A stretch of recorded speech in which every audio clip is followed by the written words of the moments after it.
the ISS flight control team and the Starliner flight control team. Starliner, Houston, Big Loop. We just wanted to let you know that when we're manipulating that memory card, we'll make sure the centerline camera is off, OFF.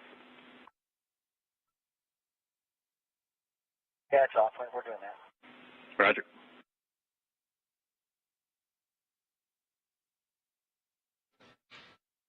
Starliner will not go into the approach ellipsoid until after the TPI. The right protect switch to the other setting, and when she put it back in the camera and then turned the camera on, it still is asking for A. Is there a way to make it ask for B? Are you aware? Yeah, no. We can go ahead and just try A.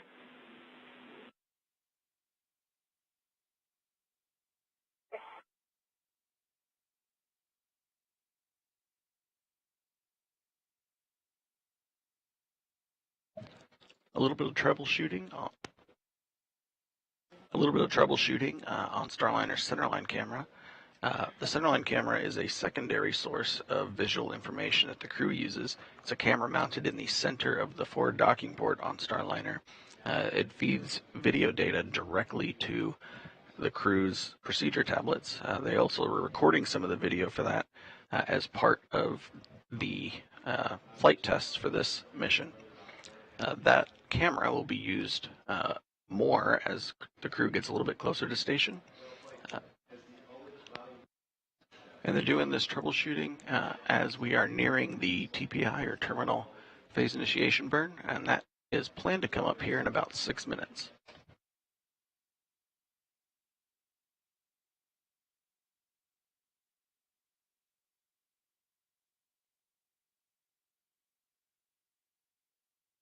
We've heard multiple voices and seen some of our team members in the room here today, but to tell you a little bit more about our NASA astronauts aboard Starliner.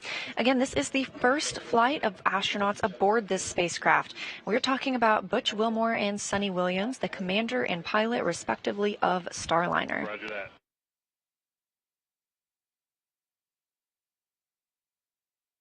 Commander Butch Wilmore was raised in Mount Juliet, Tennessee, and is married to Deanna Wilmore, and they have 2 daughters. He has a Master of Science in Aviation Systems from the University of Tennessee. The U.S. Navy captain successfully completed 21 combat missions during Operation Desert Storm while operating from the flight deck of the USS Kennedy. Butch has accumulated more than 8,000 flight hours and 663 carrier landings. NASA selected him as an astronaut in July of 2000. So far, he's completed 2 space flights. This is his 3rd. His first was a pilot on the Space Shuttle Atlantis in 2009, and in 2014, he served as a flight engineer for Expedition 41 to the International Space Station. To date, Wilmore has logged 178 days in space, and I think we can chalk that up now to 179, including 4 spacewalks. This will be his 3rd mission to the International Space Station. Before his selection to NASA, Wilmore was on exchange to the United States Air Force as a flight test instructor at the Air Force Test Pilot School at Edwards Air Force Base in California. And Sonny Williams, the Boeing CFT pilot, was selected to be an astronaut by NASA in 1998. Like Wilmore, this will be Sonny's 3rd mission to the International Space Station. In her previous 2 flights, she served as a flight engineer for Expedition 14, and in 2012 as a member of the Expedition 32 crew. She's logged 382 days in space, including 7 spacewalks. Williams has more than 50 cumulative hours of spacewalk time, and that's the 2nd most by a female astronaut. The retired U.S. Navy captain is a former naval test pilot and instructor. She's logged more than 3,000 flight hours and more than 30 different aircraft. Sonny has a Master's of Science degree in Engineering Management from the Florida Institute of Technology. Williams, who grew up in Needham, Massachusetts, is married to Michael Williams.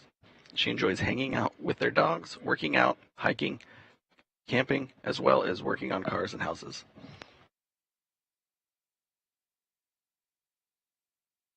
And the crew woke up this morning at about 3 a.m. Central Time, just about their scheduled time after about 8 hours of rest overnight. Once they get to the International Space Station, they'll be joining 7 crew members living and working there.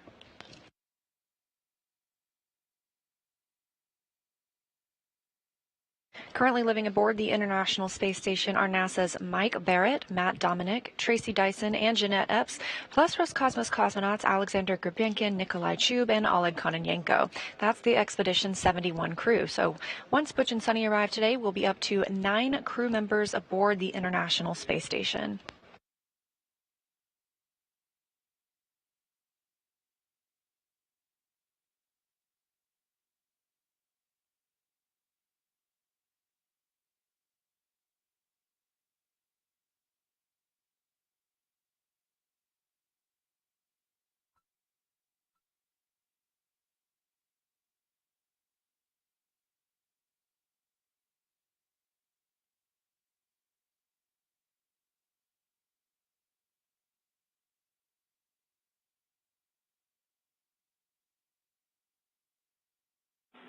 Starliner Houston on a big loop. Be advised that's for both.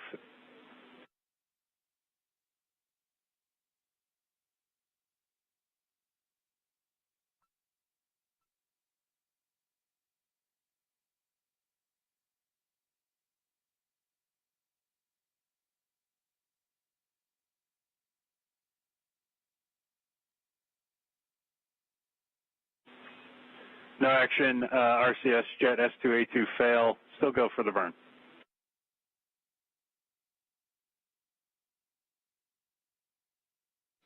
No action. You know what type of fail?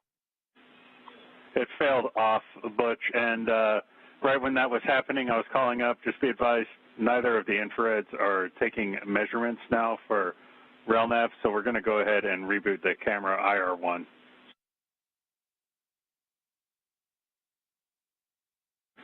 Backup enable 2 for this jet fail.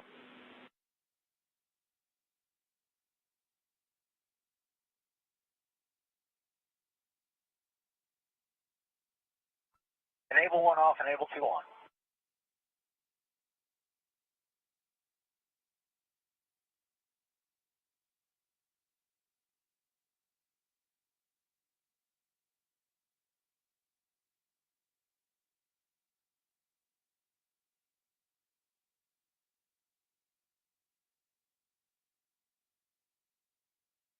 We are about 30 seconds now until the terminal phase initiation burn. Again, after completion of this burn, Starliner will move into the approach ellipsoid.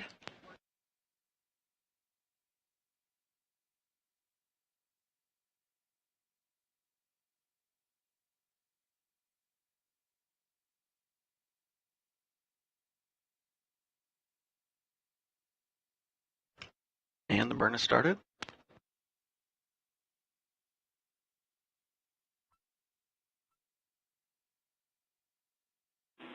Starliner, good TPI.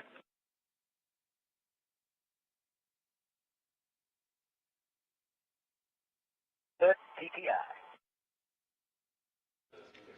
And Commander Butch Wilmore and the flight control team here noting a good TPI burn. Just before that burn, there was a call out about a RCS jet fail. The meaning behind that message is that we have been monitoring the thruster, and while it had good performance, part of our kind of conservative set of sensor data around the health and status of that thruster, something was slightly out of the planned ranges for that, and so as a safety precaution, we turned that off. But during our last check, it was performing as intended.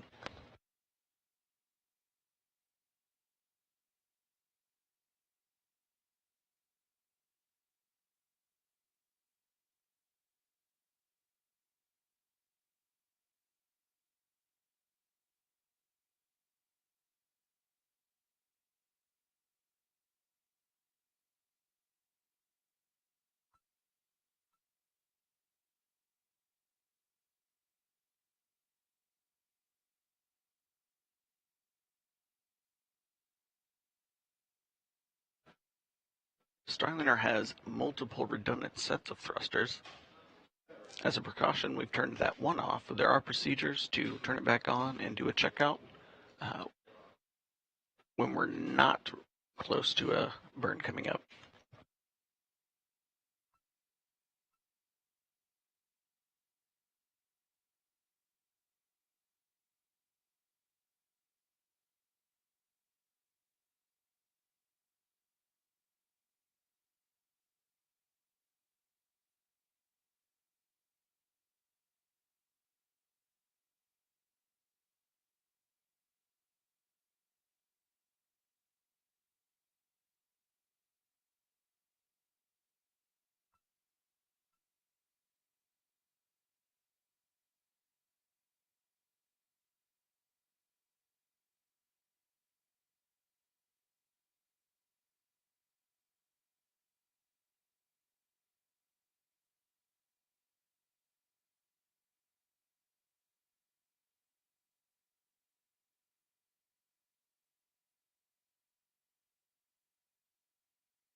Starliner is approximately 700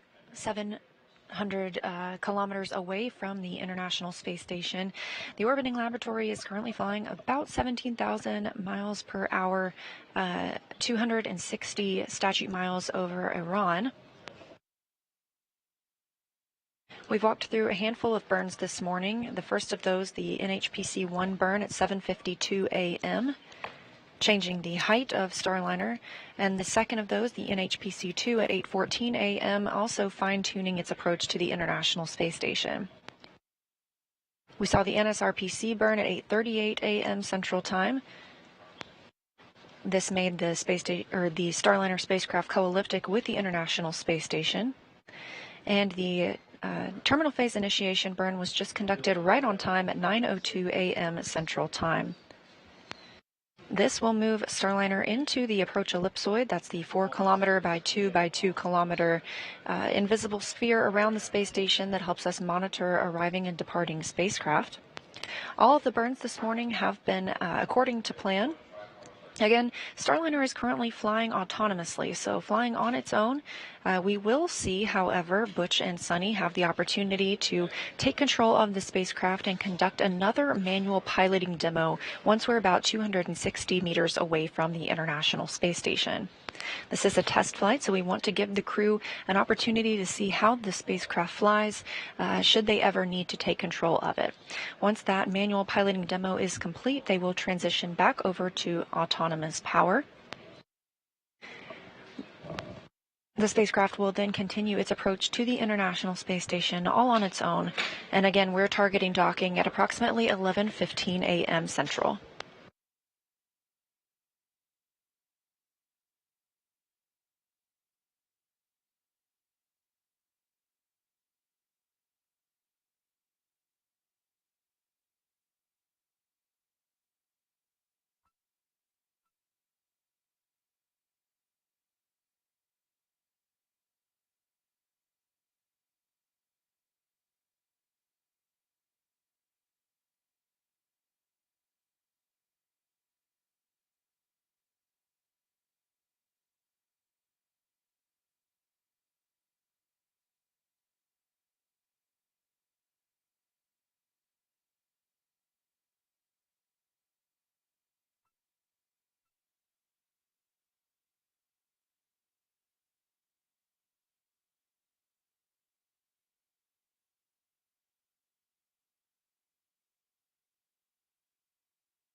We're coming up on the... Houston, on the big loop. Hey, we just started picking up RELNAV measurements on both IR cameras. That's when it went to silhouette track at 7,000 meters. Prior to that, in long-range track, we were not getting any measurements. We don't understand why we weren't getting measurements, but it's good that we are now getting measurements. But since we have that behavior, we had the conversation here on the ground that, of course, as you know, if once we get into eclipse here, if we go RailNav degraded then diverge, the spacecraft will drop down to manual, and you're going to have to take us up to 200 meters per 11.11.301.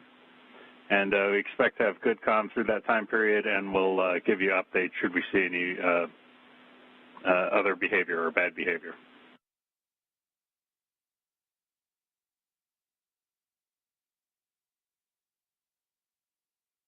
We have a copy all. Right now we got vessel 1 and 2 degraded, but we're still converged.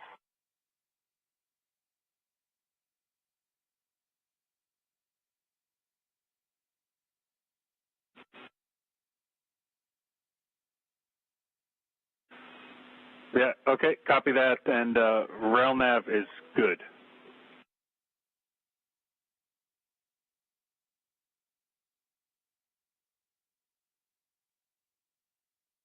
A good rail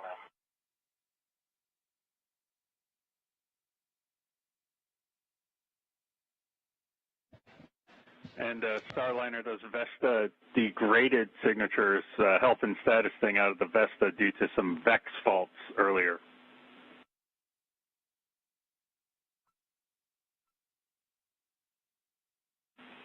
And RNAV is still converged. Houston Station on 612, the Yeda backup Yeda swap is complete. And I guess that means that the compressor hose is disconnected. We'll go to initiate transfer.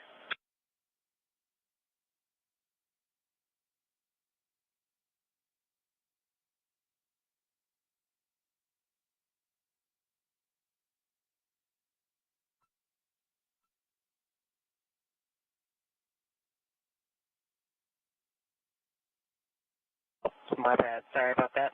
Copy.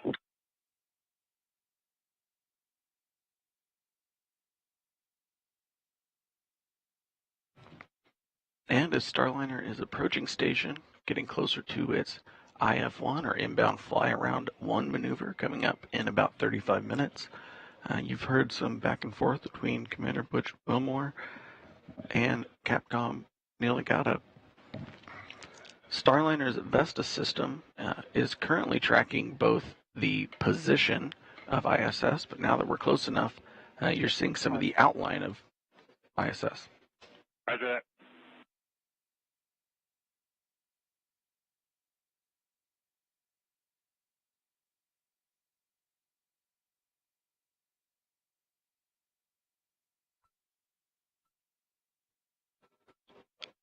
The Vesta system has a series of cameras, some in the visual spectrum, some in infrared. This will allow Starliner to help track ISS both in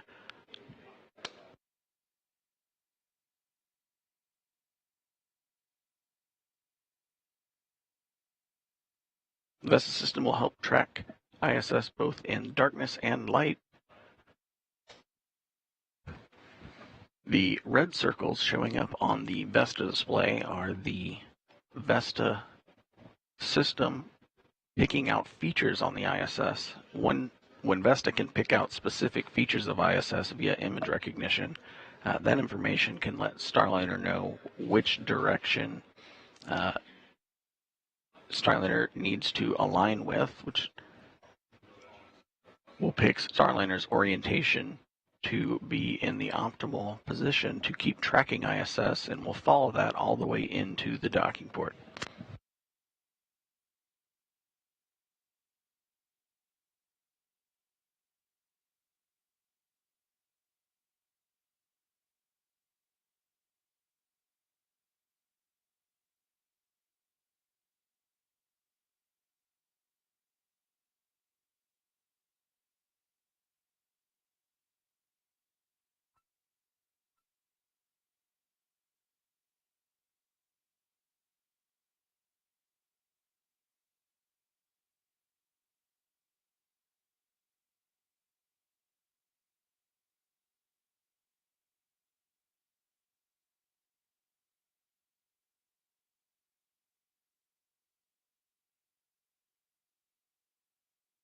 currently show all of our crossing about 1,800 meters. Ray Grease.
That view on your screen, coming from the Vesta system aboard Starliner, now checking out the International Space Station. You can see it coming into view pretty well.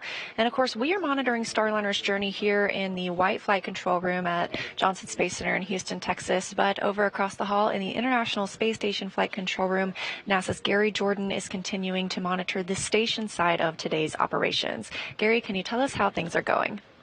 Hey, Leah, things are going very well. We're following along every step of the way with you down the hall in the White Flight Control Room here in what's called FICR 1, or the International Space Station Flight Control Room. Teams here led by Flight Director Vince LaCourte, watching over the crew aboard Starliner, as well as the Expedition 71 crew that's aboard the International Space Station.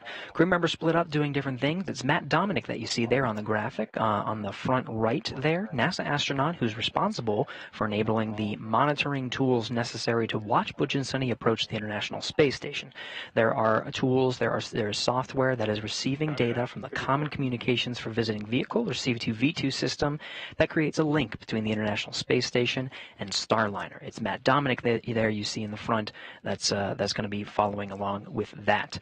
Later, we'll have Matt Dominic as well as Tracy Dyson in the back left there. She's a NASA astronaut, flew up with the Soyuz crew, including Chub and Kononenko, Nikolai Chub and Oleg Kononenko. Kononenko, of course, who just passed the milestone of 1,000 days cumulative in space.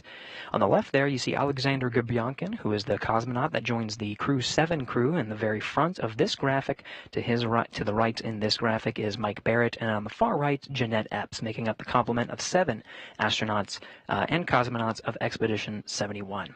It'll be Tracy Dyson and Matt Dominic that oversee the final moments of the Rendezvous operations through the docking of Starliner to the very forward port.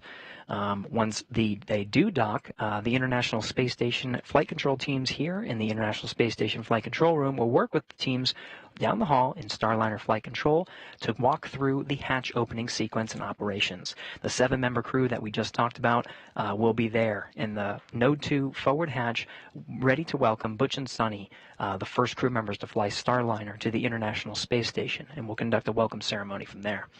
Here in the Flight Control Room, we talked about Vince LaCourte, the flight director. Next to him is the Capcom, Will Vu. You'll hear his voice relayed up to the crew aboard the International Space Station.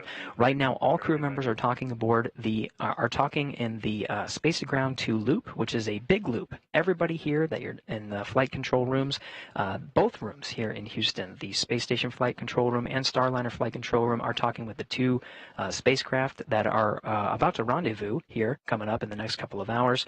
Will Vu there is responsible as the voice from the control rooms here to talk with the crew aboard the International Space Station. Most of the communications you'll hear from him will be relaying to Matt Dominic, who again will be overseeing the rendezvous operations. Neil Nagata on the left there will be responsible for talking with Butch and Sonny in Starliner. Everything is coordinated as part of the integrated operations, very carefully choreographed procedures that you'll hear to make sure everybody's talking and the rendezvous operations are going swimmingly. So again, everything in the International Space Station Flight Control Room is going according to plan. We're tracking down to some of the next burns here, the inbound fly-arounds, which, of course, as after the TPI burn, terminal phase initiation, we get inside the approach ellipsoid. Once we're inside the approach ellipsoid, we operate by these joint flight rules and count down towards these next sequence of burns to get ever closer. It'll be very interesting to see some of the great visuals for some of the free flight demos that are necessary to verify all of the different capabilities of Starliner as part of this flight test. Again, station is ready to receive the Starliner. We're tracking no issues at this time. Attitude and solar configurations aboard this station is ready, and so really we're just following along every step of the way with the teams over there in the Starliner Mission Control Room. So that'll be it for us for now. We're continuing to follow along, and we'll be with you every step of the way. Leah and Jim, back to you over in the White Flight Control Room. Thanks, Gary. And yes, we continue to monitor the arrival of Starliner to the International Space Station. And if you're just joining us, a reminder, this is the very first flight of Starliner with crew members aboard. So we'll be bringing the space station total number of crew members up to 9 upon their arrival today, again, targeting approximately 11:15 a.m. Central Time.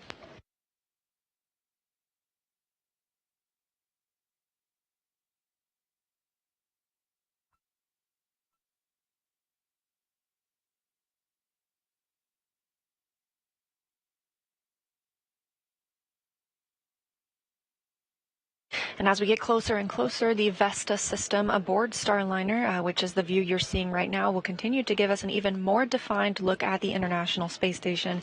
It's getting even easier to make out those individual solar arrays at this time. And as we get even closer, we'll stop tracking in silhouette mode and begin tracking the docking port itself. Again, we're going to the forward docking port today. It's the Node 2 forward port, where one of the 2 international docking adapters is located.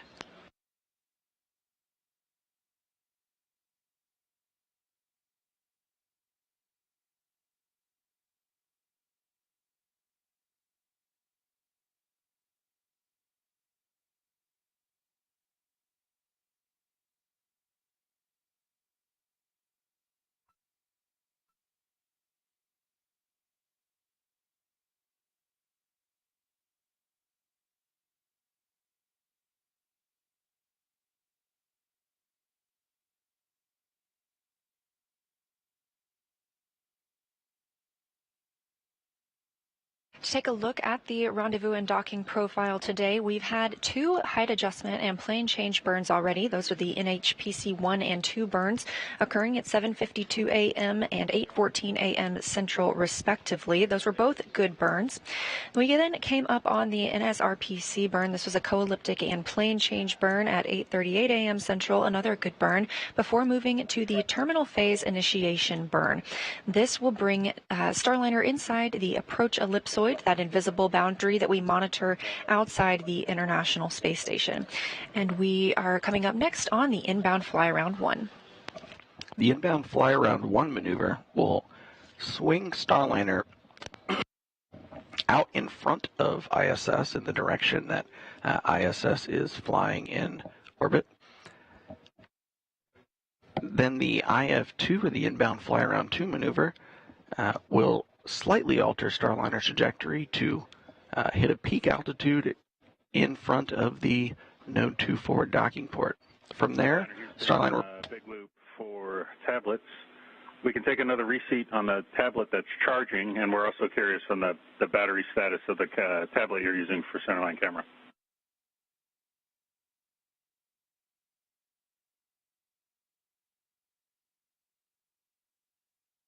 My camera, 80%, it says 2 hours left.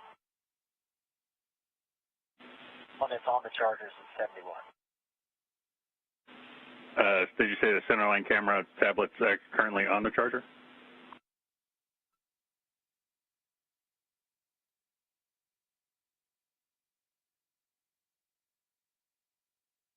It right now, the centerline camera is now going on the charger.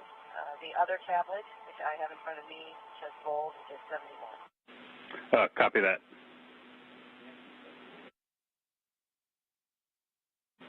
And can you tell what the centerline camera battery state of charge is?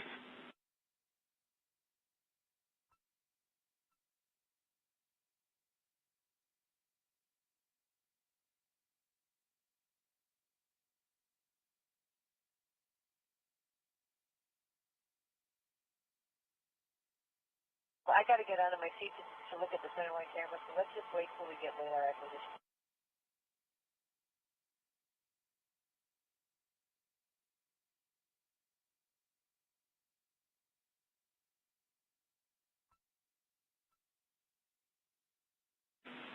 Starliner, expect radar acquisition in about 400 meters. Plus fully charged at 190 minutes.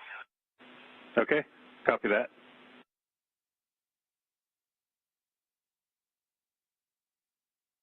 We're showing our bar cross about 1200. We agree.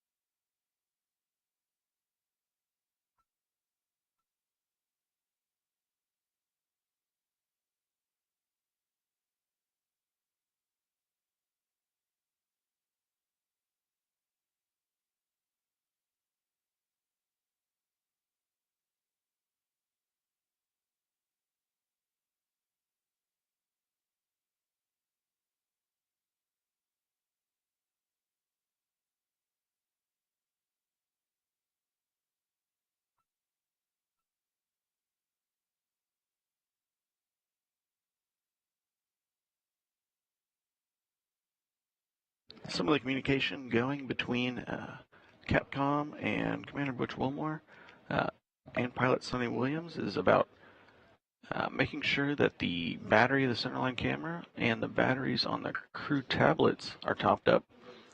Part of the use of those two things is when we begin our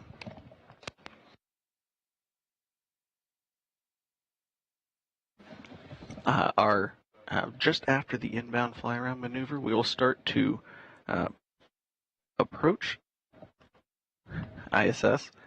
We'll start in the corridor approach, where then the crew will do one of their manual piloting demos, where they will do a hold out around the 250-meter mark out in front of station in the approach corridor. After about 5 minutes of that test demonstration, Starliner will then go back to automated mode. We'll hold around the 200-meter mark out in front of station, and then they will get approval to go inside of the keep-out sphere. From there, Starliner will make a slow approach, very fine control, down to about the 10-meter mark out in front of the Node 2 forward docking port. From there, Starliner will activate its NDS or NASA docking system. They'll change the flight control rules to an even finer, small, discrete set of thruster settings, and then we'll go in for a final dock at around 11:15 a.m. Central.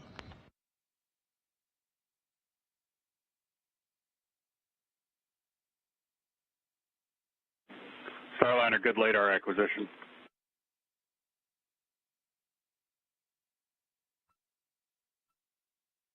Good radar.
Starliner is now picking up ISS on its LiDAR sensors. This is giving Starliner a good 3D picture of ISS in the distance. I gave a brief overview of the burns that are coming up, but let's take a closer look at the full docking profile for Starliner as it approaches ISS. At this point in the mission, Starliner is racing towards the International Space Station. The goal? Successful docking. But there's still a long way to go. On this flight test, Starliner will have to prove itself every step of the way. The rendezvous process picks up after about 14 orbits and 21 hours into flight. At that point, the spacecraft is cruising a few hundred kilometers behind and below the station. It's time to start climbing. To do that, Starliner fires its orbital maneuvering and attitude control thrusters, or OMACs, to begin the first height adjustment maneuvers. This first burn, NHPC-1, pushes Starliner slightly in front of, but still below the orbiting laboratory. Then, the next burn, NHPC-2, fires the OMACs for a few seconds. This move puts Starliner within kilometers of station, but now Starliner is back behind it. The final height adjustment, NSRPC, is another short OMAC burn that places the vehicle on a co-elliptic path with the station's orbit. Now, Starliner is just outside the approach ellipsoid, with the Vesta cameras in the nose pointing straight at station.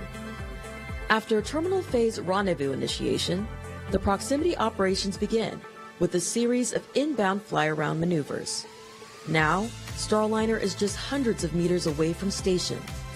Because the two vehicles are closer together, Starliner will only use its smaller reaction control system, or RCS thrusters, from here until docking.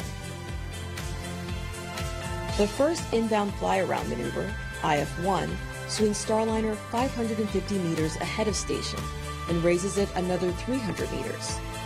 This maneuver accelerates Starliner to about 17,500 miles per hour, nearly matching the station's velocity. Inbound fly-around 2 raises Starliner further, moving into position 300 meters directly in front of station. Now, it's time for the initial approach. At approximately 250 meters, space station crew will manually command the Starliner to stop. This is just to verify that Starliner will obey that command if they need to issue it in the final docking phases. The approach corridor initiation burn sends Starliner into the keep-out sphere, a 200-meter sphere that nothing is allowed to enter unless it plans to dock to station. Then, when Starliner is 182 meters away from station, it will automatically stop and retreat to 200 meters. Once again, this is just to prove that Starliner will execute a retreat if needed. Starliner will then continue its approach until it gets to within just 10 meters of station. Once more, it will pause and prepare the docking system for mating with the ISS until given the go-ahead for final approach. Finally, after hours of this perfectly choreographed orbital dance, Starliner will perform its final approach initiation maneuver. The vehicle will slowly close the final 10 meters until its docking system makes contact with the Boeing-built International Docking Adapter on the Harmony Module's Node 2. Then, Starliner's docking ring will retract, hooks engage, locking Starliner and station together, signifying a successful docking procedure.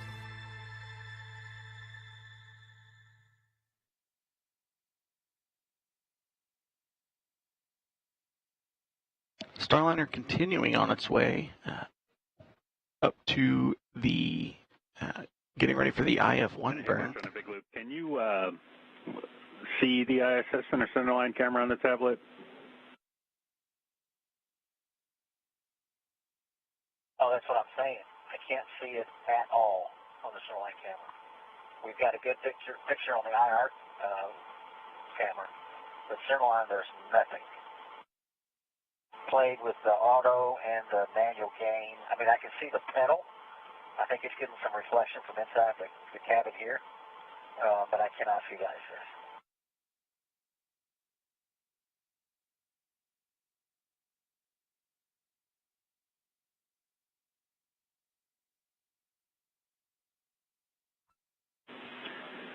All right. Yeah, copy that. And Spanky reminded us that you can take a picture or screenshot on the tablet.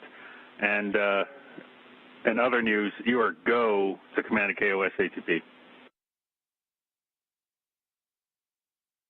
We've taken several screenshots and videos, and KOS ATP, here we go. All right, copy.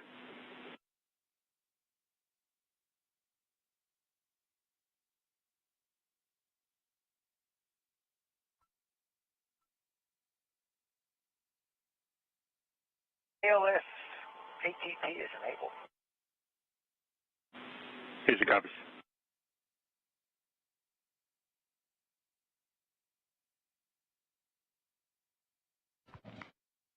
And as part of the process, We got sunrise coming in 15 minutes.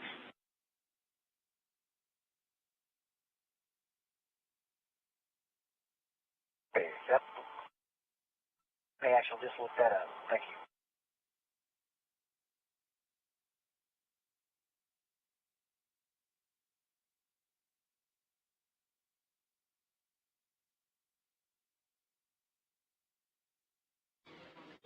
and as we're approaching the IF-1 burn coming up here in 10 minutes, Butch Wilmore got the go-ahead to, or the authority. I don't know how hard it is for ISS to get their lights on, but it might be a good check to see if it's visible with the lights on, since it's not without.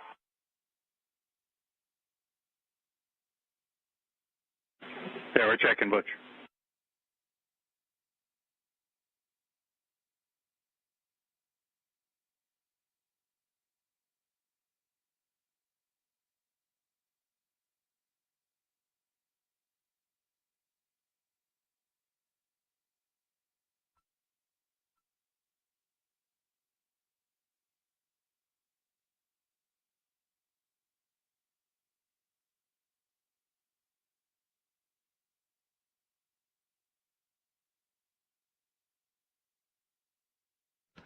And we're coming up on around 25 seconds, still expected approach ellipsoid entry.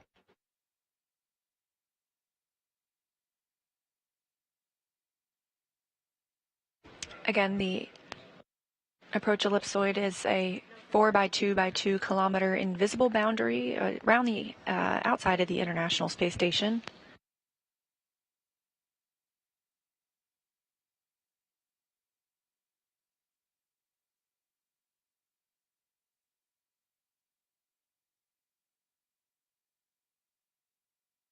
And confirmation, we have entered the approach ellipsoid.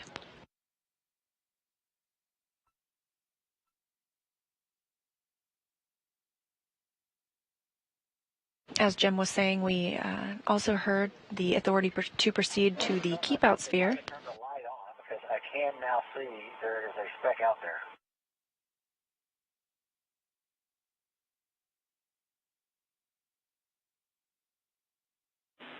Station Houston on the big loop for the ISS cruise awareness. Starliner is inside the approach ellipsoid. Station copies.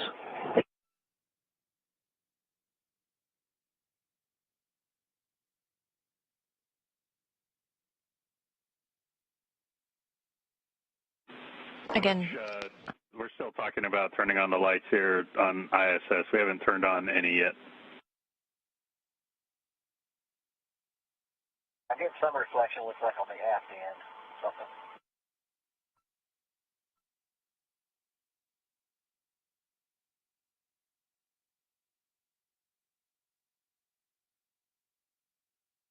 Might was shining a flashlight out of the cupola, I don't know. Yeah, copy.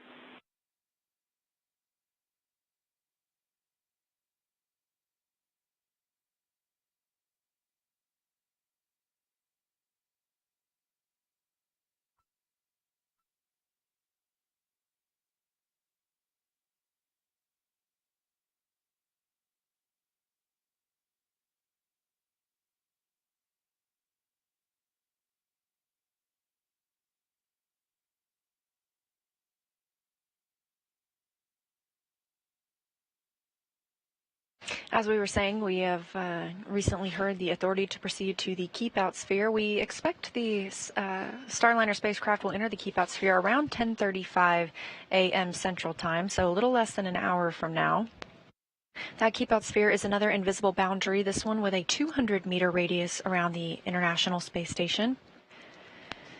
To enter the keep-out sphere, we must agree that the spacecraft could, for some reason, lose control of its thrusters and still not enter that boundary for 24 hours. Going to be turning on the CETA lights.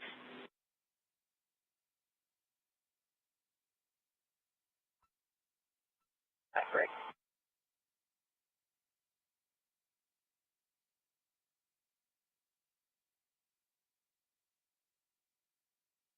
However, before we enter the keep-out sphere, we will do a hold at 260 meters at approximately 10:24 a.m. Central Time for another manual piloting demonstration.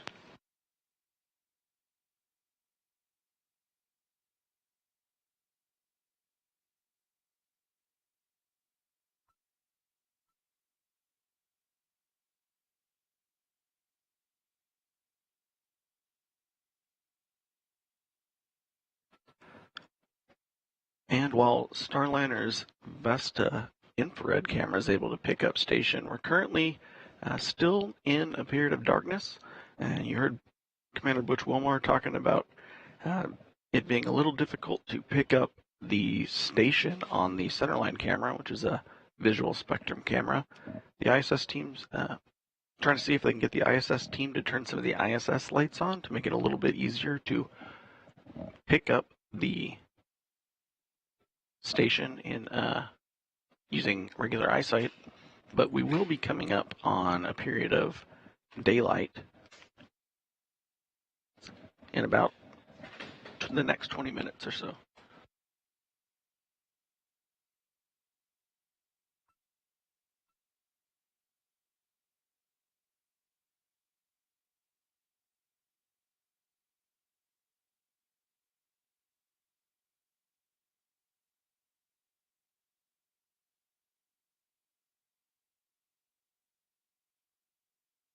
We are now about an hour and a half away from our scheduled docking time this morning, again targeting 11:15 a.m. Central. That comes after launch yesterday at 9:52 a.m. Central.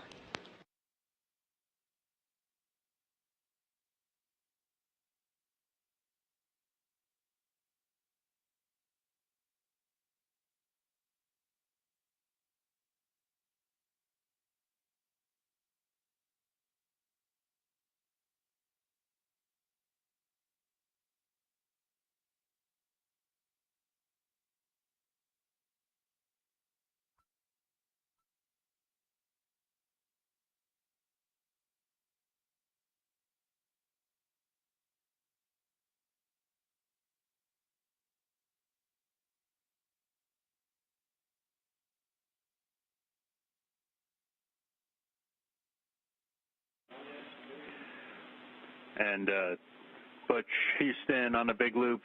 We've got one CETA light coming on, and there'll be 4 more coming on. It might take a little bit to warm up. I see the first one. I saw it when it came on.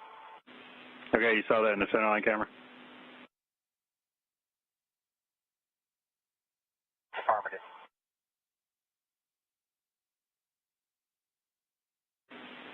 And you know what's coming. We're going to want some centerline camera screenshots of that.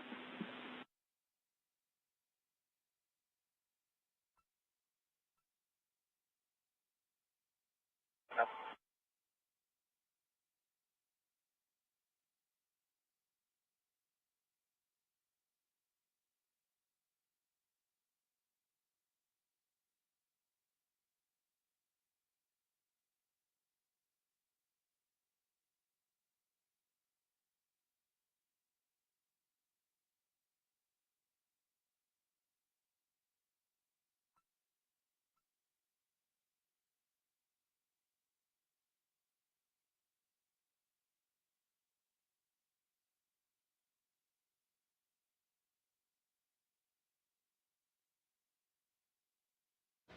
We heard some communications between the Capcom and the crew aboard Starliner.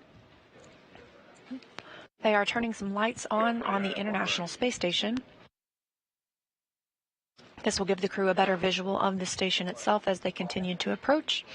We are standing by for the IF-1 burn in about 1 minute and 30 seconds. This is the inbound fly-around burn.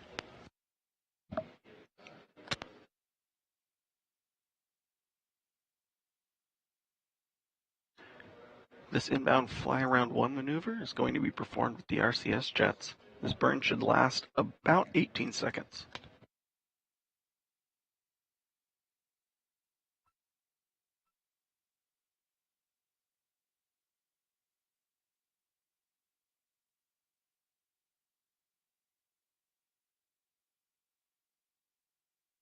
The RCS jets that'll be executing this burn are on the service module portion of the spacecraft, and if you look in the top right corner of your screen, that is what it looks like is facing you, the service module portion.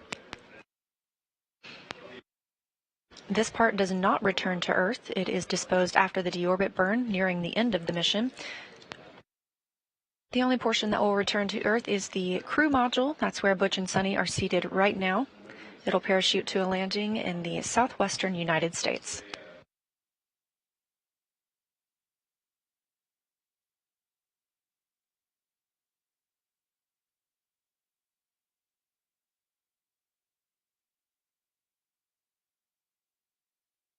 And we're coming up on 10 seconds till the IF-1 burn.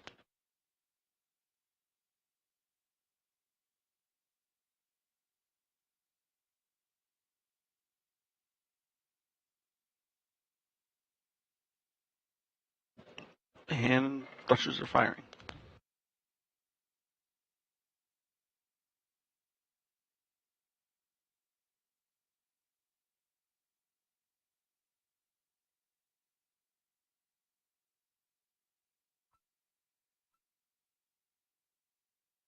And thruster cutoff. Good burn, Starliner and Butch. We got all 5 CETA lights on for ISS. How does it look?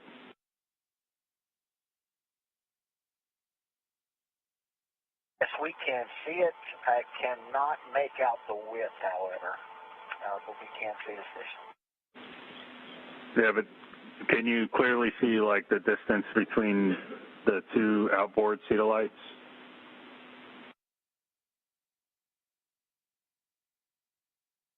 You can see the one that's on the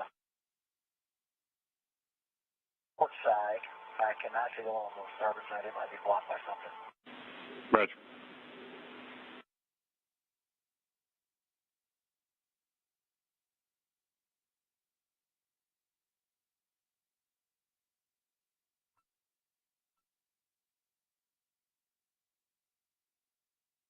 And we heard Starliner had a good IF-1 burn.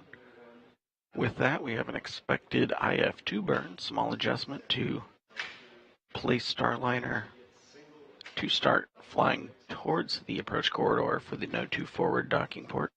That IF-2 burn is coming up in about 18 minutes. Still some issues picking up the lights on ISS. Starliner had a transient caution around the time of the burn.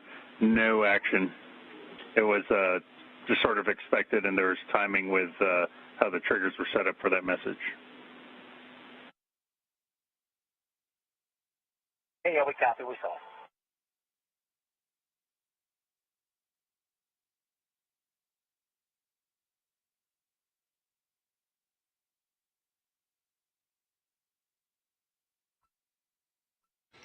That IF-1 burn coming right on the timeline at 9:47 a.m. Central Time. We are targeting docking with the space station at 11:15 a.m. Central.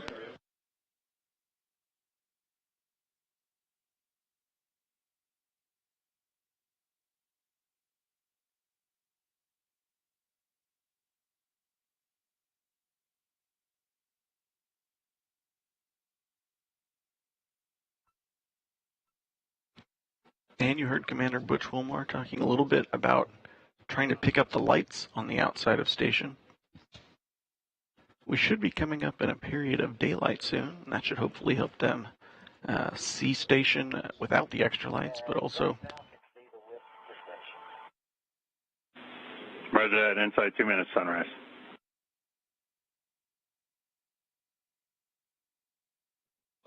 And you heard it, sunrise coming up in about 2 minutes. It should help both Butch and Sunny see the station with their own eyes, as well as the visual spectrum cameras pick it up as well. Currently sitting just over 530 meters away from station.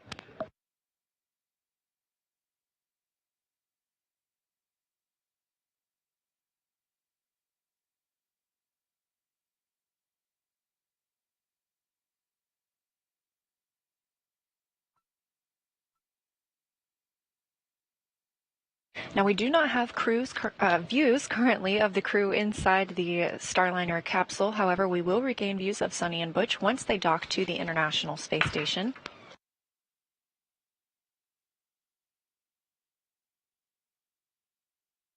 We also do anticipate to start getting views from the space station itself looking down on Starliner as it continues its approach.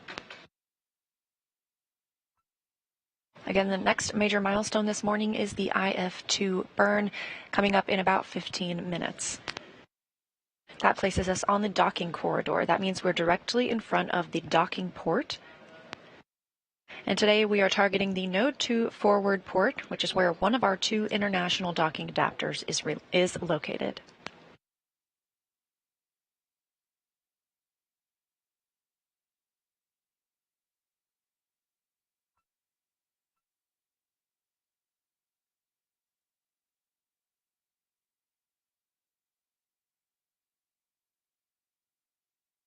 And as we transition from an orbital nighttime into an orbital daytime, teams reporting that they are getting all good views on the Vesta system. This is the system on Starliner that allows us to track the space station, and as we get closer will help us align with the docking port.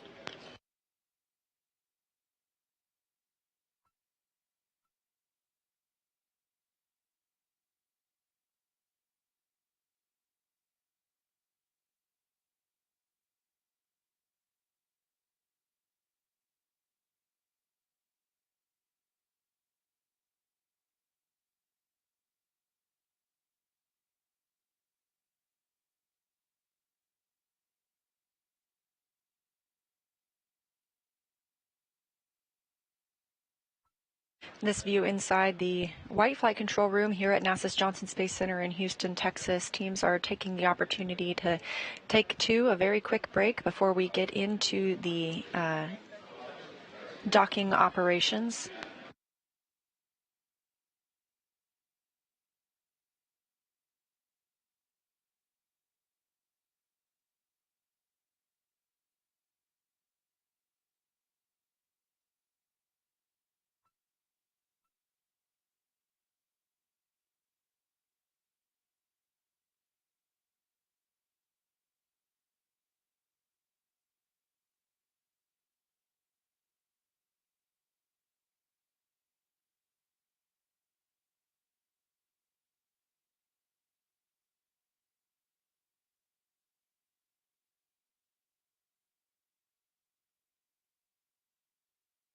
And with good views coming in on the Vesta system, let's learn a little bit more about the eyes of Starliner. Vesta is a brand new and highly complex navigation system designed by Boeing. It's what Starliner will use to autonomously dock with the International Space Station.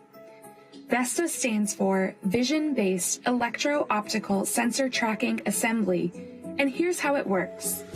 The system consists of 2 laser-ranging sensors, 2 wide-field sensors, and 2 narrow-field sensors, all of which work together to guide Starliner slowly and safely to the station.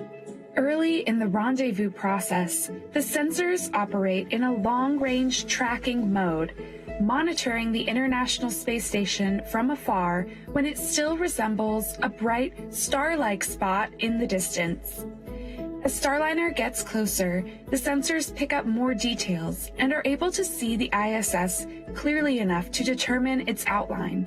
This phase is known as silhouette mode. Then, in the final phases of docking, the space station is close enough for the VESTA sensors to switch to feature track, where they use exterior features on the docking port of the Harmony module, such as handrails, stickers, and reflectors, to assess the capsule's position and attitude. Starliner's Vesta systems are programmed to recognize these features as relative points of navigation, enabling the spacecraft to determine exactly where it is and execute its docking procedures with great precision. Vesta also gives the ground teams a highly accurate understanding of Starliner's location relative to the space station, as Starliner autonomously makes its way to the orbital laboratory.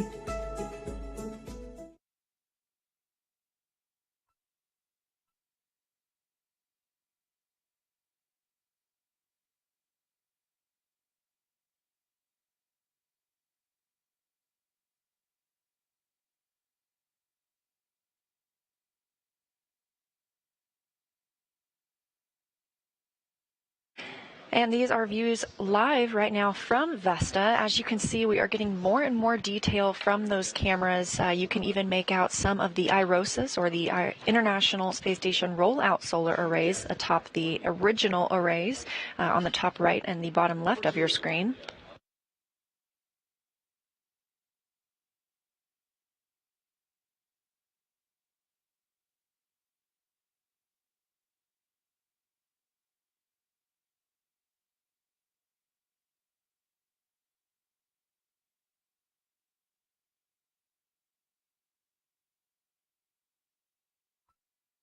And we have our first views of Starliner from the International Space Station, now crossing over into an orbital daytime over the South Pacific Ocean.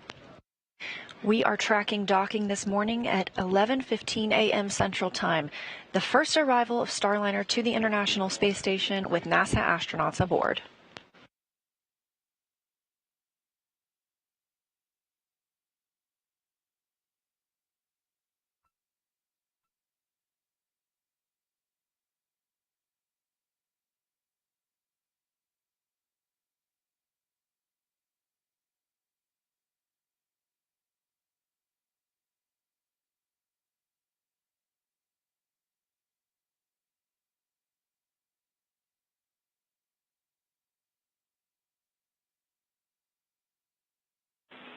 Starliner Houston on the big loop.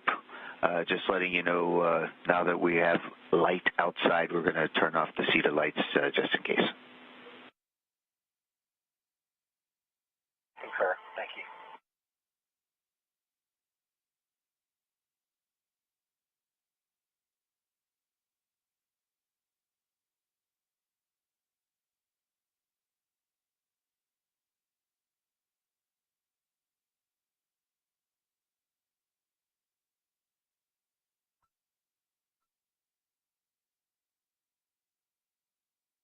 Now that we're into an orbital sunrise, teams here in Mission Control have let the Starliner crew know they are turning off the lights on the International Space Station side, since it seems like the crew aboard Starliner now has a good visual on the station itself.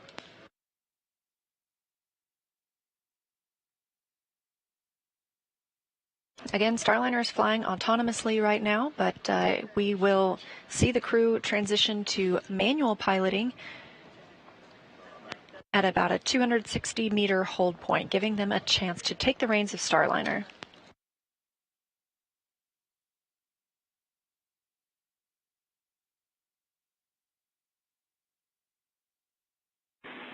Starliner, see the B1 Bravo 1A3 jet fail. Still taking a look at it.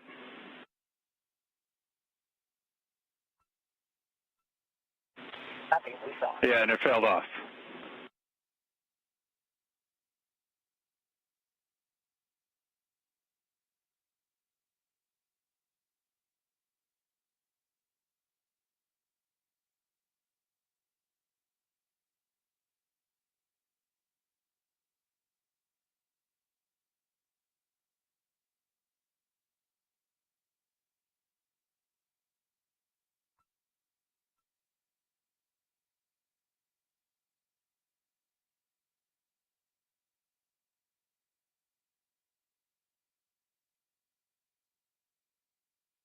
Airfield 2, we're up to 14 marks. 16, 16, 17.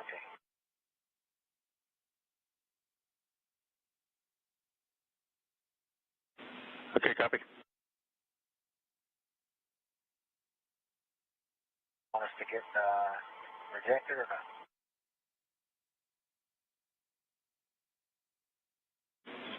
Yeah, don't need to reject it yet.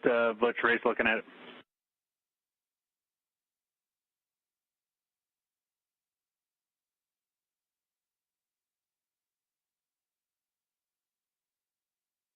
All right, go up to 35.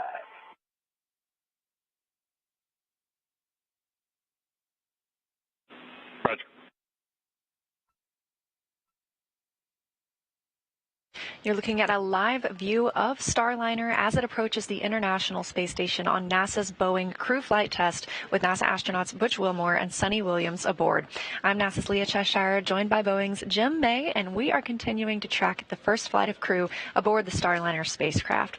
Starliner lifted off yesterday at 9:52 a.m. Central Time. Since then, the spacecraft has made several maneuvers up to the International Space Station, and it is now on the docking axis following the inbound fly-around 1 burn. We're standing by for the inbound fly-around 2 burn coming up in about 5 minutes and 30 seconds.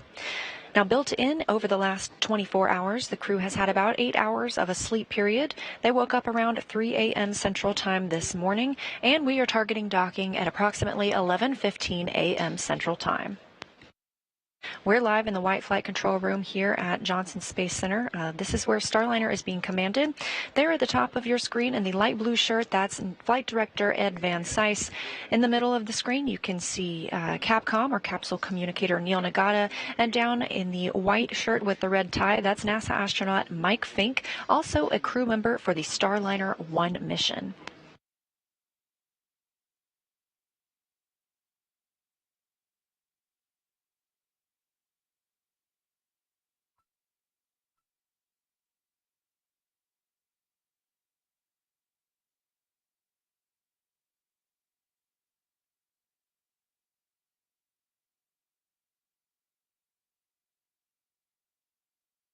Now, as we are here in the White Flight Control Room in Houston, we have a team member just across the hall. That's NASA's Gary Jordan. He's in the International Space Station Flight Control Room, keeping up with the other spacecraft that we are monitoring today. That's the International Space Station itself. Gary, how's it going over there? Hey, Leah. Hey, Jim. Really good to be following this flight with you today from the International Space Station Flight Control Room. Teams here are led by Flight Director Vincent Lacourt, working hand in hand with Ed Van Cise just down the hall. The two, in synchronized fashion, are walking through the steps very methodically, like a choreographed dance. Starliner's burns have been executed precisely according to the timeline. Everything tracking well on the International Space Station side.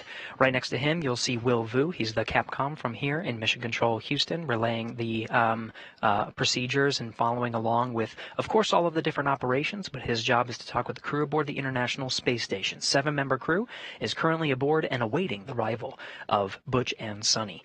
It's NASA astronaut Matt Dominik's job inside the International Space Station to monitor Butch and Sunny's arrival.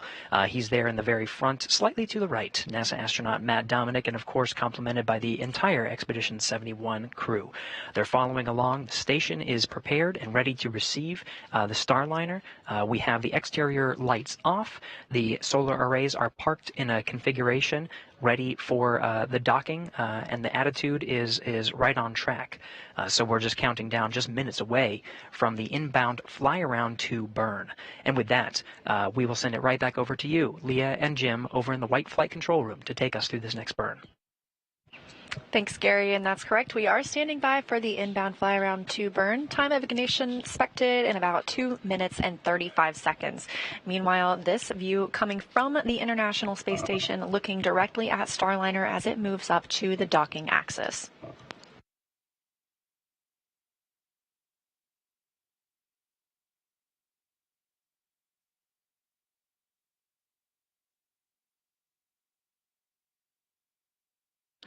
This IF-2 burn is just a small adjustment from the IF-1 burn. It will help flatten out Starliner's trajectory to get it to point more towards the approach the approach corridor on the Node 2 forward docking port of the Harmony node.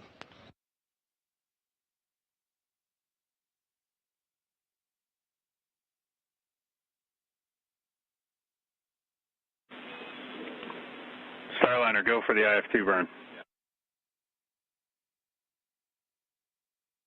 Go for IF2.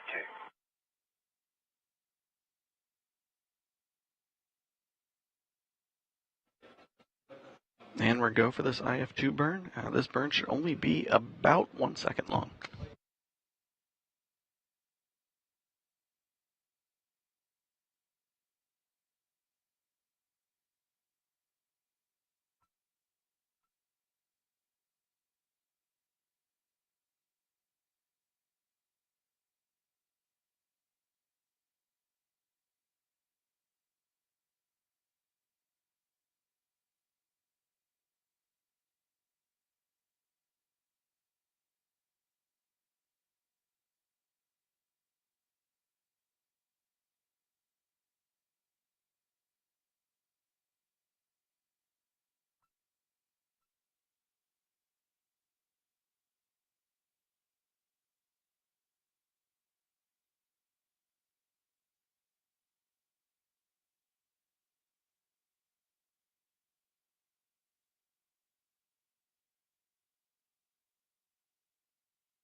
All my data flashing on the flight over dredge.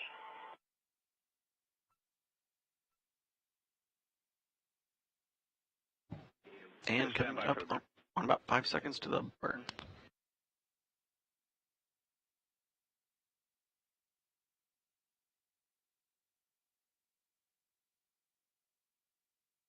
Good burner.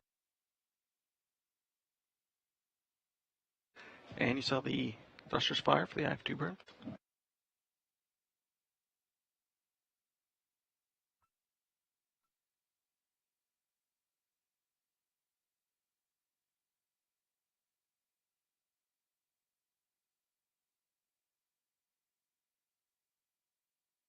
That burn happening right on time, 10:07 a.m. Central Time. IF2 burn, and Butch, say again for data flashing on warp dredge. The nav FLIR, the white converged, and then 4.02, then inbound fly around, and then the destination A and B in the ARD region. Not all flashing at the same time. Different ones would flash at different times. It's steady now, but it was still a lot of flashing. Go away, come back. Go away, come back. Okay. Yeah, that was my next question.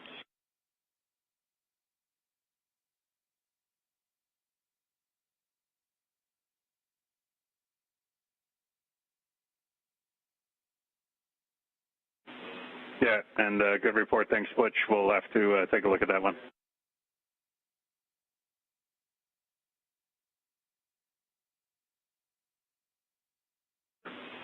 And Starliner, we're curious, with that flashing on the parameters, are you comfortable enough that you can command a destination A or B?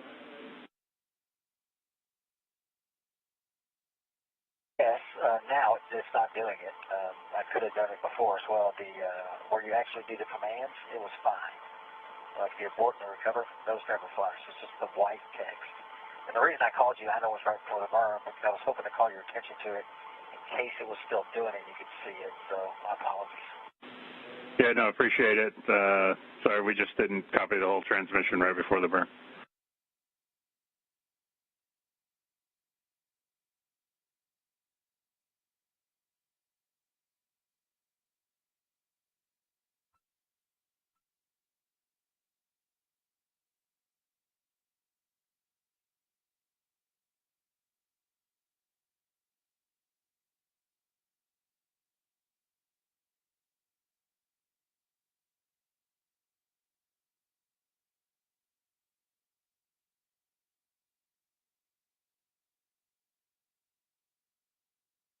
With completion of the IF2 burn, that's the inbound fly around 2 burn, we are now looking toward the ACI burn in 12 minutes. That's the approach corridor initiation. So at that point, the Starliner spacecraft will be about 300 meters in front of the International Space Station, directly in front of the Node 2 forward docking port where we are headed today.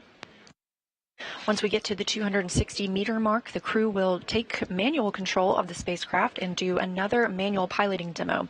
This time looks like we will have good visuals from the space station to see it. We've now stepped into a satellite handover. The space station uses tracking data relay satellite systems, and we periodically experience these handovers as we switch from one satellite to the next, but these are tracked and, as you can see, usually very quickly regained.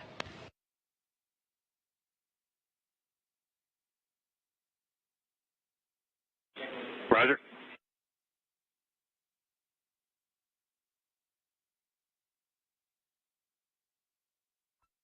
The only issue, there's a fair amount of, I think it's RCS jet residue on the window, outside the window. Okay.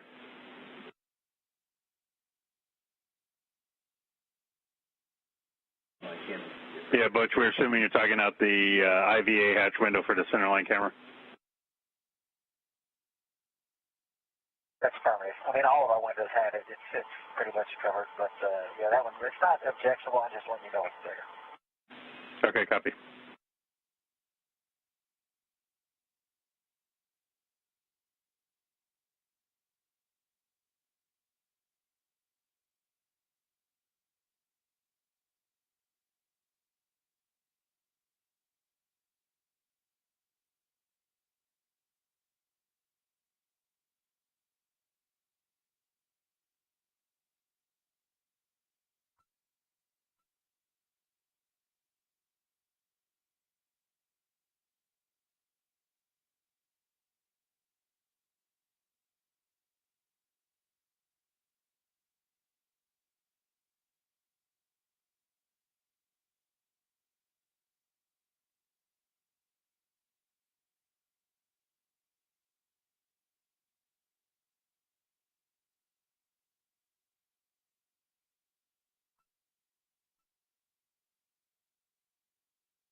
And Starliner continuing its slow approach as it gets near the box to start the ACI burn.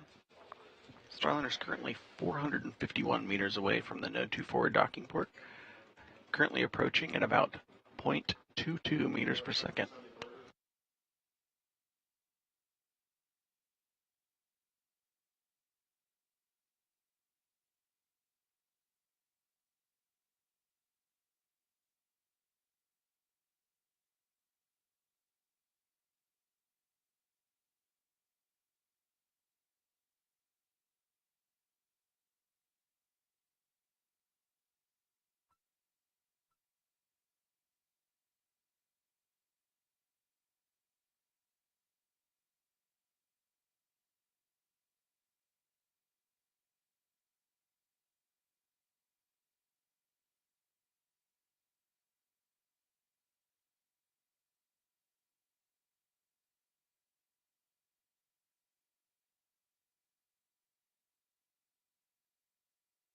Let me just check the camera battery. It says 134 minutes, three-quarter charge.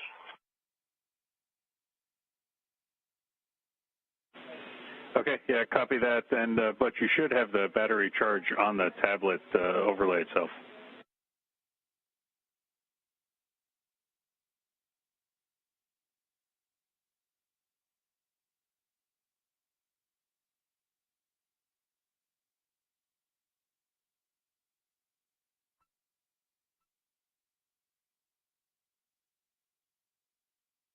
Okay, you mean the camera battery is on the overlay?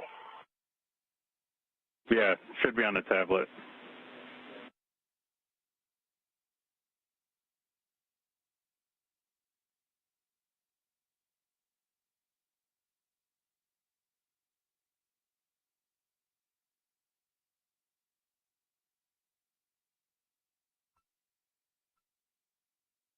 all we've learned. Roger that.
Starliner Houston on a big loop for words for the jet fails that we have. We're planning on doing a hot fire test before we get into the KOS to see if we can get those jets back. And big picture, what that means is that once we get to 260 meters, you're going to go ahead and press through the procedure and put the Starliner in the station keeping inside the corridor. But we're not going to do the manual control demo. You're just going to station keep for us.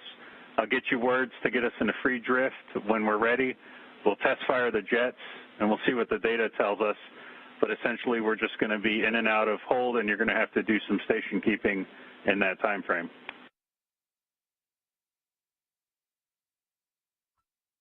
Okay, so at 260 meters, you're going to want me to take manual control and station keep at 260 meters and just hold it there, and then we'll go free on your call. You'll do your jet fire, and then we'll go from there. Yeah, that's good words. That's good words for now. I'll get you more detailed words once we get there, and we'll have to coordinate that for you. And just be advised, we're going to want to know if you can hear or feel the jets, so we'll be in back and forth comm during that time period.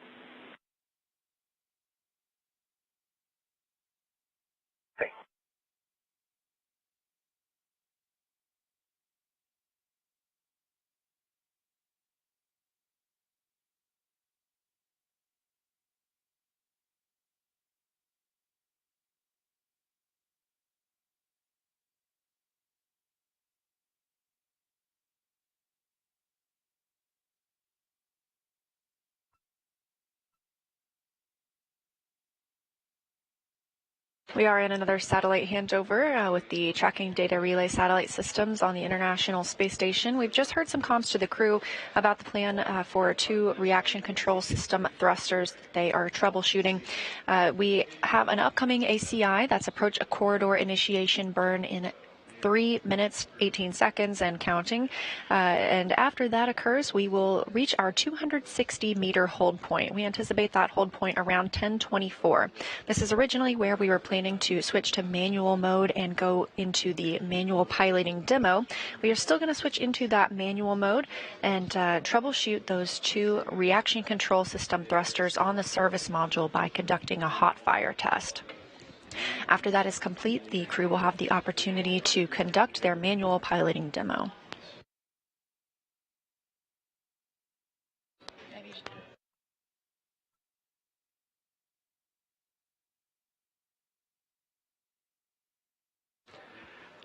So the 2 RCS jets that are currently being investigated, they were preemptively turned off by the flight control system with some sensor values that were slightly above the conservative bounds that we have set. So that's the reason why they're going to do a test of those to see if they can bring them back into the active set of thrusters.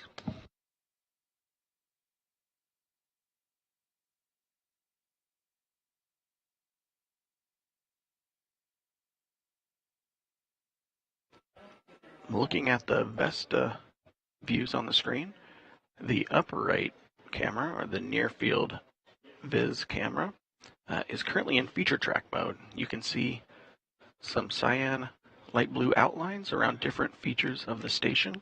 That lets people looking at the images know that Vesta is correctly tracking where it thinks and knows. Starliner, go for ACI.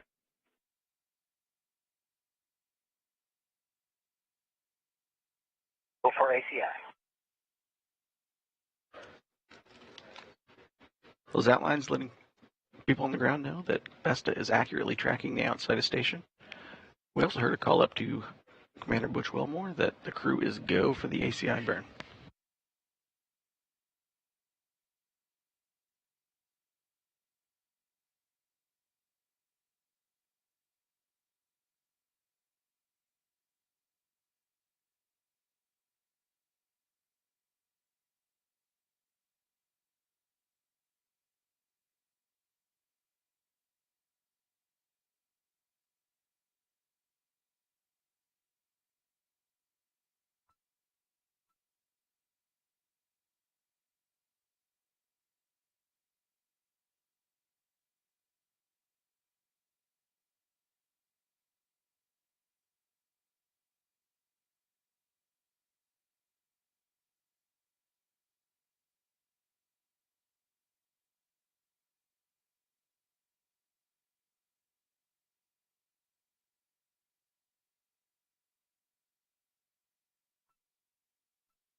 And that ACI burn just started and stopped.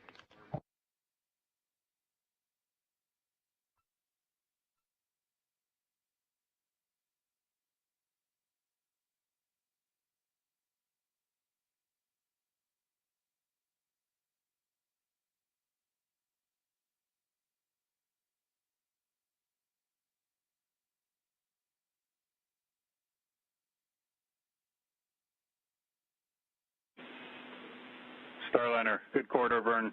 Go for station keeping at 260 meters.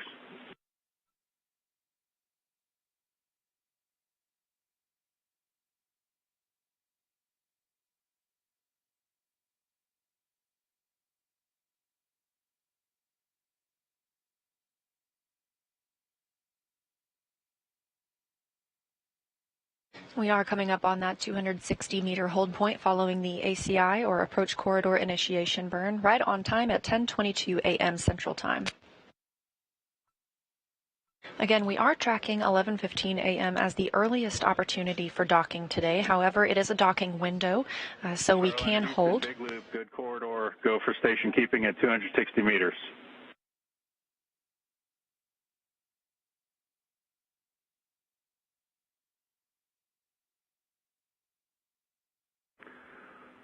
Hold at 265. Hold at 260. Yeah, good readback.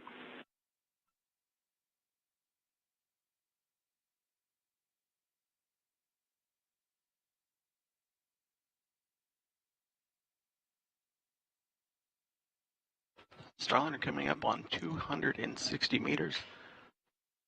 Butch and Sonny are going to begin the hold at 260 meters.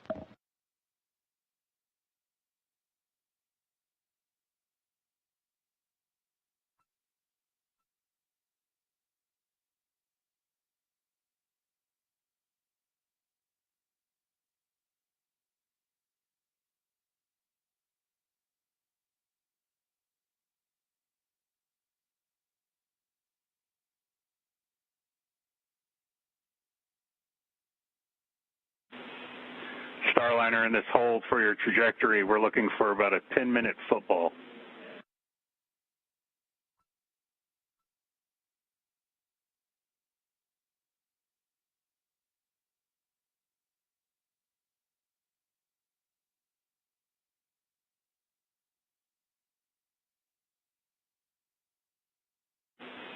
Starliner getting ahead here for the hot fire. I want you guys to go ahead and pull up 12.10.218, 12.10.218, step 2 for the hot fire procedure.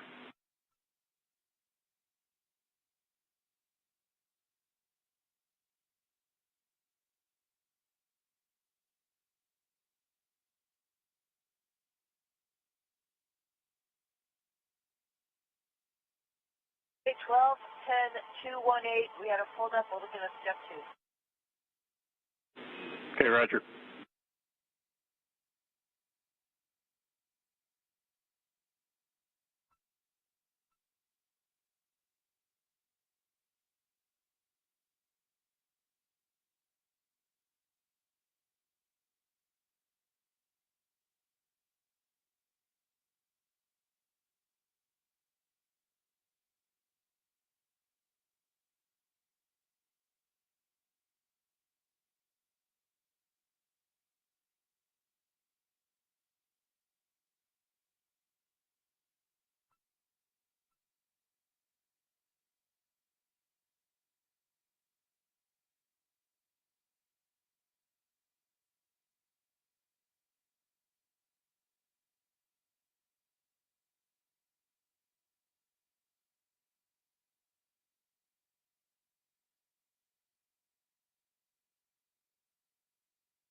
This is a view of Starliner from the International Space Station. The spacecraft is now aligned with the International Docking Adapter on the Node 2 forward port. That's its intended destination today. They are currently holding at the 260-meter mark. This was a planned hold, however, it is being extended to troubleshoot 2 reaction system thrusters.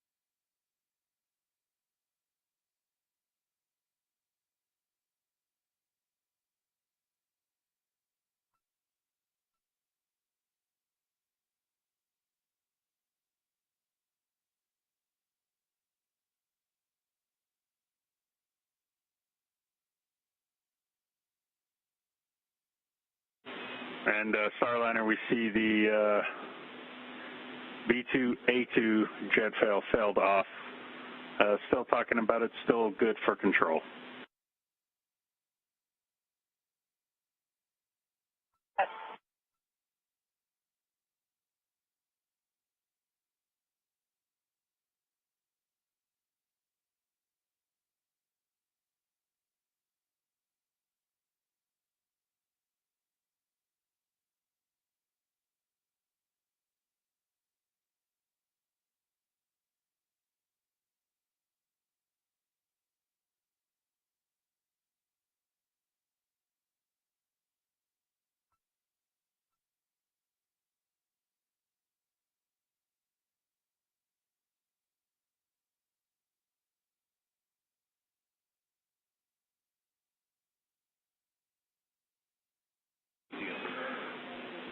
Hey, Butch, we need to sweeten up the trajectory a little bit. Can you give us a couple ups?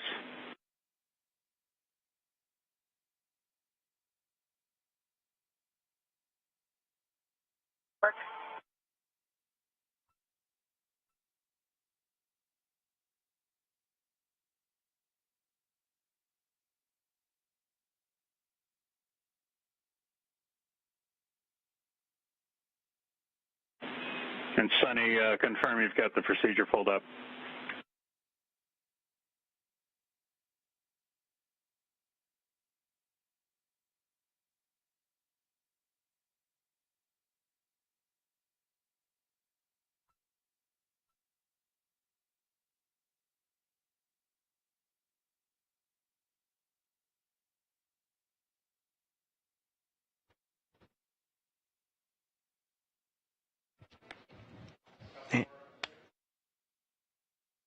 And Capcom Neil Nagata flowing a few messages up to Butch and Sonny. They're currently continuing to. Hey, Butch, for the trajectory, we want to show that we're going to be above the docking axis for 10 minutes.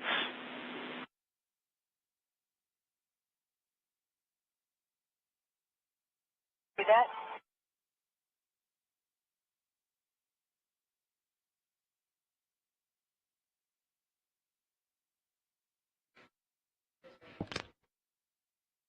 Crew's going to continue their hold outside of the approach corridor.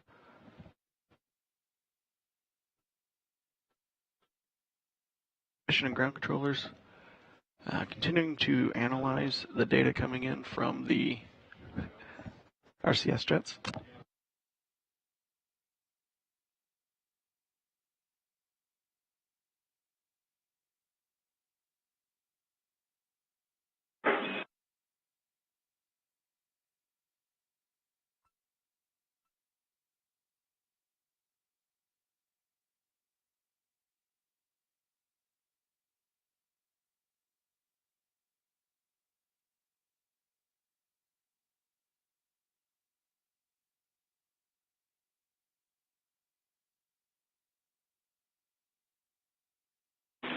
Hey, Sonny, are you guys ready to execute the SM hot fire test procedure?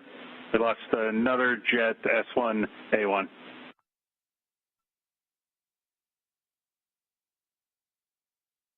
Are ready to execute the procedure. I'm with you on step 2 of 12.10.218.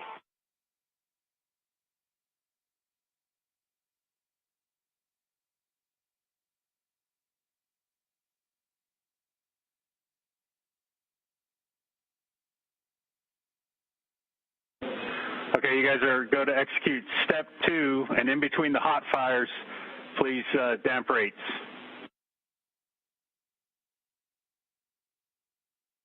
Stand by.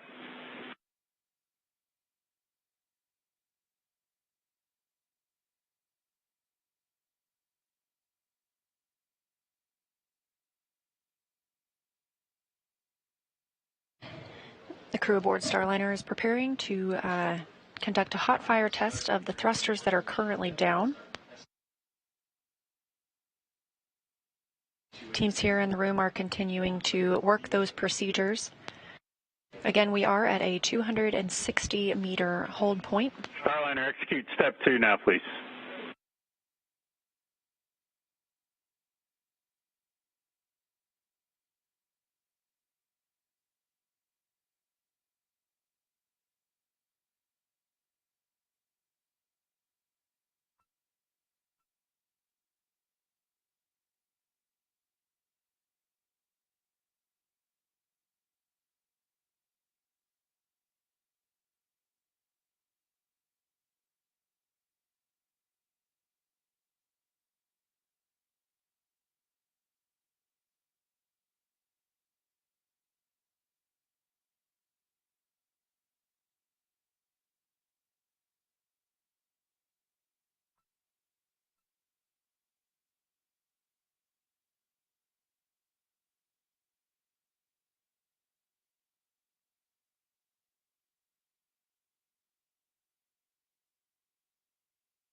Starliner, we see step 2 complete.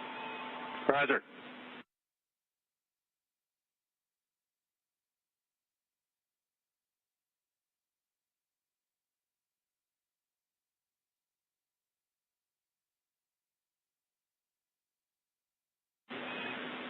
Okay, Starliner, we're about to hot fire S2A2. Stand by.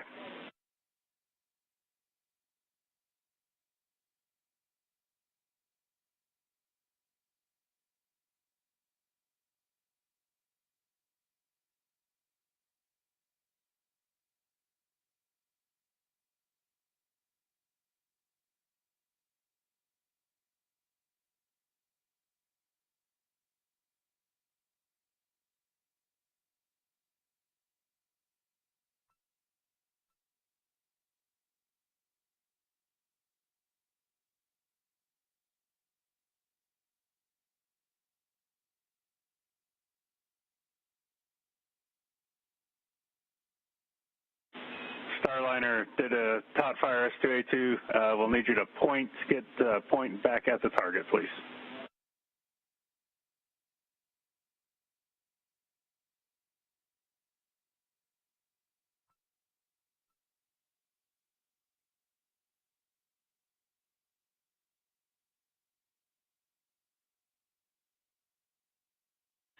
And Starliner, curious if you heard or felt anything for that test fire. We did. Roger. All right, we're going to go for the next one now.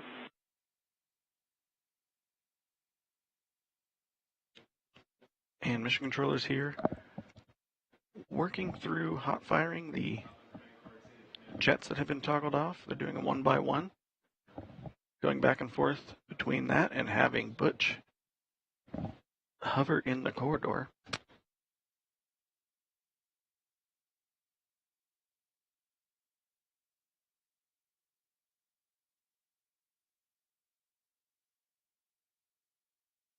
Well, ready for hot fire.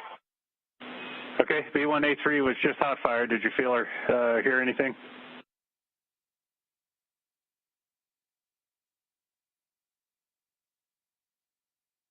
Specifically. Okay, we're going to. Right again. Well, we're going to set up for the next one now.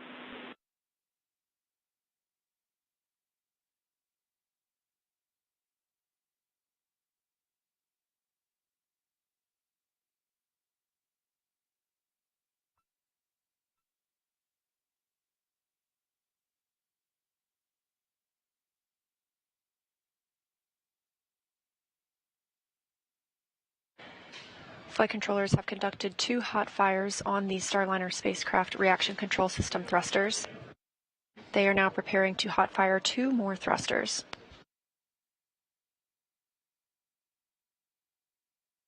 Butch Wilmore continues to manually pilot the spacecraft.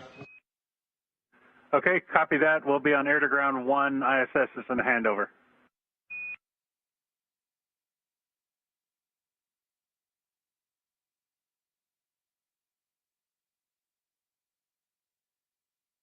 Houston, how do you hear our air to ground 1? Yeah, loud and clear. B2A2, we just hot fired. That was the one you felt. That's affirmative.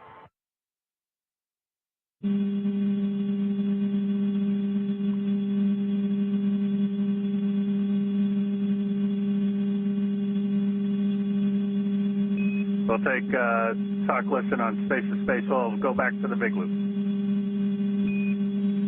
It works, changing. Okay, about to fire S1A1. Stand by.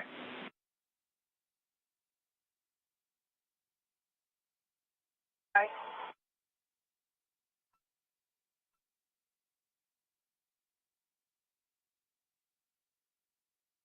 Heard it. Roger.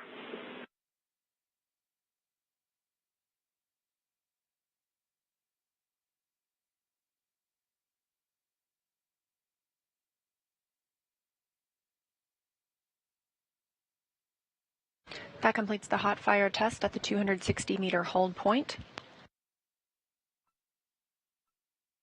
Teams on the ground hot fired 4 of the reaction control system thrusters. These are located on the service module. The crew was able to report they felt all but one of those, or heard all but one of those hot fires. And the engineering teams here in Houston still analyzing the data they got from the hot fire tests.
Starliner saw good burn performance on B2A2 and S2A2. We're going to inhibit, fail off, and get those back into the set. That'll restore 6th off control. And we're still assessing the other 2 jets.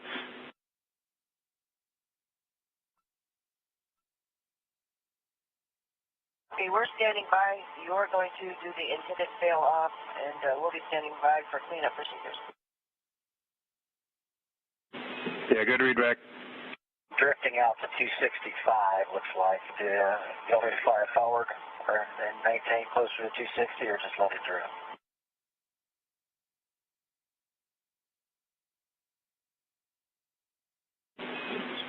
And Butch, go ahead and sweeten that up to get us back into 255 to 265.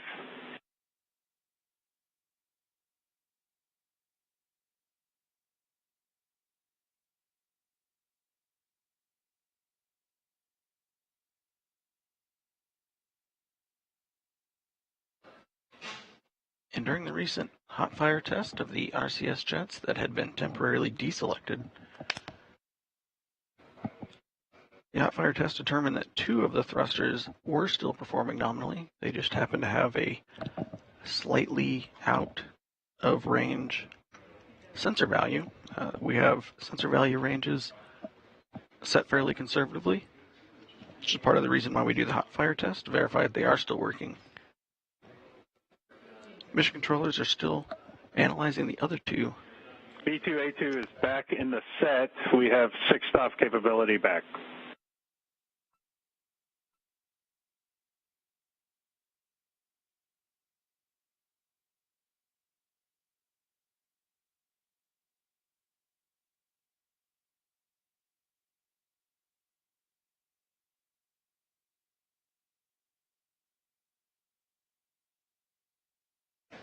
And we do have Butch Wilmore continuing to manually hold the spacecraft at this 260-meter point away from the station.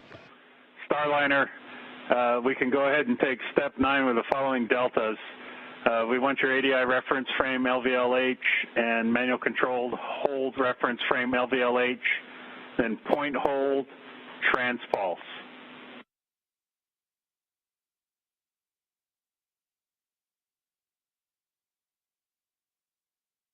LVLH, point hold, transpulse, and we'll put that to work now. Good read back. And once you're there, go ahead and sweeten up your pointing to get it back at the target.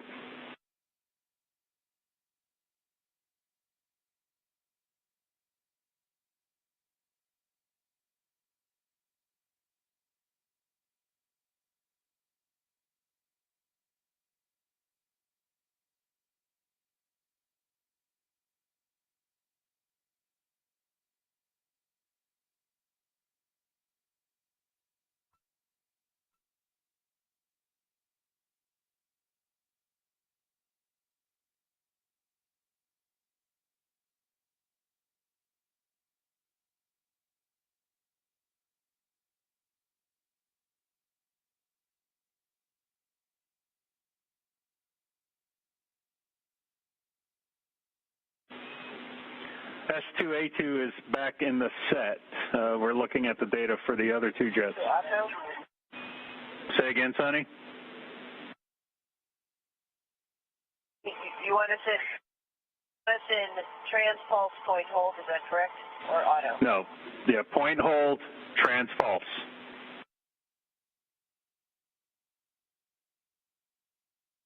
We're there?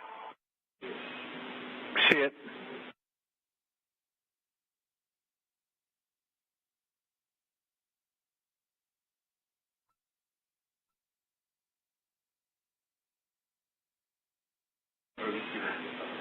All right, Butch and Sonny, we're ready for the manual piloting demo at your leisure.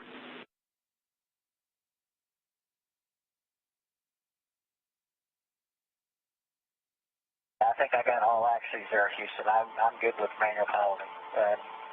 As expected, except for when we didn't have the full 6th off.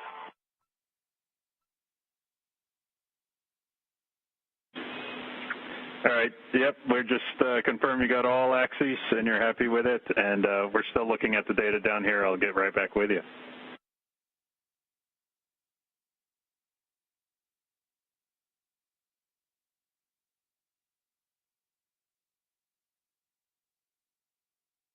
And as teams continue to analyze the data they've received from those hot fires of the 4 RCS, or Reaction Control System thrusters, they gave the crew the opportunity to conduct the manual piloting demo. They are still at that 260-meter hold point. This is where the demo was initially intended to take place, and due to the station keeping that they've already been performing during these thruster firings, Butch Wilmore reports back that he feels like he has a good idea of control of the vehicle, and he feels that the manual piloting demo itself is complete.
And we have been tracking a docking at 11:15. We've recovered enough jets to get back Enable 1. Enable 1 is good. I'd like you to configure backup for Enable 1.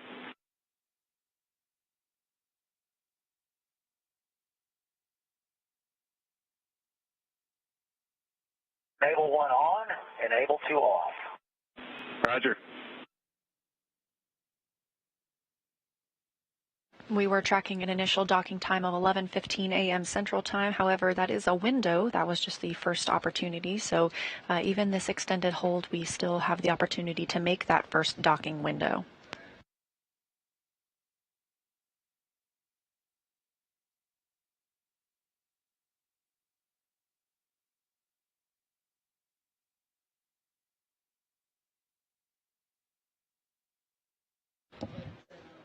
Starliner is continuing to station keep out in front of the approach corridor for ISS, as both ISS and Starliner are about to enter a period of darkness. Sun going over the horizon for them.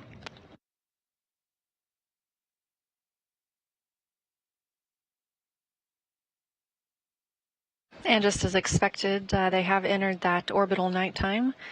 The International Space Station sees 16 sunrises and sunsets a day, and the orbiting laboratory and Starliner are currently flying approximately 258 statute miles over the Seychelles.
Starliner Houston on the big loop.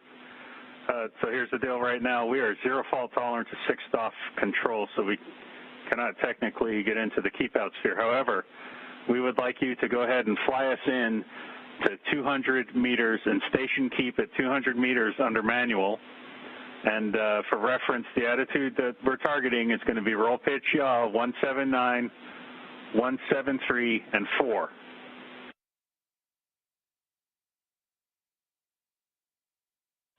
And you're good to do that now.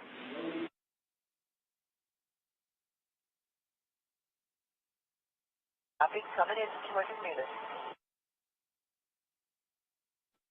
Roger. There's still some discussions here in mission control with engineers looking at the data from the hot fire test. In the meantime, they're having Butch and Sonny move Starliner to a slightly closer position as they await the results of the analysis from the hot fire test.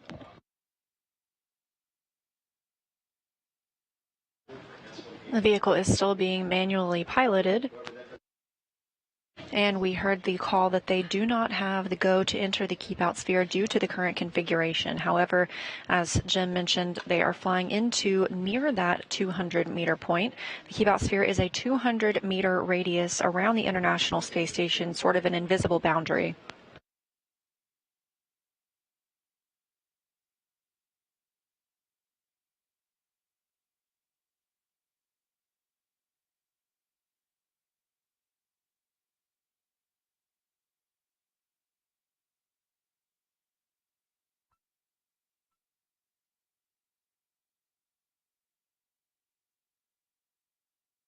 The keep out sphere and that 200 meter radius, again, it's a way to govern the arrival and departure of vehicles. Essentially, before a spacecraft can enter the keep out sphere, it has to be at least 4 orbits safe, meaning if it were to lose control of its thrusters, it would not enter that 200 meter radius within 4 orbits.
Again, to keep you updated on where we are at, we are troubleshooting 4 reaction control system thrusters on the service module of Starliner. At the 260-meter hold point, the crew was scheduled to conduct a manual piloting demo. They did so by station keeping while those 4 thrusters were hot-fired, meaning they're trying to regain use of them. We've received confirmation 2 of those have been recovered, and they have instructed the crew to move into the 200-meter point. Currently, the crew does not have the go from the teams to move into the keep-out sphere and continue its approach to the International Space Station. We were anticipating docking at as early as 11:15 a.m. Central Time. We will not make that timeline, but we are still in a docking window.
To recap the last few minutes of what we've been seeing here in the Starliner flight control room,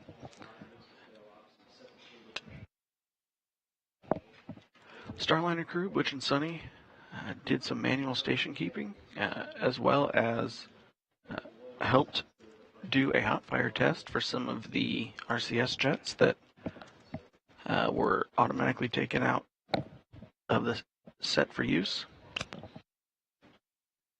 Currently, 2 of the 4 that had been preemptively turned off are now turned back on. They saw good data from them from the hot fire test.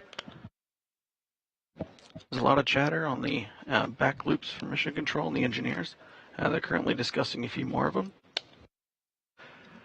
Since the hot fire test, Butch and Sonny moved slightly closer to in the approach corridor. All is preparing for the next phase once they finish the analysis of the RCS jet data.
Starliner Houston on the big loop. See you in the hold box. If you can just station keep there, 200 to 210.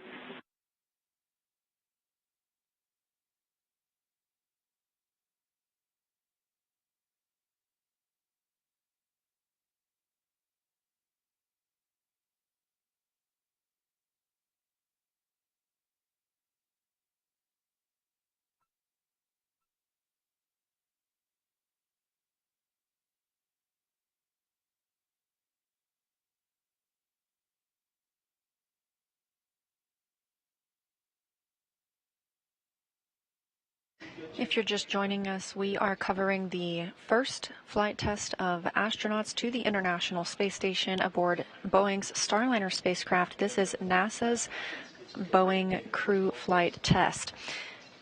The crew lifted off yesterday at 9:52 a.m. Central Time and is currently about 200 meters away from the International Space Station and holding.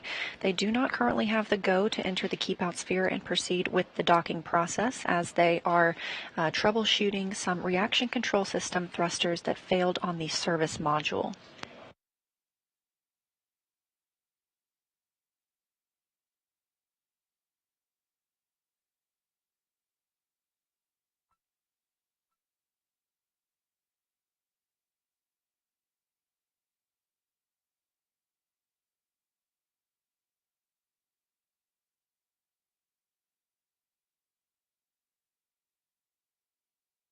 Aboard the Starliner spacecraft are NASA astronauts Butch Wilmore as commander and Sonny Williams as pilot. They are currently manually piloting the spacecraft at that approximate 200-meter hold point.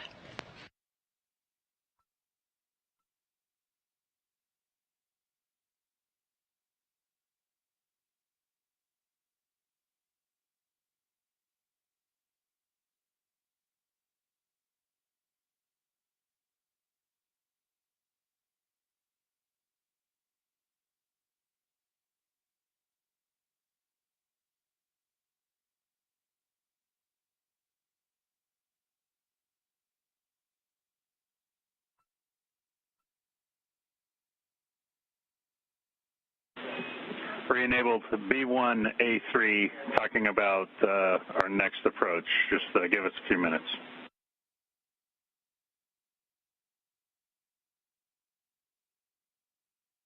Hi.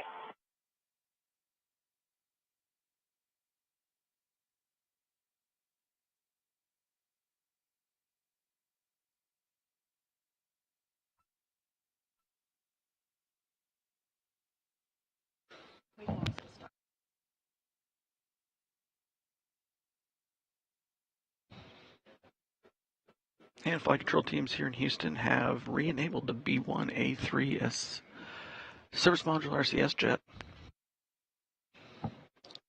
Butch and Sonny still station keeping Starliner, hovering between 200 and 210 meters out in front of the approach corridor for the Node 2 forward Harmony node docking port. A little more info about these RCS thrusters. These are reaction control system thrusters. There are 28 of them, and they are located on the service module. That's the lower portion, essentially, when you look at Starliner. The service module does not return to Earth. Also on the service module are 20 OMAC thrusters. That stands for Orbital Maneuvering and Attitude Control. OMAC thrusters are used for larger burns.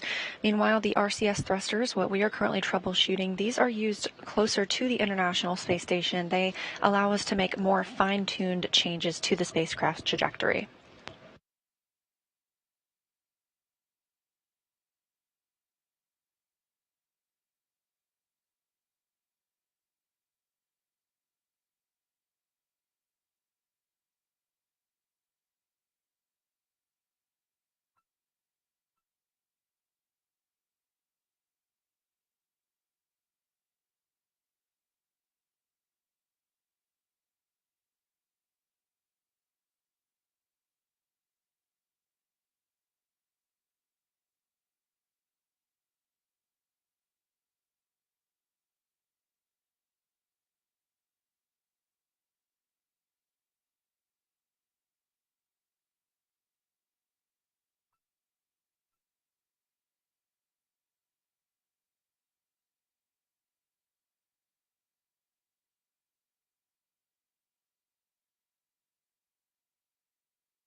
we're about halfway through the orbital night period for Starliner and ISS. Still some analysis being done on the data from the hot fire test, as well as determining which docking window may be available for Starliner once they have. Houston on the big loop. Just be advised. Looks like you're doing great flying there in the hold box. We lost the first docking window. We're going to still analyzing all the data and getting a path to approach for the next docking window.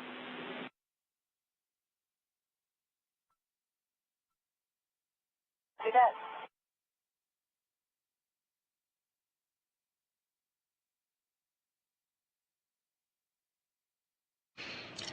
That call to the crew from Capcom Neil Nagata here in the White Flight Control Room in Houston, Texas at the Johnson Space Center. We were anticipating the earliest docking today for 11:15 a.m. Central Time, but with that call, we will not be making this first docking window. The second of those windows opens at 12:33 p.m. Central Time. And just so you're aware, we deactivated Mustang to help out main B power margin.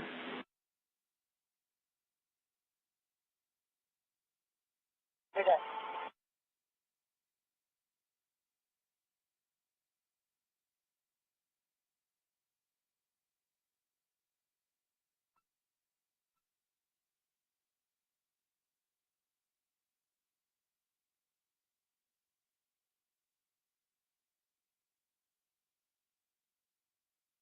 So we're going to power off the centerline camera for now. We've got to get vested. Yeah, we'll go with that.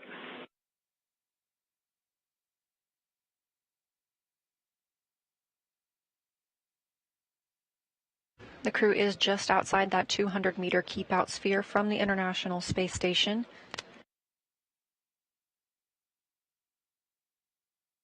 And Butch Wilmore continues to manually pilot the spacecraft.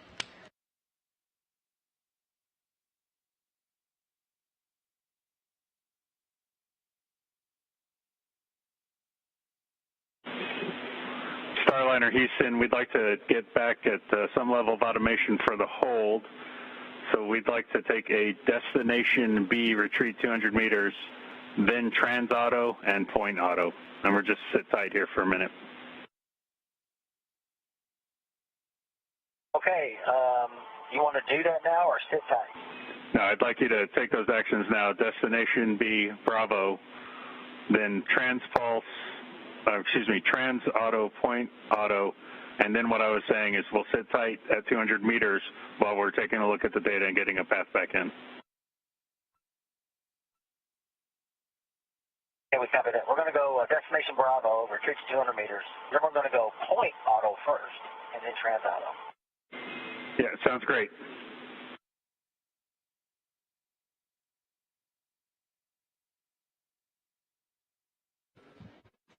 Capcom Neil Nagata flowing up some information to Butch and Sonny. They're following a short procedure to get Starliner back into autopilot mode.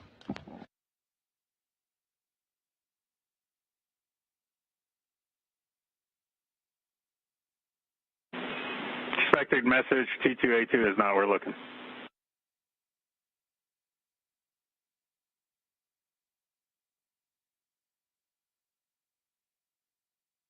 Okay, stand by.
Starliner, yep, T2A2 failed off, still have fault tolerance 6 off control.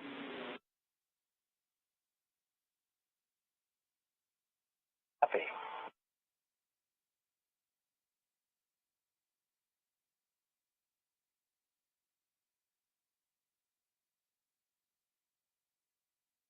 I'm not going to try to figure this out myself. Are we still good at Enable 1?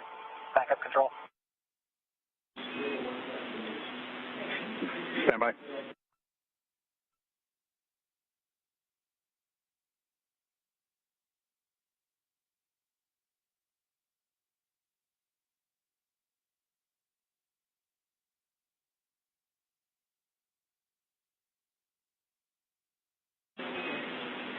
All right. Butch, with S1A1 and T2A2, both enables are degraded, so you might as well leave it enable 1. And like we talked about last night, if you have to drop the backup, you'll just have to find the right switch to get accomplish what you need to accomplish. That's what I figured. Thanks. Got it.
You're watching live coverage of NASA's Boeing crew flight test to the International Space Station with NASA astronauts Butch Wilmore and Suni Williams aboard the Starliner spacecraft.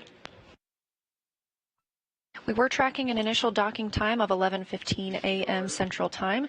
We will not dock during this during this current docking window. The next docking opportunity opens at 12:33 p.m. Central Time. That window closes at 1:19 p.m. Central Time. The crew is currently backing away from the 200-meter radius known as the Keep-Out Sphere at the International Space Station. They will hold at about 250 meters away. About 45 minutes ago, the teams noticed there were some reaction control system thrusters. These are on the service module of the spacecraft. 4 specifically were beginning to fail off, meaning they would need to be reactivated. The crew took manual control of the spacecraft at the 260-meter hold point and conducted some manual piloting while those 4 reaction control system thrusters were fired.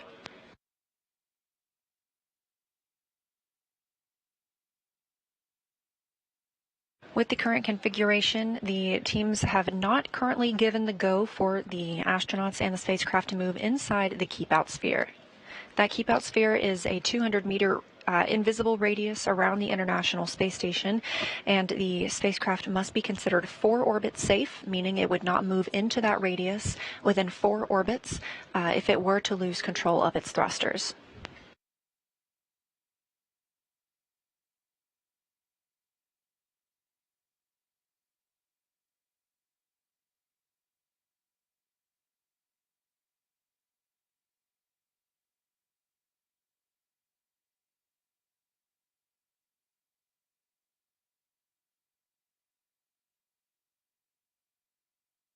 We are operating out of 2 flight control rooms here at Johnson Space Center. On the left, you see Capcom, or capsule communicator, Neil Nagata.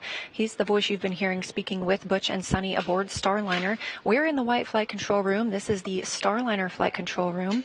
And on the right side of your screen is the International Space Station flight control room just across the hall, where teams are leading the space station and all of its systems.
Starliner and Station Houston on the Big Loop.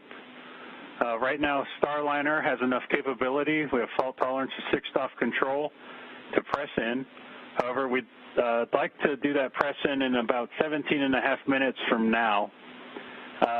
Given that, we're going to go ahead and perform another hot fire to see if we can recover the T2A2 and S1A1 jets in the intervening time. So for Starliner, once we get into insulation here and get our optical cameras back for Vesta, we're going to get back into the SM hot fire test procedure. Starliner copies. Sunny's pulling it up. Station copies.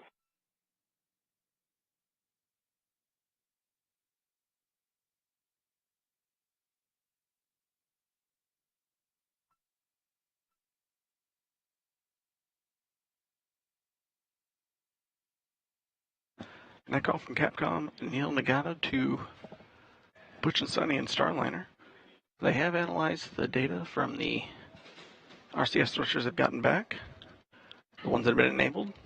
They do have 6-off control of Starliner, which means they are currently go for a docking. They're currently planning on moving in for the next docking attempt. Again, that next docking window opens at 12:33 p.m. Central Time. In the meantime, they are going to conduct a couple more hot fire tests to continue attempting to recover 2 of those RCS, or reaction control system thrusters.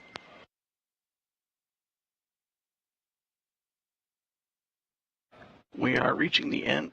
We are reaching the end of the nighttime period for ISS and Starliner. We should expect some views of both Starliner and ISS from each other's cameras shortly.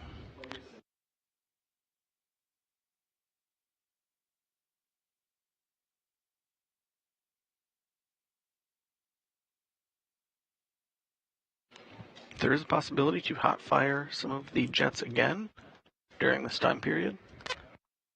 We will wait for a call from the Capcom. Starliner for the hot fire. The plan here is we're going to hot fire 3 jets, B1A3, T2A2, S1A1. Part of the reason we have to go back and take a look at B1A3 is because we had an attitude correction. We told you to do it, and it kind of muddied the rates for B1A3. So to get confidence back in it, what we're going to do here is we're going to have you go, we'll have you go to point hold and manual, right? And then we're going to sweeten up the station keeping. We're going to go to free drift, and then we're going to go ahead. I'll let you know when we start firing those jets. You'll be hands off until I tell you you're hands on. How copy? We go hands off the 10-minute hands on after we go free drift. We're ready. Okay, and also to make things a little simpler, we're going to stay in LVLH for this one. So stand by for my next call to get us configured. Standing by, yeah, we like LVLH. We were curious while we were in Nurse to begin with. Thank you.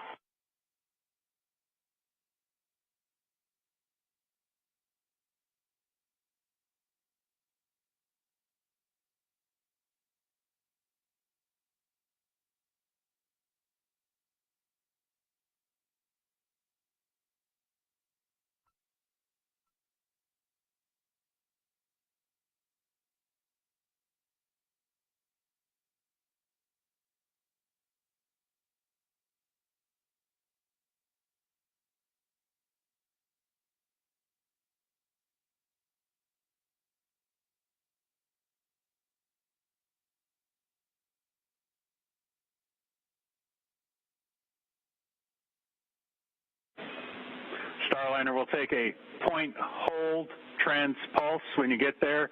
Stand by. Ray will give us some words to sweeten up the station keeping.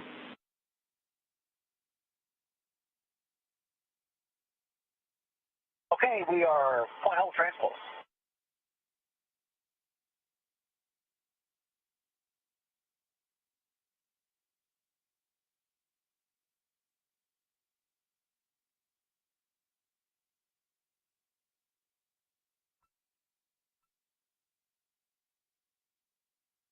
This view coming from the International. Give us 2 ups.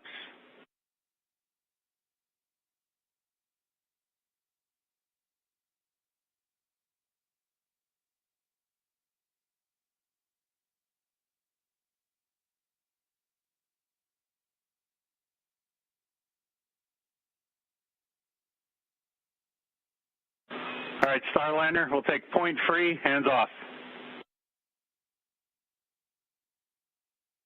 Free, hands off.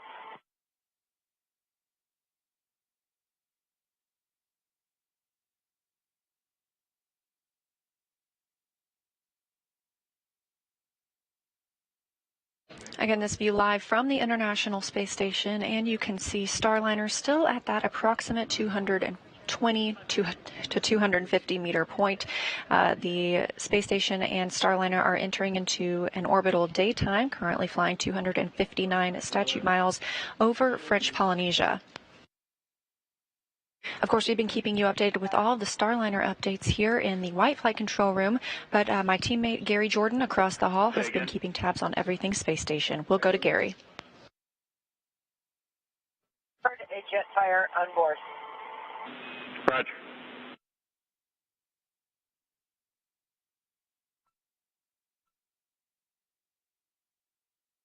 And this is Mission Control Houston. Of course, we're following along every step of the way with the teams over in the next flight control room following Starliner operations. Some of the views you were seeing were of the flight director, Vincent LaCourte, speaking with Ed Van Cise, flight director over in the Starliner flight control room, coordinating on entering that keep out sphere. We've been showing you periodic views of some of the telemetry that shows that sphere. Now, of course, once we cross that boundary, we're, of course, now in integrated operations, but that boundary needs to be carefully coordinated before pressing in and make sure it has the right fault tolerance.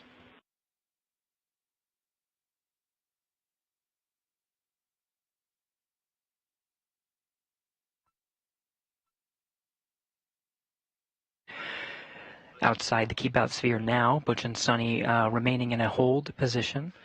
That go to proceed inwards has been given by the teams confident enough in the configuration of Starliner with the necessary redundancies to back away if needed once inside the keep out sphere.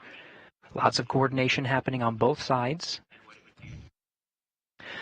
before giving that call. But from the International Space Station flight control team, there is enough confidence in the configuration to go ahead and press in.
And we're following along with these views from the International Space Station.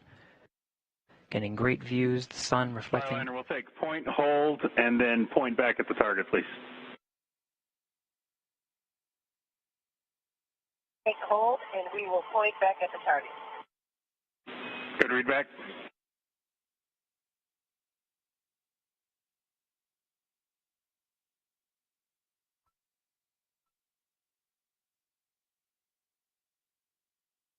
the point hold of the Sarge being one of the features of the International Space Station. The Vesta system, which we've been talking about on Starliner, tracks some of the features of the International Space Station, just making sure the pointing is right, and we do have some time to figure it out.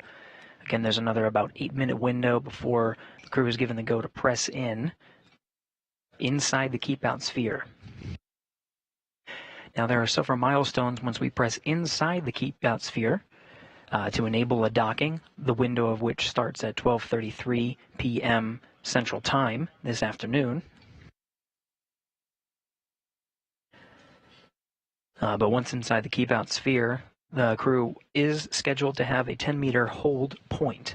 We're not pressing in straight from the current position, just outside, just about 200, a little inside 220 meters right now from the station's forward port.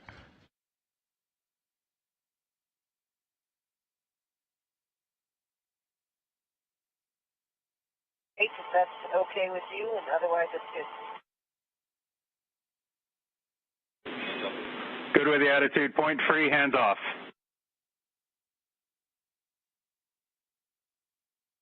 Attitude point free, hands are off.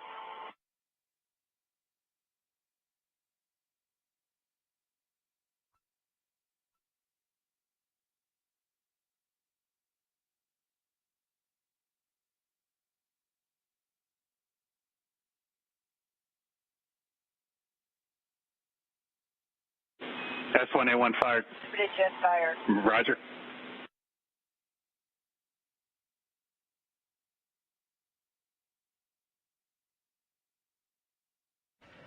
Capcom Neil Magada in the Starliner flight control room. The voice you're hearing inside Starliner is Sonny Williams, confirming that when the ground teams enable the thruster firing for that hot fire test, which had been reported to the crew. We got a pretty good yaw rate. Let me fix this. Negative. We're firing B1A3. Stand by. These numbers you're hearing are the specific thrusters. And we heard it. Roger that. We're looking. You heard confirmation of feeling some of those thrusters, S1A1, B1A3. These are the specific thrusters that are targeted for these hot fire tests before proceeding into the keep-out sphere. Again, the teams are comfortable with the current configuration with some of the reaction control thrusters. In the current configuration off, however, some of these thrusters that are being fired now are part of the hot fire test to try to recover some of those. Even though there is redundancy, recovering those would just add enough redundancy or additional redundancy outside of the already go configuration. The crew reporting that they are feeling those thrusters as they are hot fired. Okay, we'll take point hold to get us back on target track. Point hold and take us back and point us back to the target.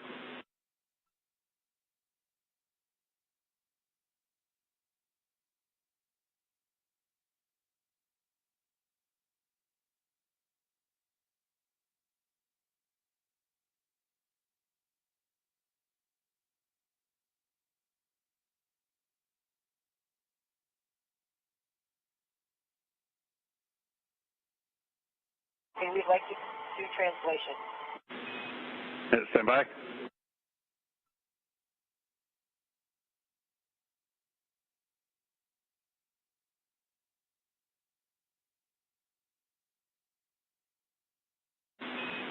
Starliner, your go to translate back to the hold box manually.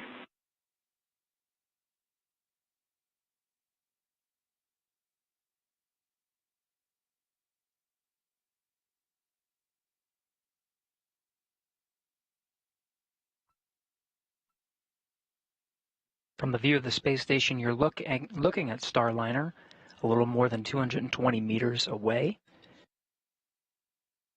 The crew has been given a go to switch back to manual mode and push in just a little bit to the hold box before pressing in. Team's continuing to analyze the hot fire test. And we're tracking and following along with the teams before going ahead to press in. From this view in the orbital daytime, you can see some of the RCS jets firing. as crew takes manual control.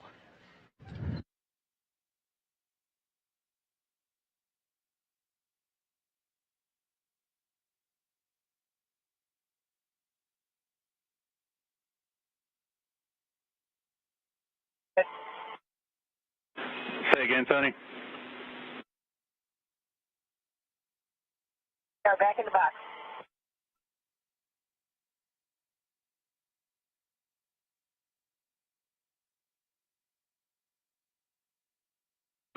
And can you guys get us in 200 to 210 meters, please?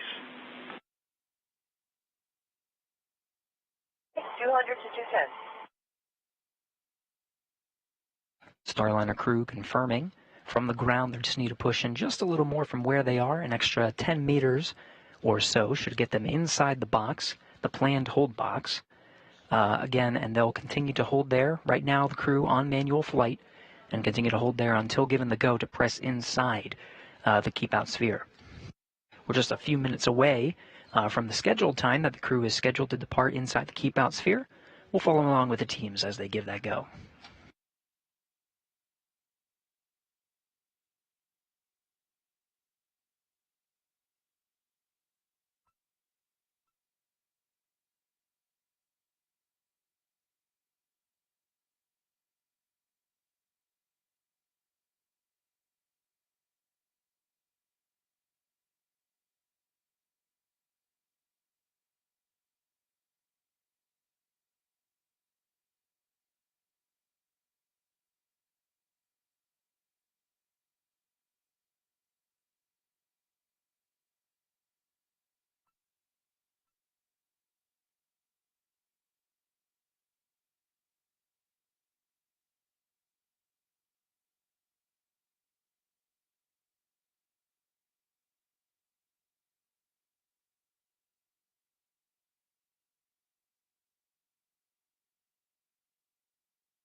This is Mission Control Houston. You're getting live views from the station of the Starliner, Butch Wilmore and Sonny Williams inside, manually piloting the Starliner in a station-keeping hold position.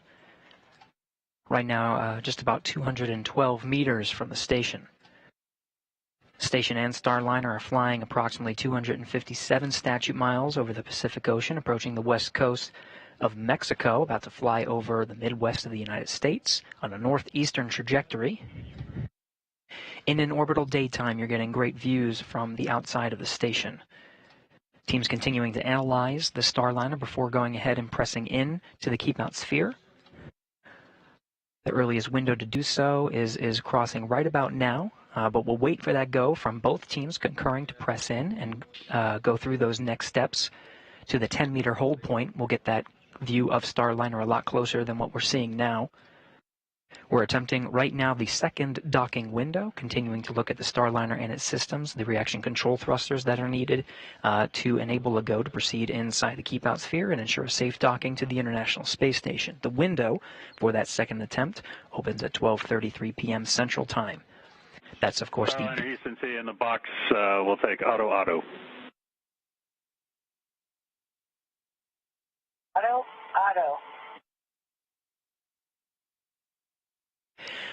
The crew manually flying again and station keeping within the hold window inside, right now inside 210 meters.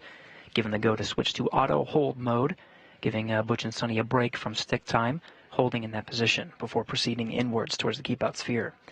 Again, we were talking about the windows. 12:33 is the beginning of that window. 1:19 p.m. Central Time is the back end of that window.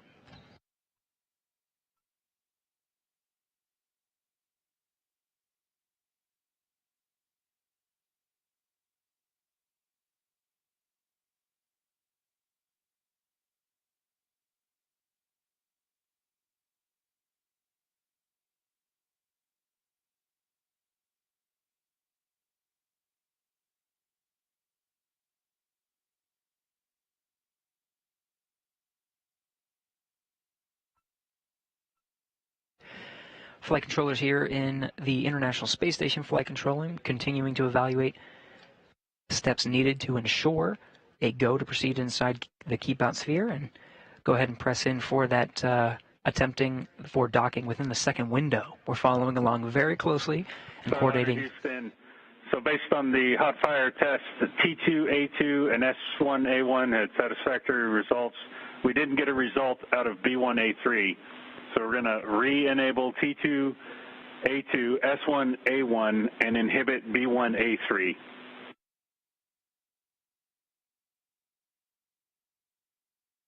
We copy all. You're going to inhibit B1A3. The other two, we see one of them back online, and it felt like the rest of them to us. I'm not sure what your data shows, but okay, copy all. Okay. Just read that back. You felt all three. Yes, we felt all three. Roger.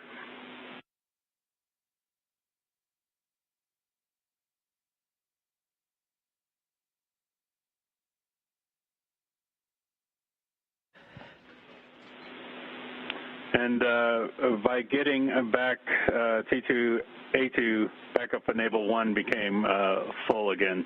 And I don't think you switched out of that, but we're still go backup enable 1. Copy that. Enable 1 on, enable 2 is off. SMRCS. Roger that.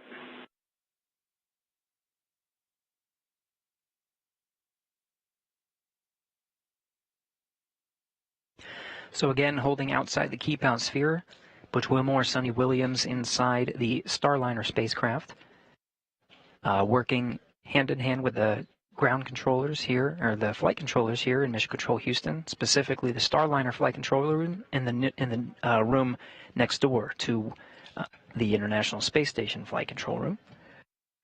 The teams worked together to hot fire some of the reaction control thrusters that went down. Looks like some of the reaction control thrusters, 2 specifically, performed well, so those will be re-enabled. 1 did not perform so well, so they're going to go ahead and inhibit that particular thruster. That one's B1A3.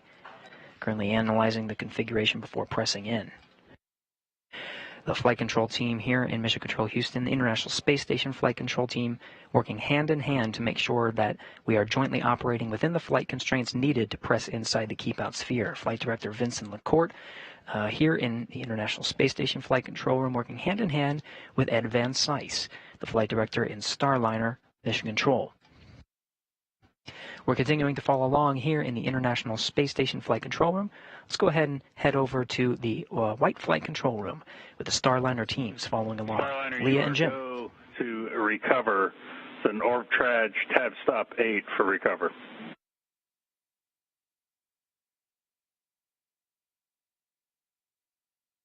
Stop 8, recover. Here we go.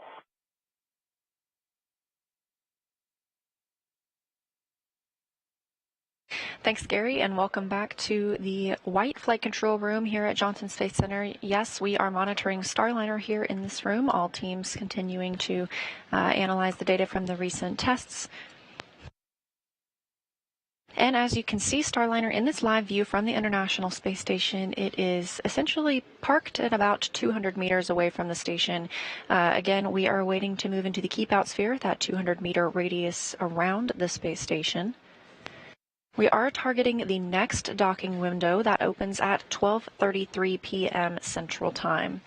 Now we are in another tracking and data relay satellite system handover. We expect to regain those visuals shortly. Meanwhile, here's another good look at the teams in Mission Control Houston, both Starliner and International Space Station. As Gary just shared, over there on the left, in the middle of your screen, that is Neil Nagata. That's the Capcom you've been hearing speak with the crew. Down toward the bottom in the white shirt is NASA astronaut Mike Fink. You may have seen him on the launch broadcast yesterday. He is also a crew member for the Starliner 1 mission. Up at the top of your screen, that's Flight Director Ed Van Cise.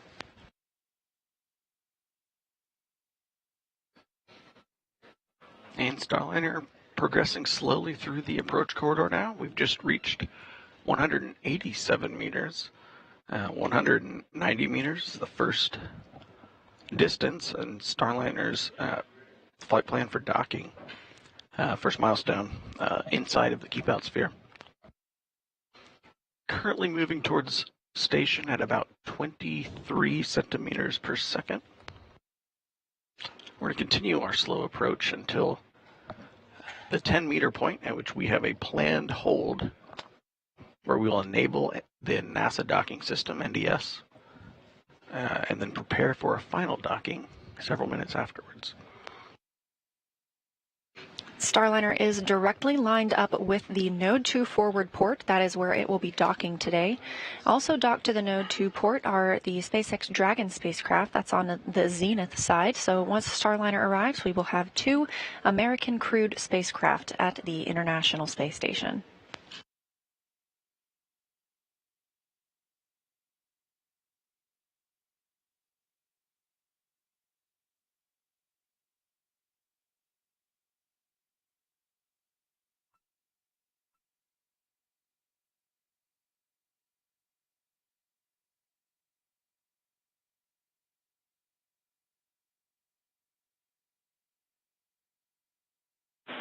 Station Houston on the big loop.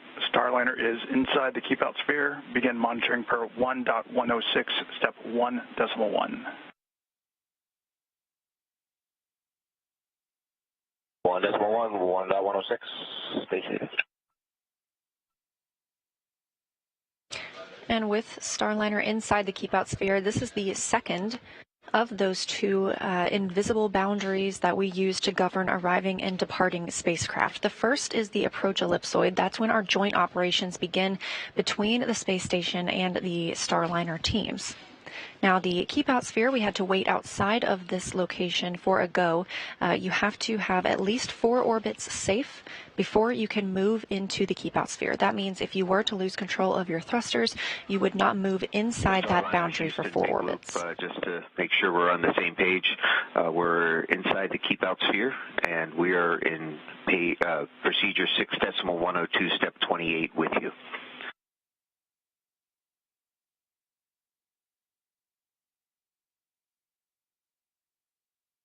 And Starliner is with you. Height fill 2's up to 45 hits.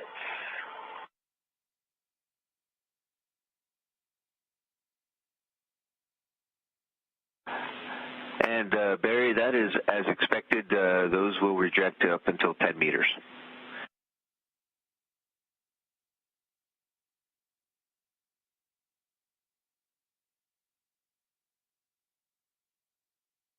As Starliner continues its approach, both it and the International Space Station are flying approximately 261 statute miles over Kansas, crossing into Nebraska.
Another satellite handover as Starliner continues its approach to the International Space Station. Again, we track these handovers on the tracking data and relay satellite system, and we have regained that visual communication of Starliner on its approach. Again, we are inside the keep out sphere. Starliner has been given the go to proceed, and we are targeting the earliest docking time for 12:33 p.m. Central Time.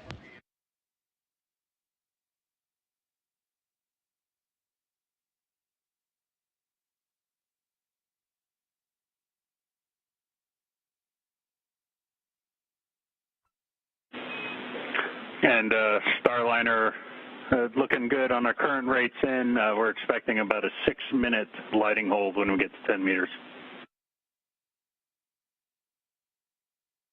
6-minute lighting hold, copy.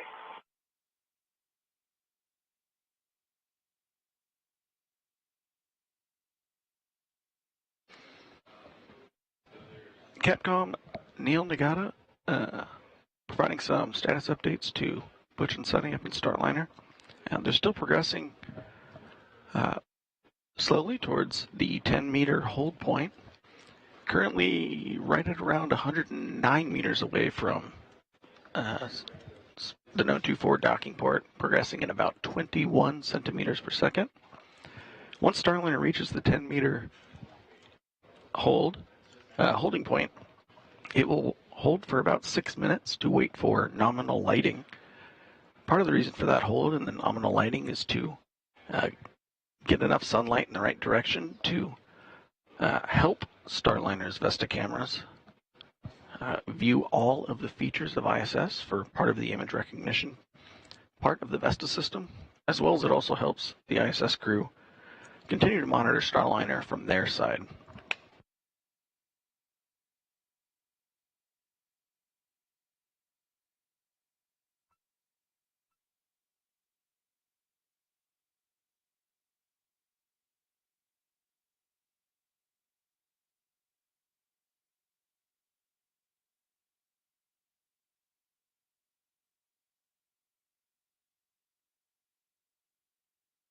And just a reminder of the NASA astronauts aboard Starliner today.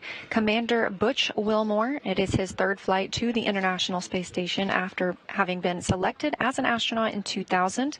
He flew first to the International Space Station as a pilot on Space Shuttle Atlantis in 2009 and served as a flight engineer for Expedition 41 in 2014. NASA astronaut Sunny Williams is the pilot for the CFT mission, or Crew Flight Test. She was selected to be a NASA astronaut in 1998. This is also her third flight to the International Space Station, the first one coming as a flight engineer for Expedition 14, and in 2012, a member of Expedition 32.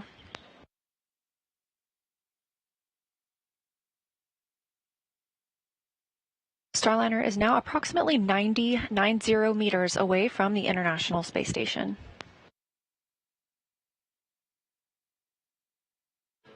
And at the 100-meter point of Starliner's approach towards ISS, it has slowed down to 0.1 meters per second, or 10 centimeters per second. It will continue at that lower rate until it reaches the 10-meter holding point.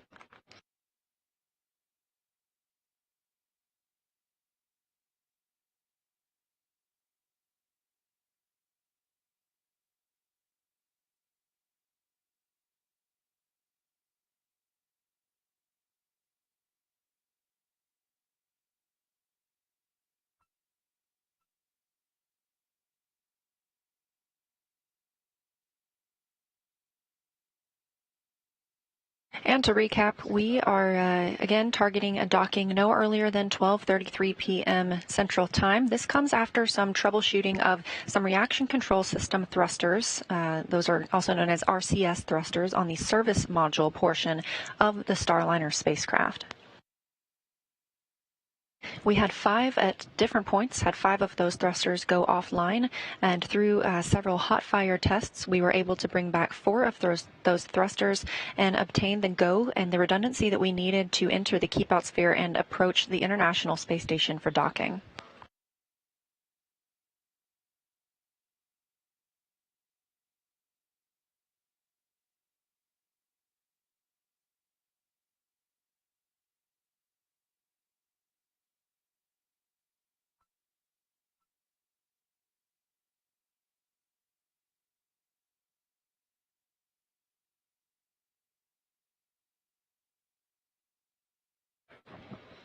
Passing through the 80-meter mark on Starliner's approach to the Node 24 docking port, we'll expect another decrease in velocity right around the 50-meter mark. We'll cut it in half down from 0.1 meters per second to 0.05.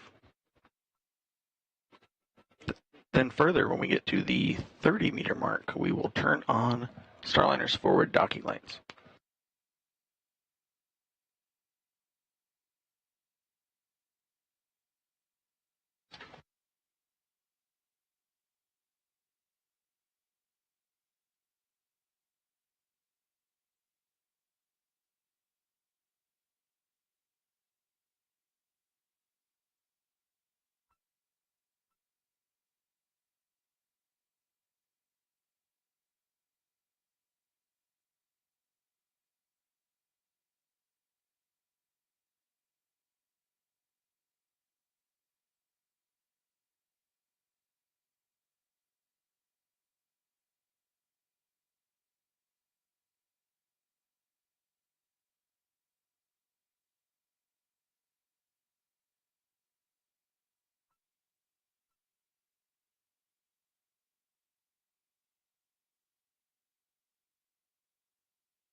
Starliner now approximately 63 meters away from the International Space Station.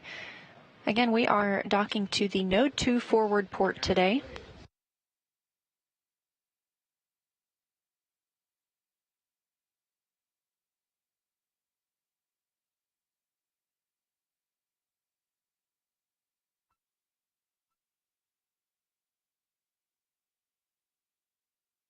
We are now 33 minutes away from the opening of the next docking window. However, we may hold at the 10-meter hold point for lighting to balance out and give us a better view of the international docking adapter that Starliner is targeting.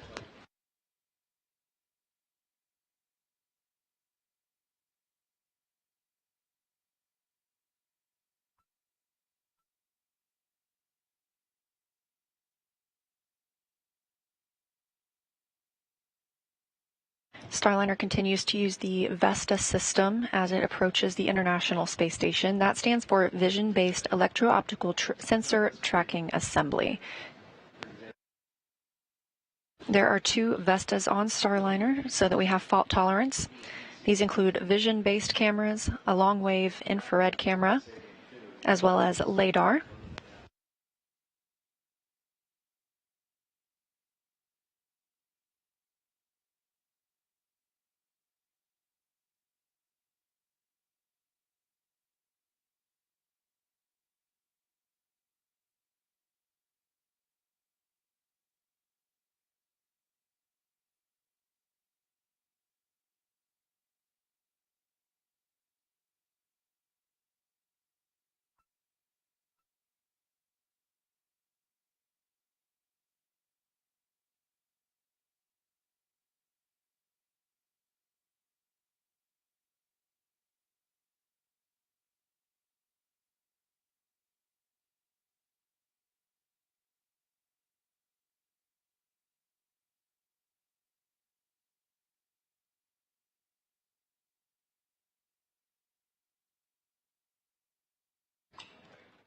Starliner just passing the 50-meter mark.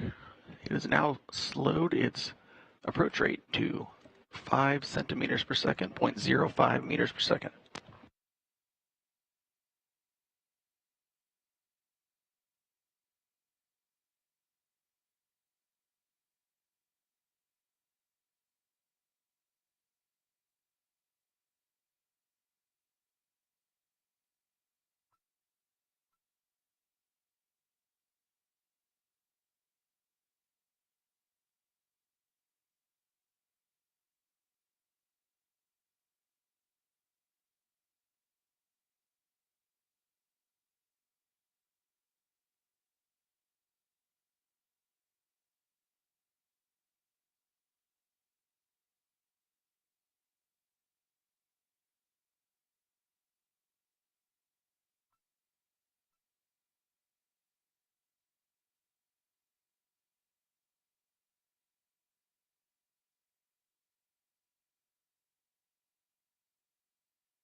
Starliner continues to approach the International Space Station.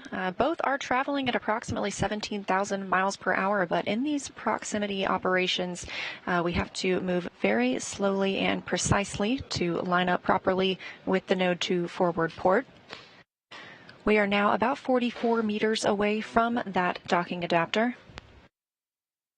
The next hold point comes at the 10-meter hold point.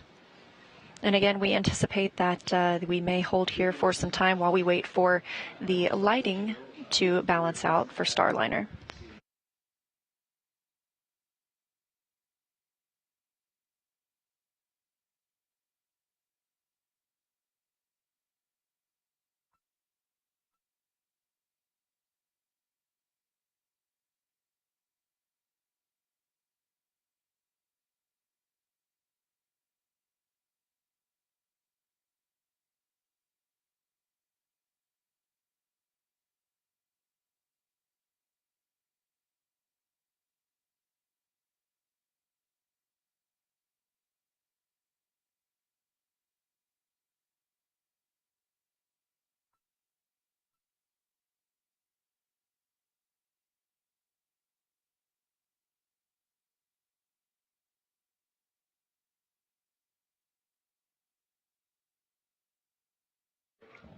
And coming up on 40 meters away from station, still progressing at about that 0.05 meter per second approach rate.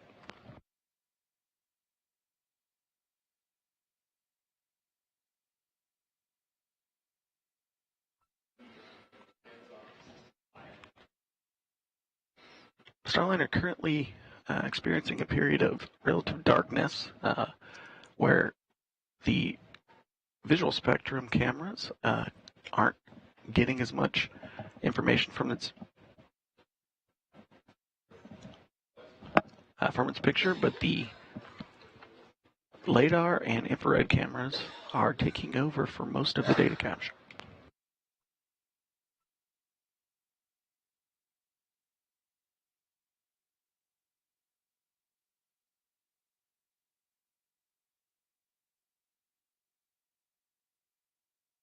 Again, this is NASA's Boeing crew flight test to the International Space Station, the first flight of astronauts aboard Starliner. Today, they are carrying NASA's Butch Wilmore and Sunny Williams, both making their third trip to the International Space Station after lifting off at 9:52 a.m. Central Time yesterday from Space Launch Complex 41 in Florida.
And we are coming up on 30 meters from the International Space Station, getting a beautiful view now of Starliner as it continues its approach. We are in an automated piloting mode at this time, so the crew is not having to command the spacecraft. Starliner is designed to automatically rendezvous and dock with the space station, but we have seen the crew take manual control of the spacecraft a couple of times during this flight test. One of those happened yesterday afternoon while we were in what is called far field operations. They essentially got to test maneuvering the spacecraft in case they ever did need to take manual control.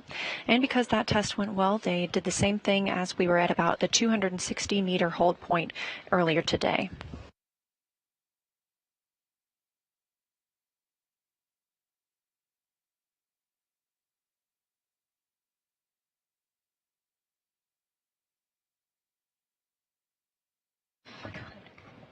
Just passed through the 30-meter mark, and you see the Starliner's forward docking lights turn on.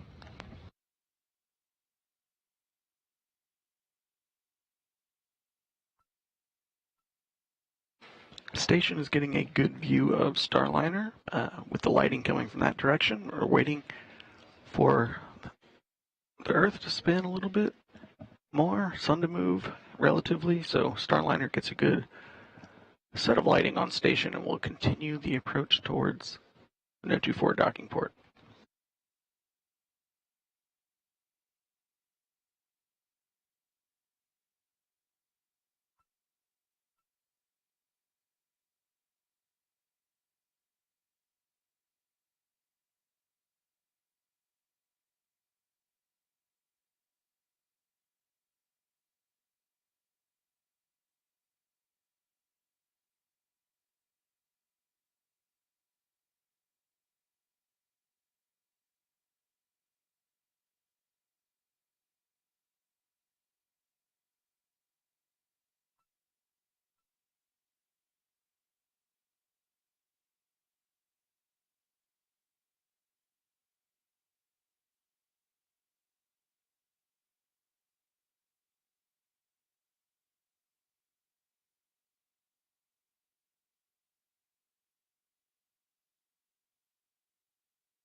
Starliner nearing the 20-meter point, currently at about 22 meters away, still progressing at 0.05 meters per second.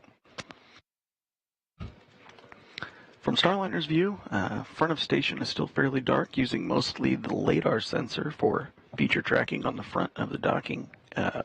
24 docking port. Currently, you can see Starliner's NASA docking system, NDS. Docking cover has been open for a long period of flight. Currently, the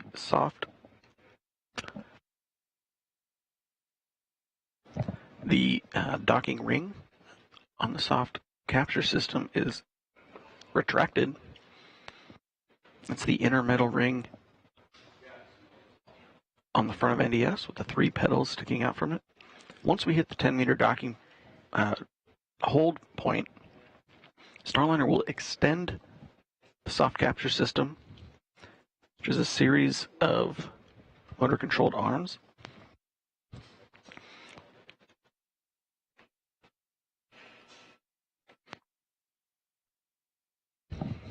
Once we start moving forward after the 10-meter hold point, those arms will remain extended.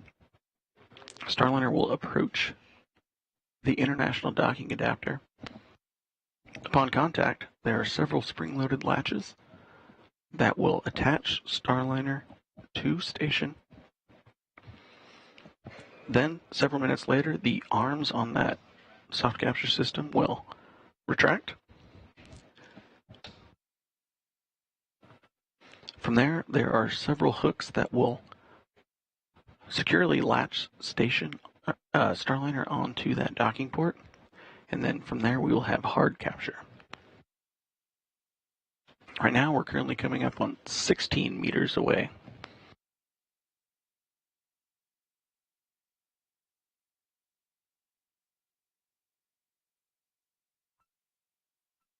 And again, we anticipate holding at that 10-meter hold point. This is a built-in hold, and we may wait here until we get ideal lighting.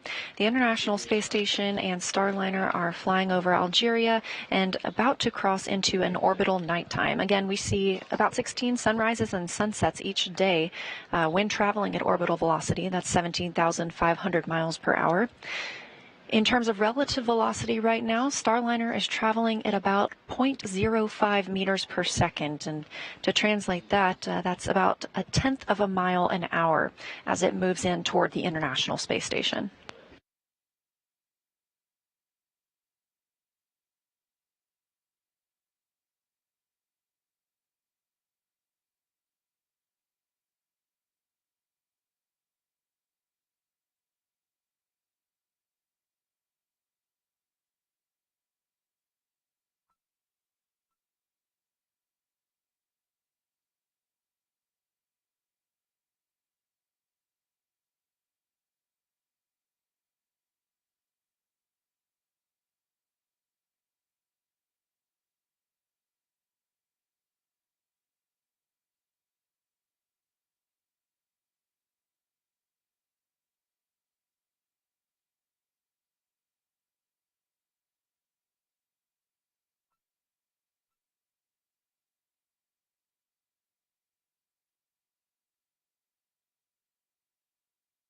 And meter hold confirmed.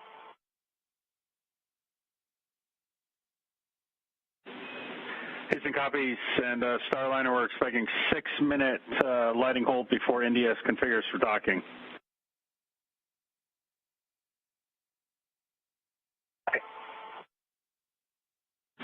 Station Houston on the big loop. Starliner's at the 10-meter hold point. ISS crew perform 1.106, step 1.2. Station copies on the big loop. Executing 1.2 of 1.106. ISS crew ready for final approach. Houston copies. Starliner Houston, got your fill-ins for your step 31. The maneuver to target align will be at 17:27:40. Expect final approach at 17:30. We're going to have 47 minutes of margin.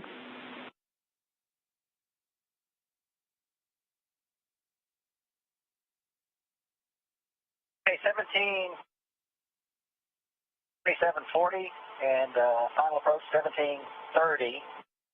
We don't know if you said 40 or 00. It was going to be, the time for final approach 17:30:00 with 47 minutes of margin, 47. Okay, 00 with 47 minutes of margin, copy.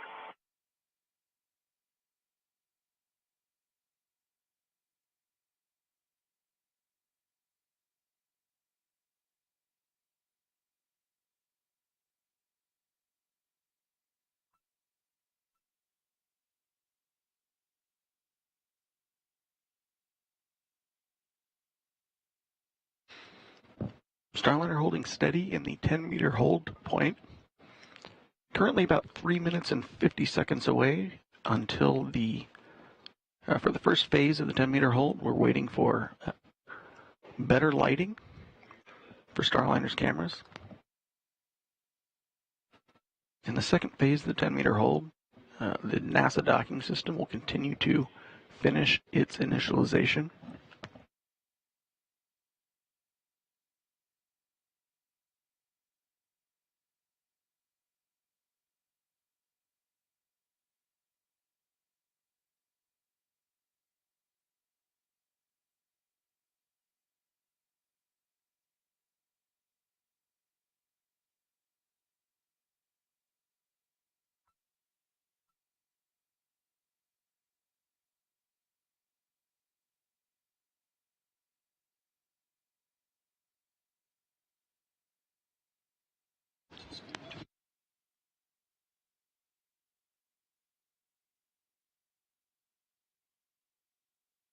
Starliner appears suspended in space as it and the International Space Station continue traveling at over 17,000 miles per hour. And again, we are anticipating an orbital nighttime here shortly. We are at the 10-meter hold point. This is a built-in hold for all arrivals. And we will continue holding here until we get the lighting that the teams are looking for to continue to press in towards that node 2 forward port.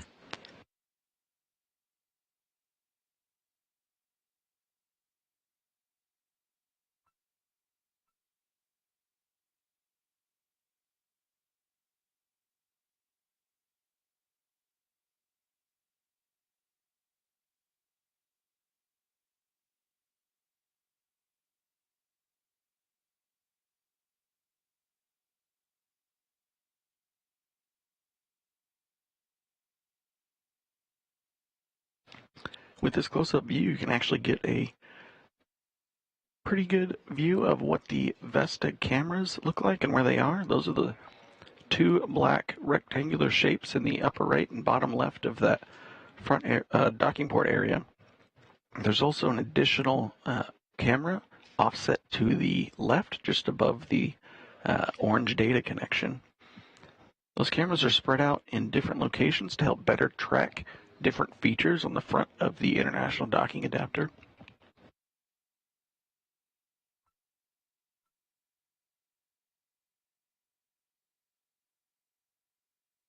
And we are again in a satellite handover with the International Space Station.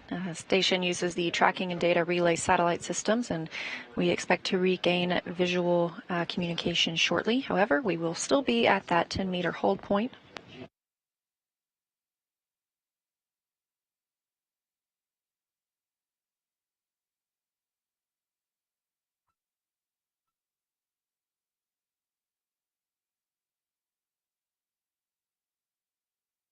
Again, the docking window opens at 12:33 p.m. Central Time.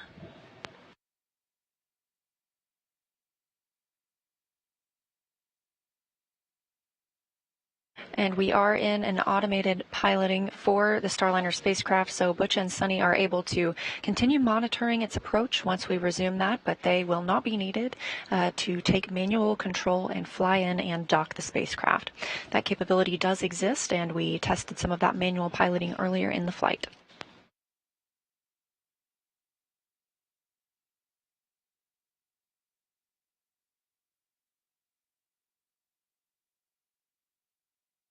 So we just hit 10-meter hold 2. We're putting step 32 in work, if you're ready.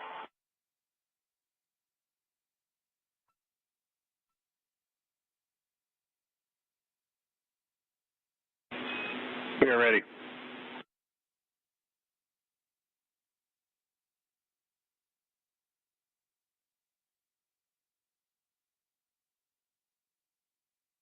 Again, Houston.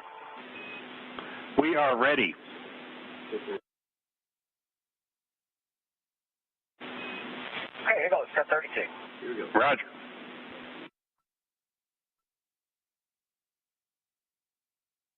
All right, NDS latch NEA switch is in enable. Roger.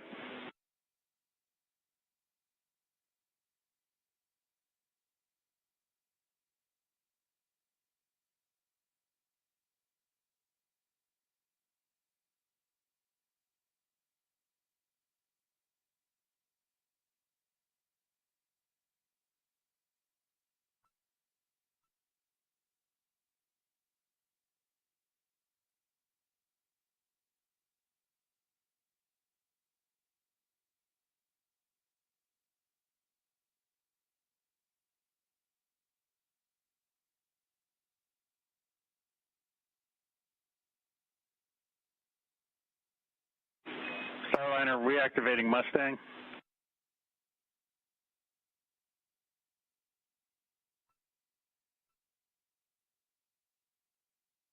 Okay.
Continuing to hold at the 10-meter point while the NASA docking system extends the docking ring, or the soft capture ring, I should say.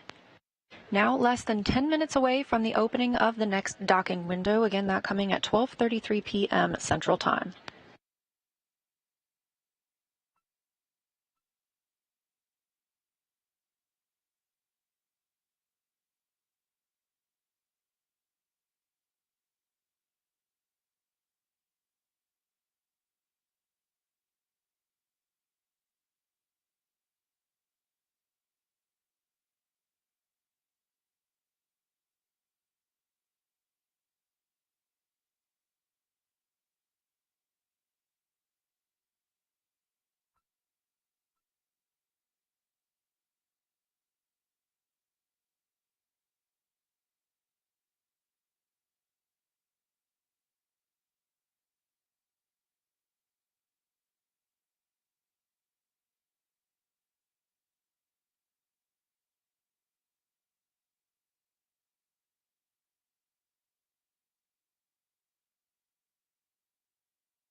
Starliner, Houston on a big loop. NDS and entry cover are configured for docking.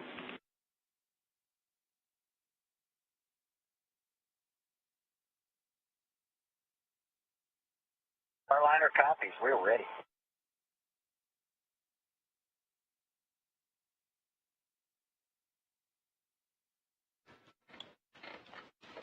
Capcom Neil Nagata and Commander Butch Wilmore both confirming that they see NDS ready for docking. We're currently sitting about 1 minute 55 seconds away from the final approach ignition.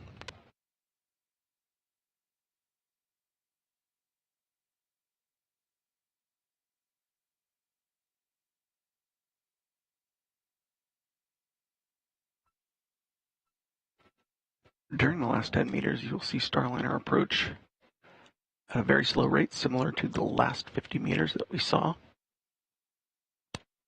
coming in the approach corridor.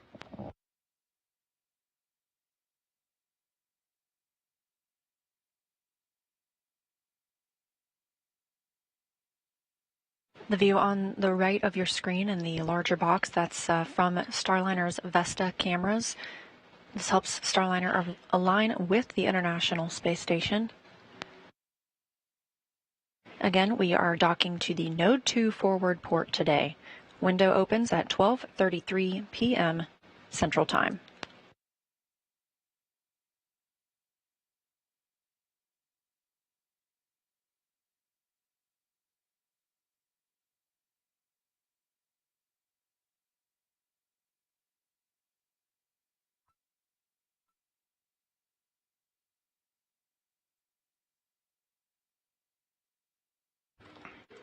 And we're looking about 30 seconds away from the final approach.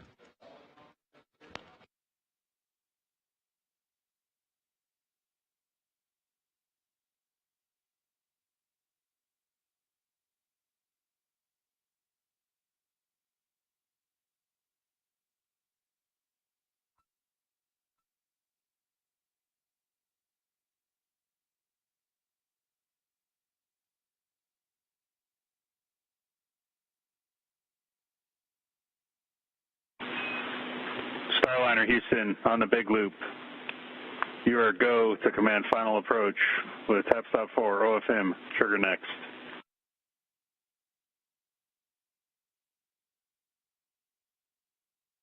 Recon the Sunny's putting in the trigger next. Tap stop 4. Station Houston on the big loop. For ISS crew, perform 1.106 steps 1.3 and 1.4.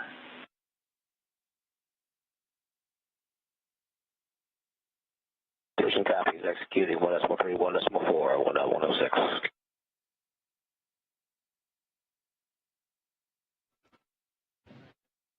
And the Starliner crew have gotten the authority to proceed for the final approach.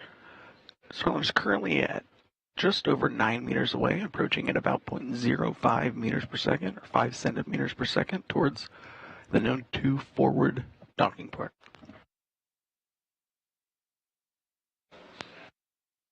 Again, NASA astronauts Butch Wilmore, the commander, and Sonny Williams, the pilot, on the crew flight test today. This is an autonomous docking, meaning they are monitoring from inside Starliner, but the spacecraft is currently flying itself.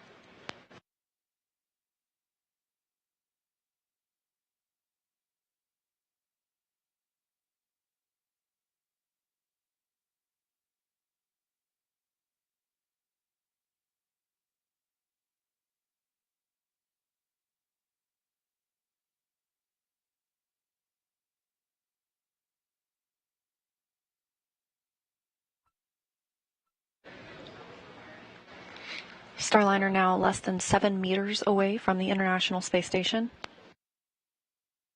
All good calls on the ground. Estimated time of contact is 2 minutes.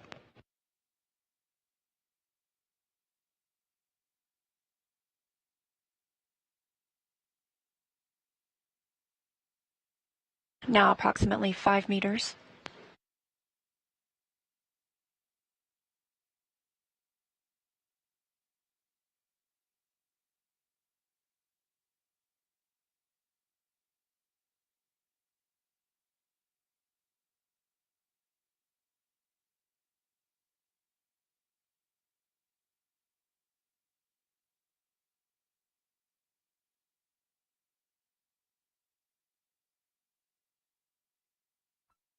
And Starliner passing through 4 meters.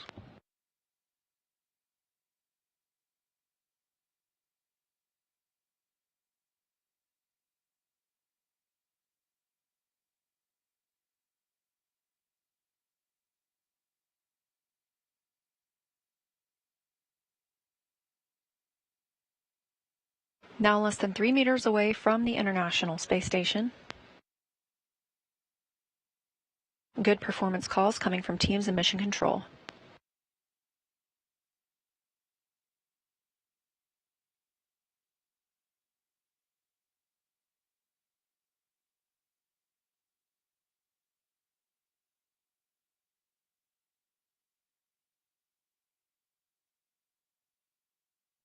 Starliner at 1.5 meters away, currently about 25 seconds from docking.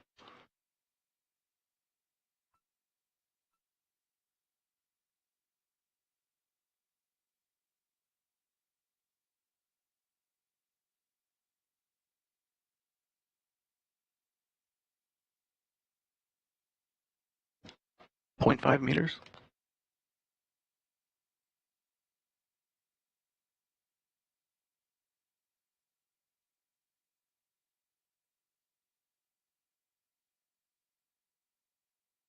Contact capture.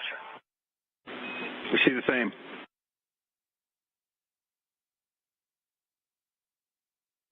At 12:34 p.m. Central Time, above the southern Indian Ocean, we have confirmation of contact and capture of NASA's Boeing Crew Flight Test and Starliner aboard the International Space Station. Butch and Sunny have made their arrival.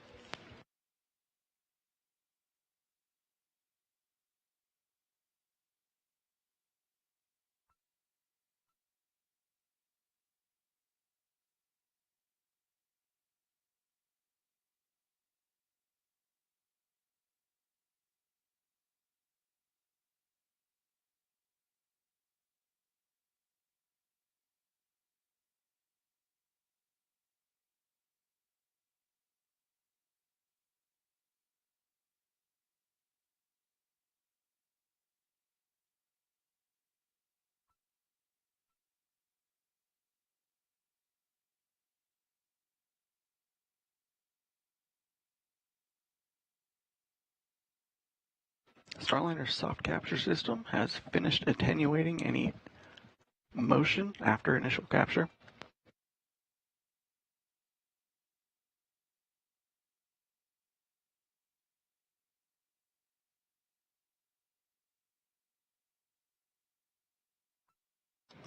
Next step for the NASA docking system is to retract its extension arms, allow the hooks on the hard capture system to attach to the docking port on the Node 2 forward international docking adapter.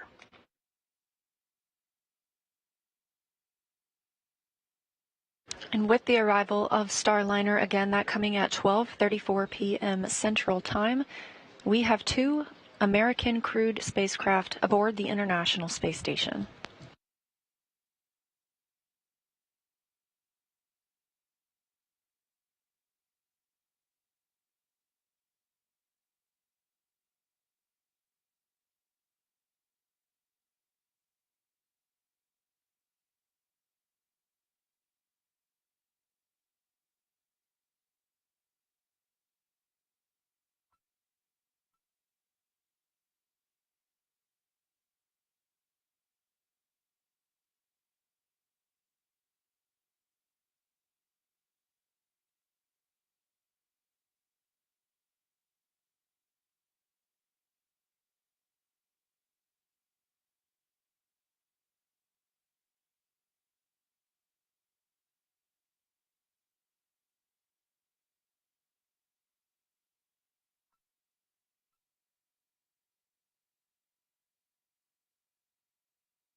And with contact and capture of the Starliner spacecraft, we are now securing the spacecraft to that Node 2 forward port. First step in that is ring retraction of the NASA docking system soft capture ring. Once that's complete, there are 12 hooks that will need to drive and more firmly secure the spacecraft. Those will happen in 2 sets of 6. This takes anywhere from 15 to 30 minutes after the spacecraft arriving to the International Space Station.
Houston Station on the big loop. Thrusters disabled for hard maintenance. Houston copies.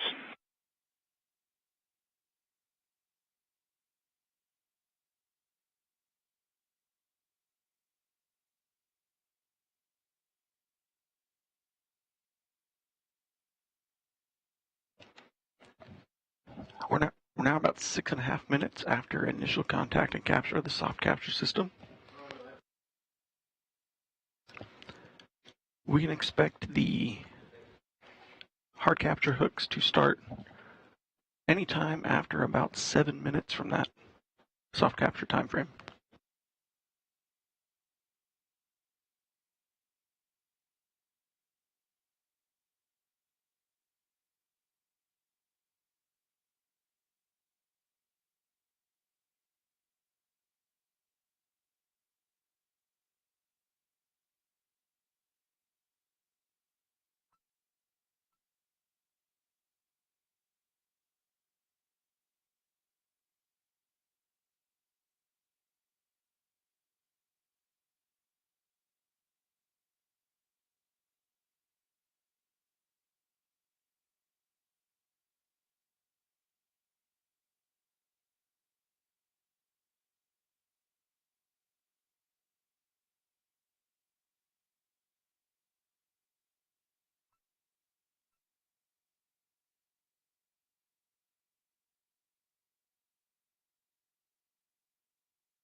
So while we're waiting for the NASA docking system on the Starliner side to finish completing its docking procedure, let's go over to the International Space Station Flight Control Room. Hey, thank you, Jim. We're following along every step of the way here in the International Space Station Flight Control Room. Flight Director Judd Freeling working hand in hand with the teams over with you over in Starliner Mission Control, ensuring that everybody's following the joint flight rules that are necessary. There's Judd Freeling in the forward end. To his left is Diana Trujillo, working to monitor all the different steps together. Will Vu over to Vince's right is to Vincent LaCourt's right is Will Vu, the voice from Mission Control here in Houston, up to the crew aboard the International Space Station. Space Station has a couple of maneuvers in order to proceed with the next steps of retracting the NASA docking system ring on the Starliner. The thrusters need to be disabled on the International Space Station side, and the International Docking Adapter must be aligned with the NASA docking system. Teams here in Mission Control Houston verifying all of those have passed, so we're following along to proceed towards a hard capture. Again, we had soft capture confirmed at 12:34 p.m. Central Time. The hard capture secures Starliner to the International Space Station. Expect to hear some words from the crew after that hard docking is complete. In the meantime, lots to follow along with to ensure a safe docking, a safe hard docking of Starliner to the International Space Station. A couple of steps. Now, of course, after that hard dock is complete, we still have to go ahead and open up the hatches, so the teams here will remain on console and follow along through the methodical steps necessary to pressurize the vestibule in between Starliner and the International Space Station. That vestibule is the International Docking Adapter. Right now it has been exposed to vacuum, awaiting for Starliner's arrival. Once Starliner is hard docked, they'll follow procedures in order to pressurize that vestibule from 0 psi to match that of Starliner and the International Space Station, same as we have here at sea level, 14.7 psi. That will take some time in order to accomplish. Now, because we docked on the second opportunity here, the second docking window that we were tracking as part of the flight to the International Space Station, we'll follow along to provide estimated times of hatch opening and the welcome ceremony, where the Expedition 71 crew will formally welcome the two first-time flyers of Starliner to the International Space Station, Butch Wilmore and Sonny Williams, the first to fly the Boeing Starliner.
Bringing you live views from here in the International Space Station Flight Control Room.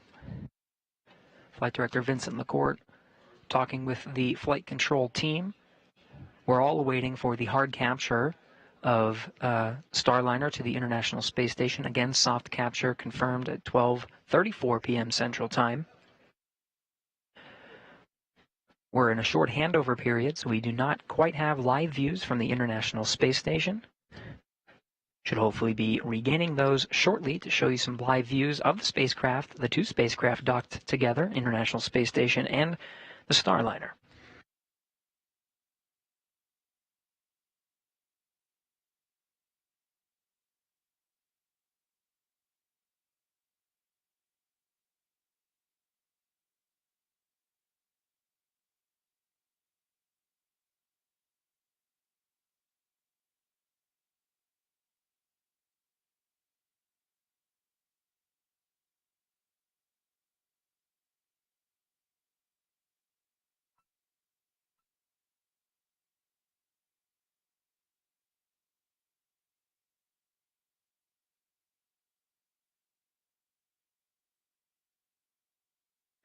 Fellow Flight Director T.J. Creamer was just passing behind Vincent LaCourte and Diana Trujillo.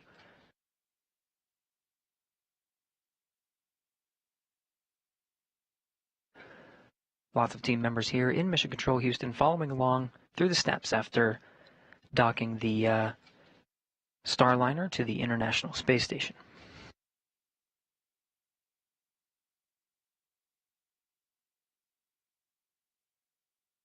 Visiting Vehicle Officer Dory Tomeko is following along with the teams over in the Starliner Flight Control Room. The visiting vehicle officer, a console position here in Mission Control Houston that works very closely with any visiting vehicle spacecraft.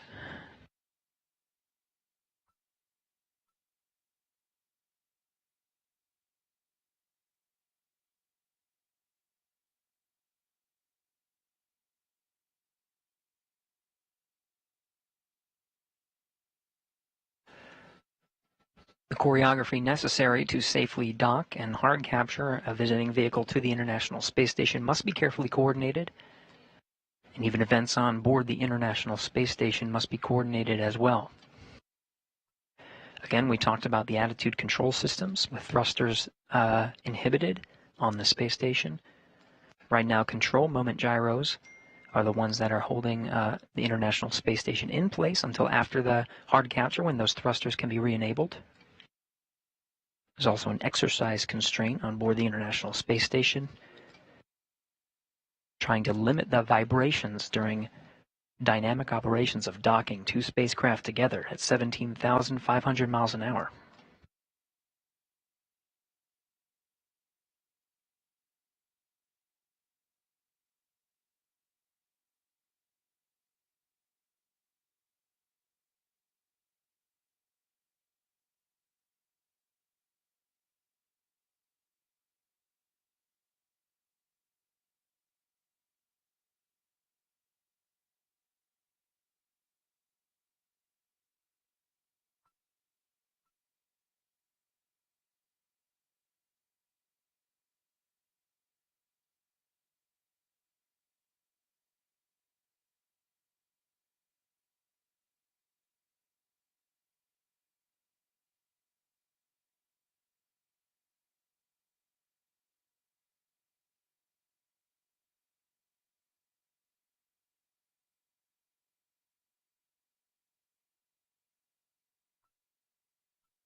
For those just tuning in, we do have a contact and soft capture of the Starliner spacecraft to the International Space Station.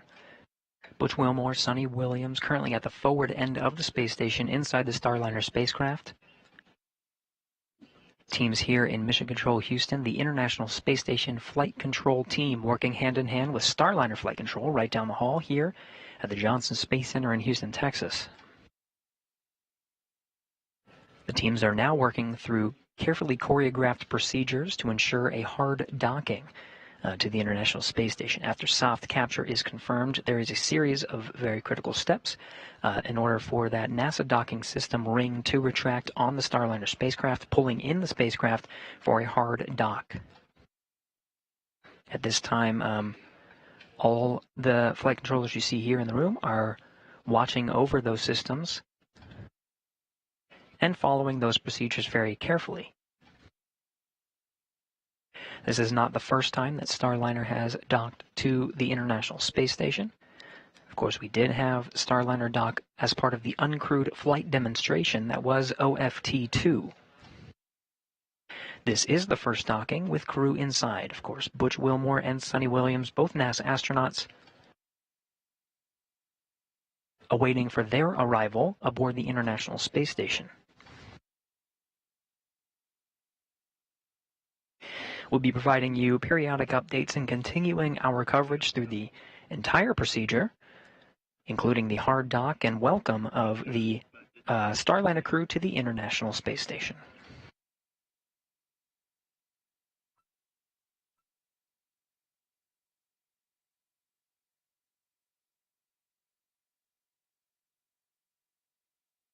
Again, we'll remain on air continuously through the entire procedure of hard docking to the International Space Station. The docking of Starliner to the International Space Station leaves a small gap called a vestibule in between the station and the Starliner. That vestibule is currently at vacuum, and methodically over the next few hours needs to be, once, of course, hard dock is confirmed, needs to be pressurized up to sea level to match that of the internal pressure of Starliner and the International Space Station at 14.7 psi. We'll follow along from both sides, from the space station side as well as the Starliner side. Crew aboard the International Space Station will work through procedures to open up the different hatches and prepare the pressurized mating adapter for welcoming Butch and Sonny inside the orbital complex. There are many steps in order to outfit the pressurized mating adapter and prepare for their arrival, including opening up various hatches, including the Node 2 forward hatch and what's called the APES hatch. This is the hatch on the station side. On the Starliner side, the hatch is called the IVA, and that will be opened as well to allow a clear path for Butch and Sonny to enter into the International Space Station.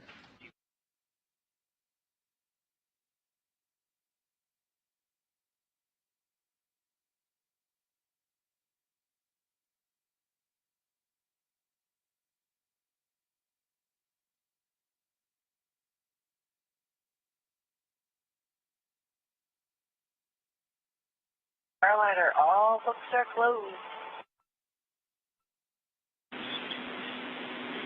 Houston copies. We agree, and we're just waiting for the sequence to complete.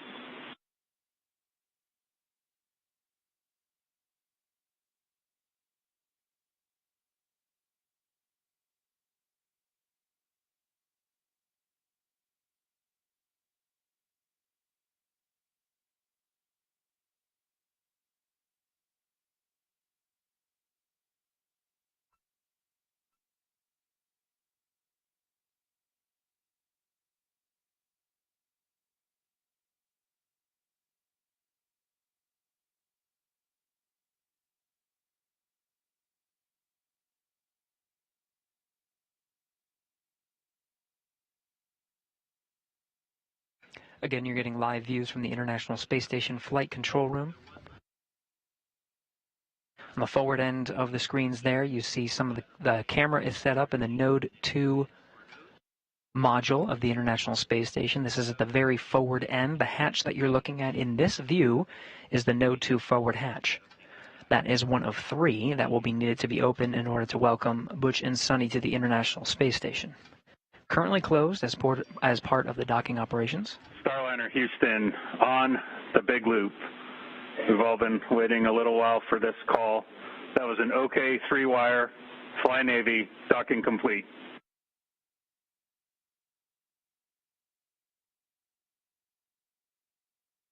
Okay, indeed. Nice to be attached to the big city in the sky.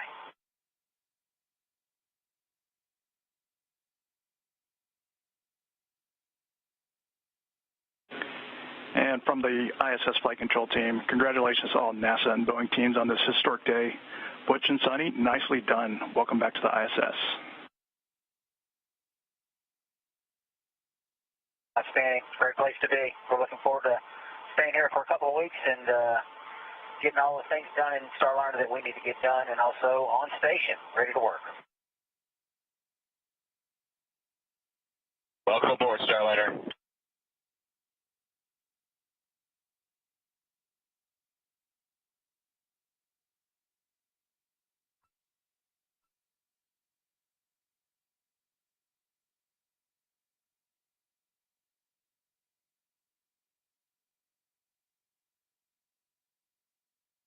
Starliner Capcom Neil Nagata on the right in your screen, flanked to his side by NASA astronaut Mike Fink.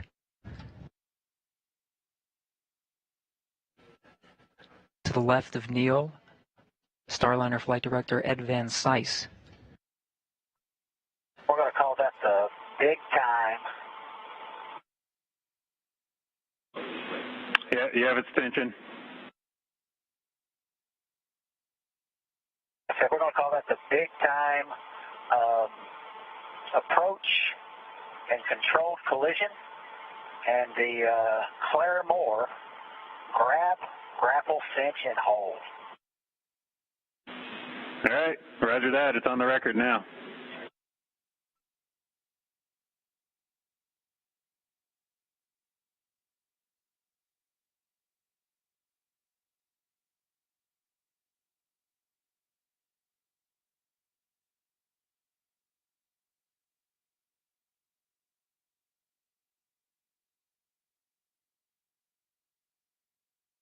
Butch and Sonny, of course, very much looking forward to entering the International Space Station, the crew aboard the space station as well. Starliner Houston on the big loop.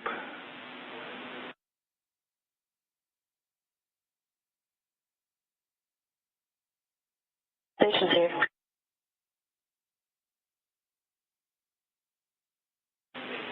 With the residue report on the outside of the Starliner hatch, we're going to work hatches one at a time, starting on the ISS side. So after A pass hatch open for TC, this is 1.302 step 5.6. Let us know if you smell anything off nominal. If you do, close the hatch and egress and we'll talk. But if things are good, we'll take some photos of the Starliner hatch, and assuming that we're still good, we'll work to get the Starliner hatch opened. Okay, a copy in 1.302. Say again the step. I've got a... Not a problem, TC. Step 5.6 is the actual A-pass hatch opening.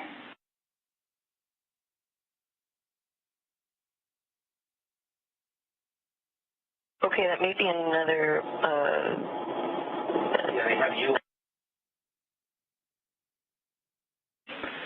TC, we're just giving you a big picture right now, so... One more thing from Starliner. Go ahead, Starliner. Go ahead. No, go ahead.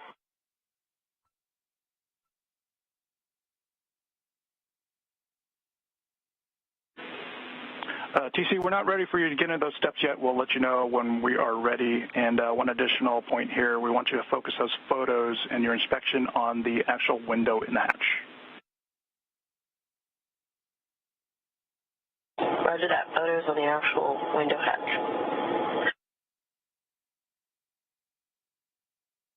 So we're not sure everyone involved, but certainly great work by Flight and the prop team and whoever else was working to get us attached here. So fantastic.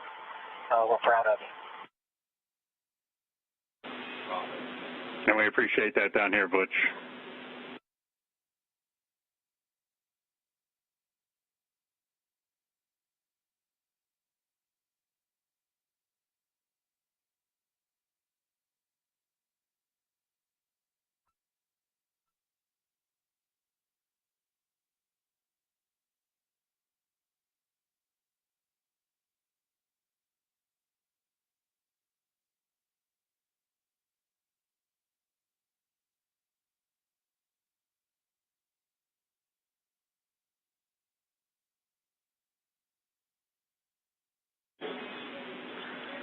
Starliner Houston, on the big loop, I'm ready for you to pick up in step 1 of 1.302, the CST-100 post-docking leak checks and ingress.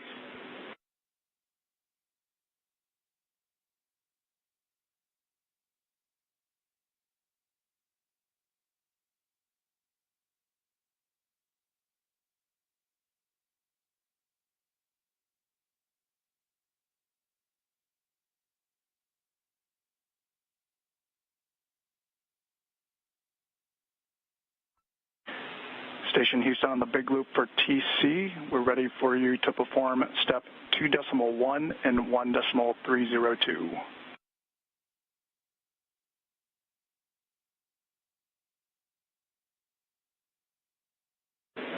Copy and work. Starliner Houston big loop, just be advised we're deactivating Mustang for your suit doffing activities. I'll let you know when it's off. Okay, and can you say the procedure one more time? We were screwing around doing other things. No worries. 1.302, that's the first green block on your activity, on your timeline, CST hatch leak check. And that's step 1 only, please. Step 1, CST hatch leak check.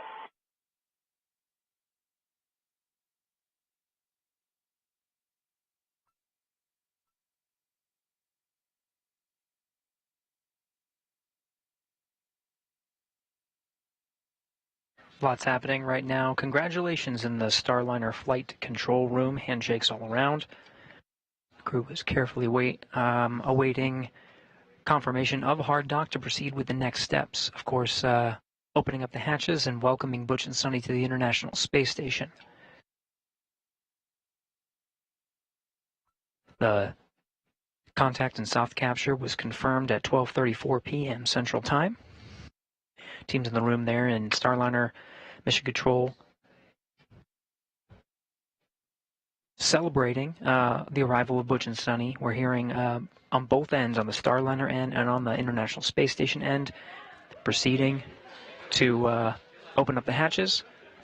Celebration here in the International Space Station flight control room as well.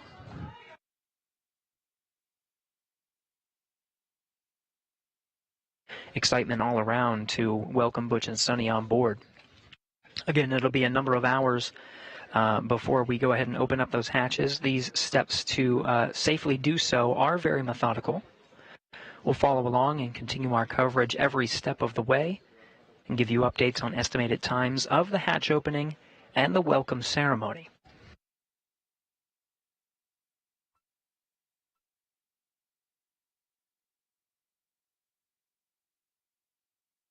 The Mustang system that you heard referred to on the loops there is the internal camera system. Hope to... I know you got the numbers, but 1.2 is 14.8, 14.8.01. We're in our 10-minute wait. We started about 30 seconds ago. Okay, yeah, copy that. Hey, Butch, say again the time.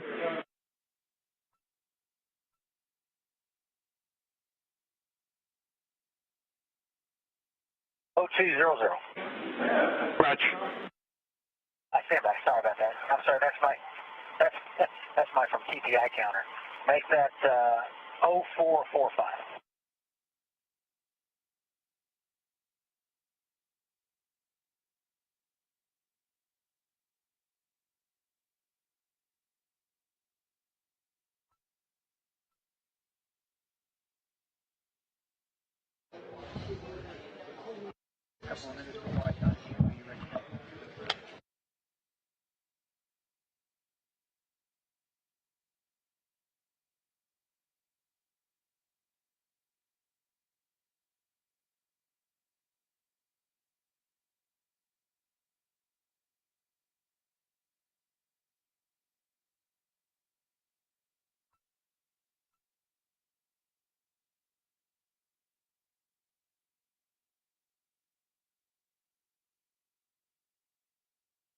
And Starliner, Houston, Big Loop, the Mustang cameras are off OFF.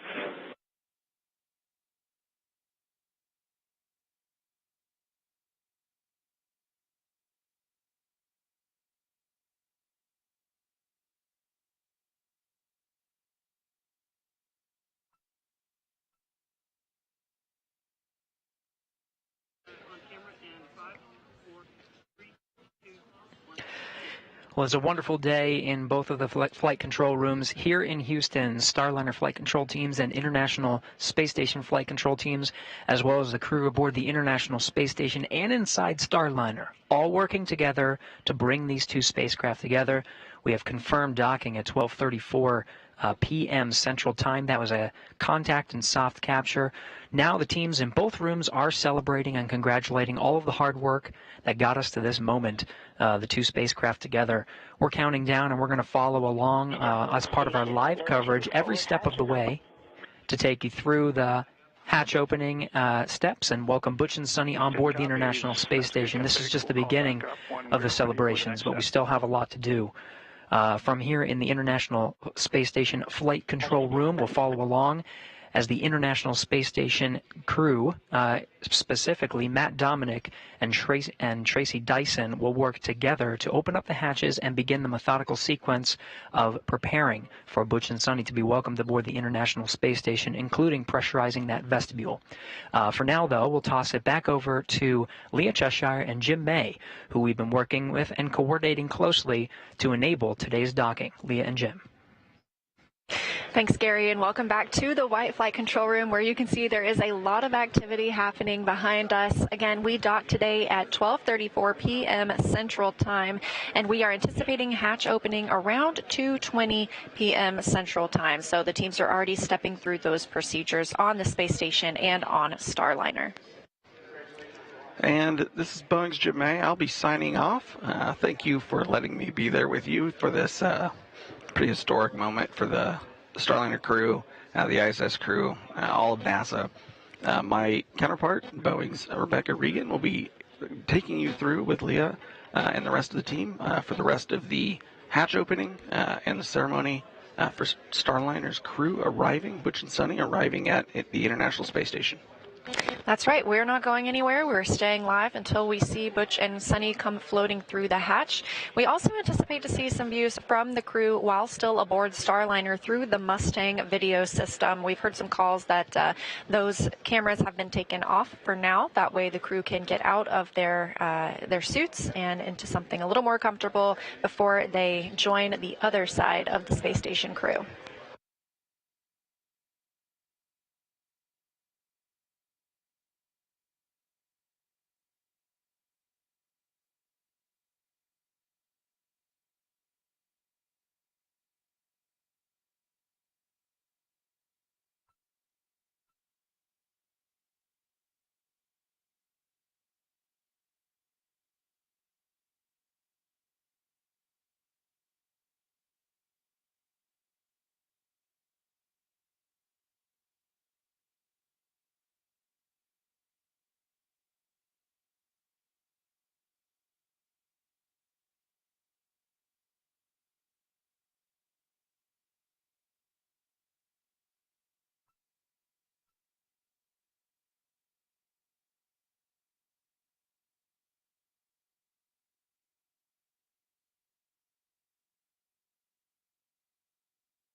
Again, still live here in the International Space Station, in the Starliner flight control room, as teams continue celebrating the arrival of Starliner today. That happened at 12:34 p.m. Central Time. Starliner, just curious, who is sitting prop today? Say again, Butch? Okay, who's sitting prop today? It's, Mr. Lenort, sir.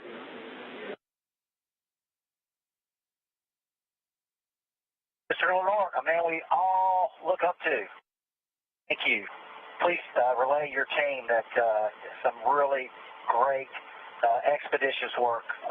It's not unnoticed, of course. Wonderful. Yeah, he's not standing now, so I don't have to look up to him, but we copy that. Appreciate it.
Station Houston on the big loop. ISS thrusters have been enabled, and as you can probably guess, hard maid is complete. Station copies. Great news.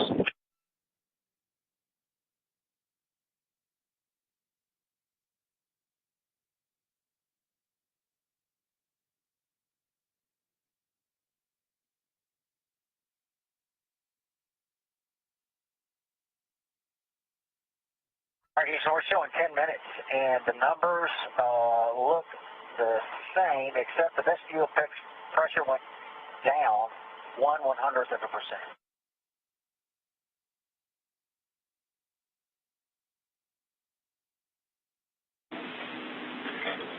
Roger that, Butch. Good leak checks were good for you to pick up in 1.4. Okay, got 1.4.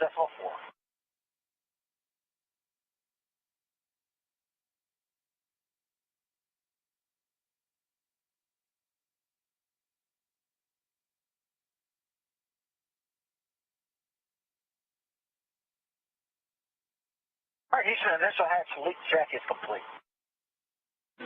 Roger that.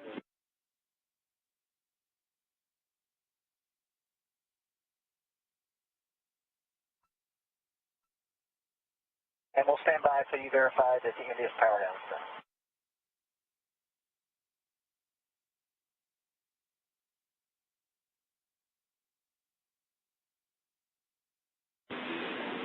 All right, Butch. Yeah, we concur. India's power down's complete. We're working with ISS for the initial vestibule pressurization. As you heard, we're going to have a delta this procedure where we're not opening the hatches simul.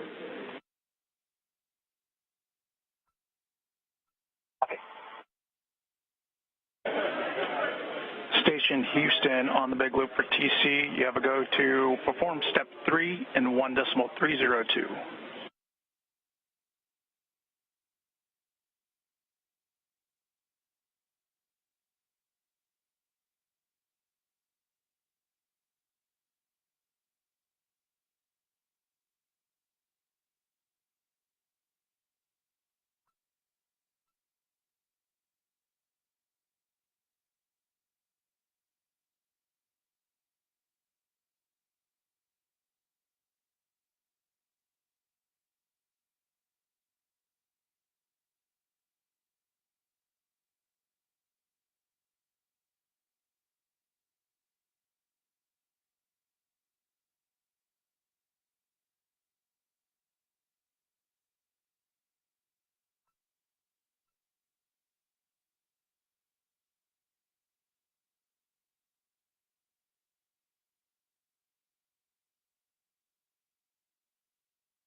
TC Houston on the big loop. We'd like for you to close the APAS equalization valve.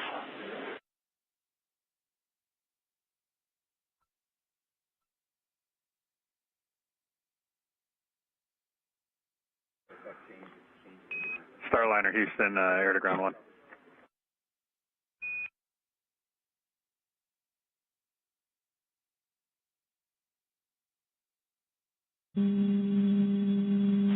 Copy, good config. Houston, Starliner, we're at air to ground 1. Just to let you know, also the WAP and all the CNS stuff is stored down, and satellite cameras all stored down. Okay, hey, yeah, copy that. And then for your panel, Sunny, the pilot panel, can you take space talk listen, please? Absolutely.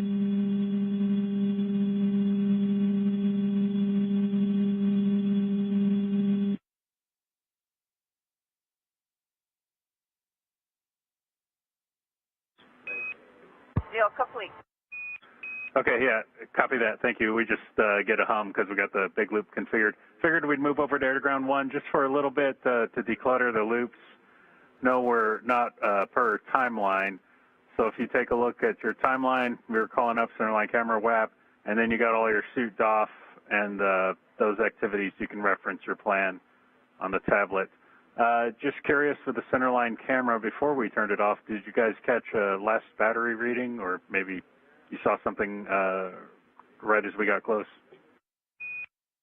It was right about 3/4, actually, because that was the one that I had charged up overnight. So it was 3/4 when we shut it down. Okay, great news. Thank you so much. Houston Station on the big loop. Just a report per procedure. GMT 18:19:20 was when the APAS equalization valve was closed. Houston copies.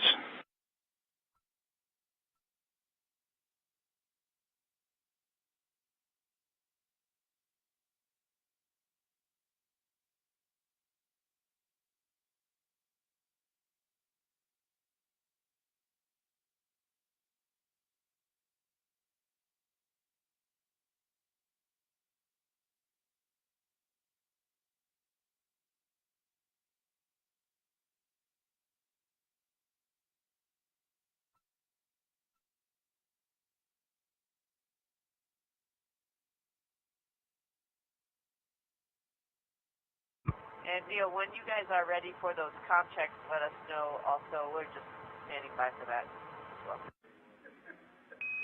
Yeah, copy that.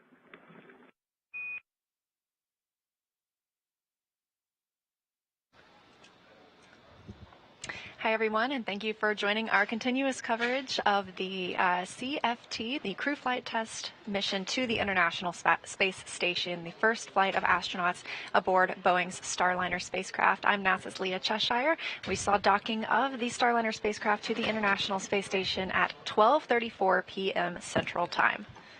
And I'm Boeing's Rebecca Regan, and just before I got on console here, there was NASA leadership and Boeing leadership in the room congratulating everyone for docking with the International Space Station today with the Starliner. First time that we've ever had humans on board, so really exciting day, and it took a little bit to get there, and I think on display was just an ultimate team sport by the Boeing and NASA team this afternoon.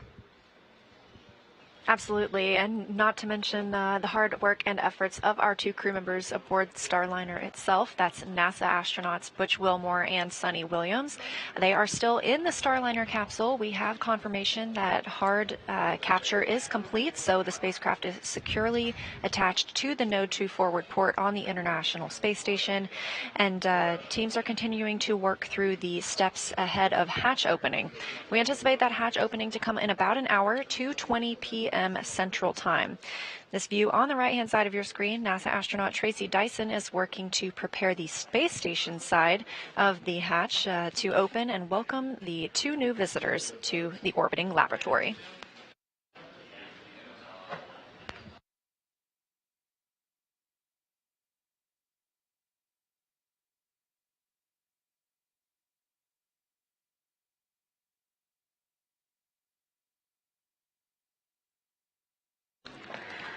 On the left-hand side of the screen, you see Starliner there docked to the International Space Station. You know, we said it took a little bit to get to this point today, and, you know, I couldn't help but think Butch used to say, you know, if I wanted to, I could do barrel rolls around the International Space Station, and while he didn't do that today, they certainly did put Starliner through its paces. Yeah, the crew had a couple of opportunities to do some manual piloting. One of those happened yesterday before their rest period. They did these far-field manual piloting operations, getting to take control of the spacecraft and maneuver it. This is a test flight, again, to make sure that Starliner is ready for operational rotation missions. And so with that completion of the manual piloting yesterday, the teams, or I should say the astronauts, did the same thing today at about 260 meters away from the International Space Station. Definitely got to put their test pilot chaps to work today. Station Houston on the big loop for Matt and timeline. Go ahead. Matt, sorry for the delay there. So we're going to work through hatches as quick as we can. As far as we can tell, we're about an hour behind on the timeline. And for your awareness, the second PAO event on the timeline is canceled for today. Yeah, that's what we were looking at. You gave us the slide time, so we expect roughly an hour for each activity, which makes total sense. Yep. And did you copy the call on the exercise go? Yes, you copy the exercise go. We're busy with other stuff, but yes.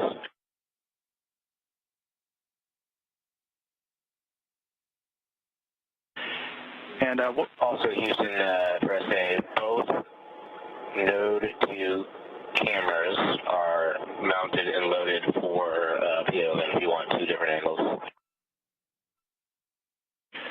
We appreciate that.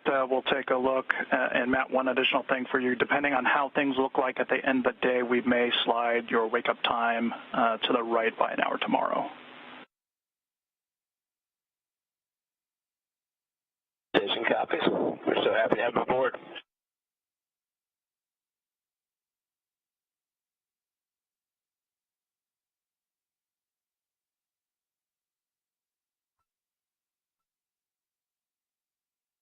Comms continue from teams on the ground to the Starliner crew and the crew aboard the International Space Station. Now, we are in a satellite handover. They were discussing some upcoming PAO or Public Affairs Office events. The first of those will be the welcome ceremony. We anticipate that to happen about 20 minutes after hatch opening. Again, tracking hatch opening for around 2:20 p.m. Central Time. The second of those events may be rescheduled at a later date, but it was a private discussion. The second of those events, correction, was the VIP event that we were anticipating later this afternoon.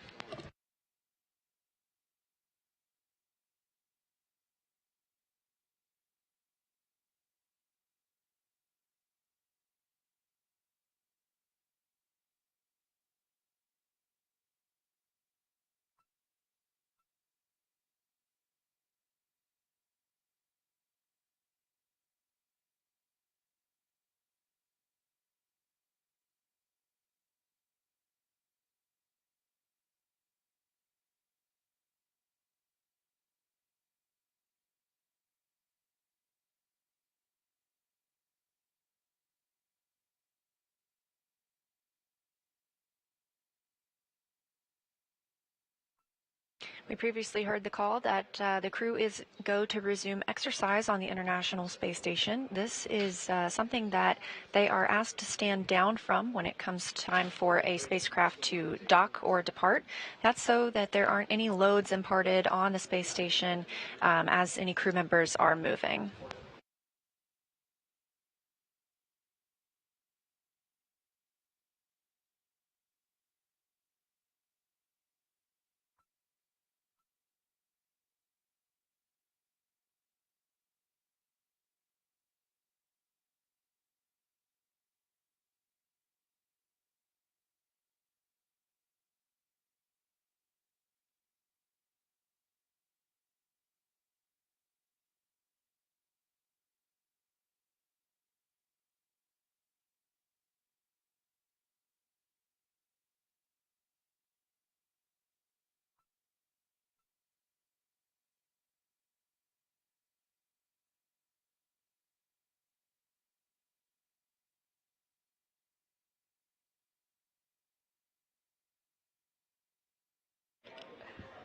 You may see there on your screen someone familiar. It looks like that person's smiling, and it is Sunny Williams, pilot of the crew flight test on Starliner.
Again, we are live here in the Starliner flight control room at Mission Control Houston in Johnson Space Center in Houston, Texas.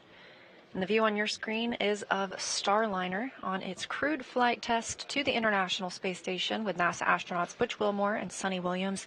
The spacecraft arrived at 12:34 p.m. Central Time as the space station was flying over the southern Indian Ocean.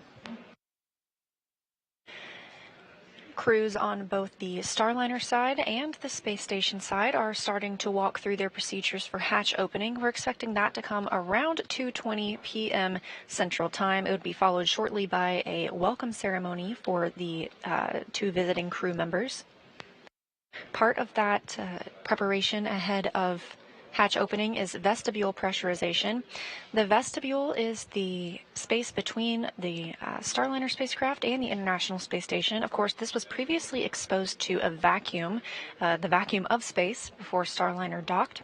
So we want to pressurize that. We use the air, or the pressure, I should say, from the interior of the International Space Station. When it comes time for Starliner to undock, we will regain that pressure rather than venting it overboard.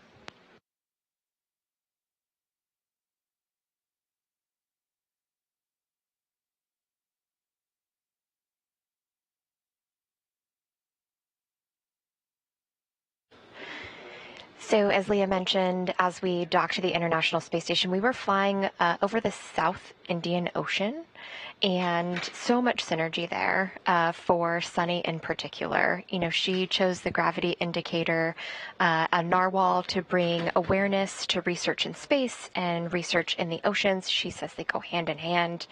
She also named the Starliner Calypso after Jacques Cousteau. So just really cool that she got a chance to do that today, and I certainly hope that people from India were tuning in, because Sunny is from Indian descent.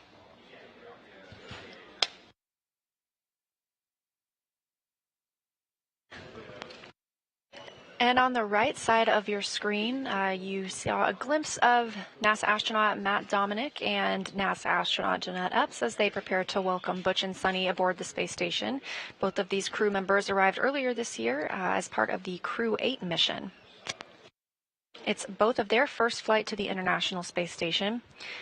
On the contrary, for our two visitors today, this is the third visit to the space station for both Butch and Sunny.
Seeing live views now of Starliner outside the International Space Station through a space station camera, hoping to get at least 4 views of Starliner from inside the capsule here in just a few minutes.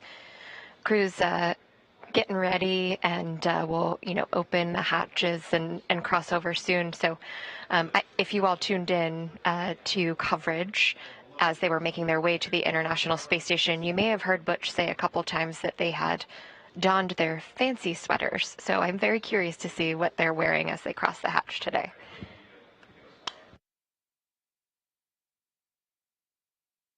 Meanwhile, on the other side of the hatch, on the space station side, that's NASA astronaut Tracy Dyson. She arrived to the orbiting laboratory in February. She is on an approximately 6-month mission. She and Matt Dominic, also a NASA astronaut, are sort of the prime members for configuring the space station side for welcoming Butch and Sunny today.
Station Houston on Space to Ground 2 for Matt and Starliner hatch.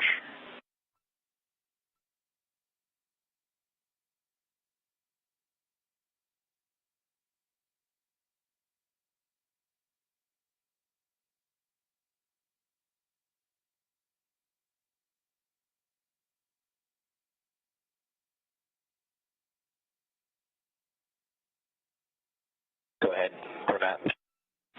Hey, Matt, we want to go over the APAS hatch plan with you one more time. So once we get that APAS hatch open, we're not ready for that yet. We want you to do an inspection and take pictures of the Starliner hatch and the residue. Once you've had a chance to do that, give us a call and give us a description of what you see. Now, if anything liberates or you experience any irritation, we want you to close the hatch and give us a call. Okay, so I'm not doing it now, but when we open the APAS hatch, I will open it, I will use my eyes and my nose to smell, and I will take pictures with the camera. If there's anything, residue or anything, I will close the APAS hatch. Good read, and we want you to focus on the Starliner hatch window. Copy the window. Who is Matt? Yeah, that's what we're wondering, but you can ask that on the big loop.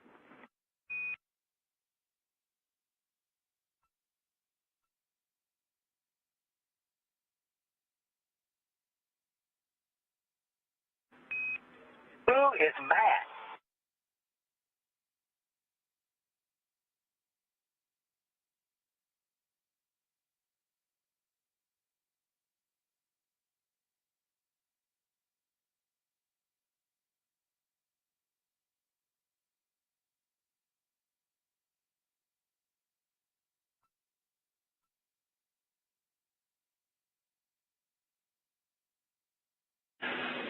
And Starliner Houston, while we investigate who Matt is, we will, I'm just curious if you guys are good with us turning the Mustang cameras back on.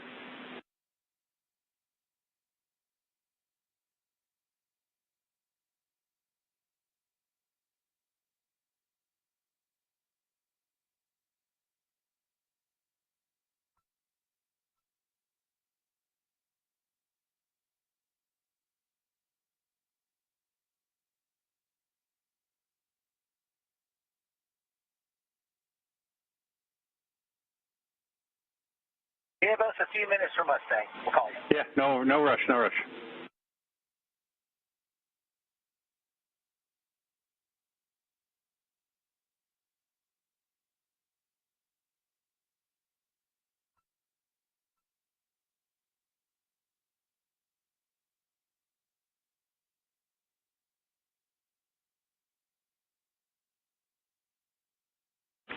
Station Houston on 2 for Matt. We see you on PMA. You don't have a go for APAS open yet, so stand by on that.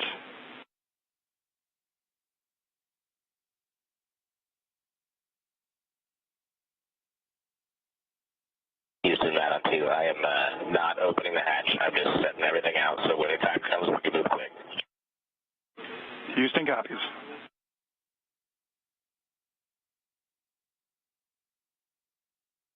Who is Matt?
We are about an hour and 12 minutes post-docking of Starliner's first crewed flight to the International Space Station.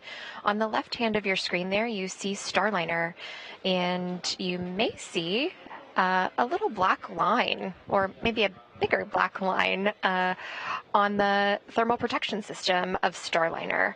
And that is because Starliner, this particular crew module, has been to space and back again on orbital flight test 1. And so that is residual marks from the ablation of reentry.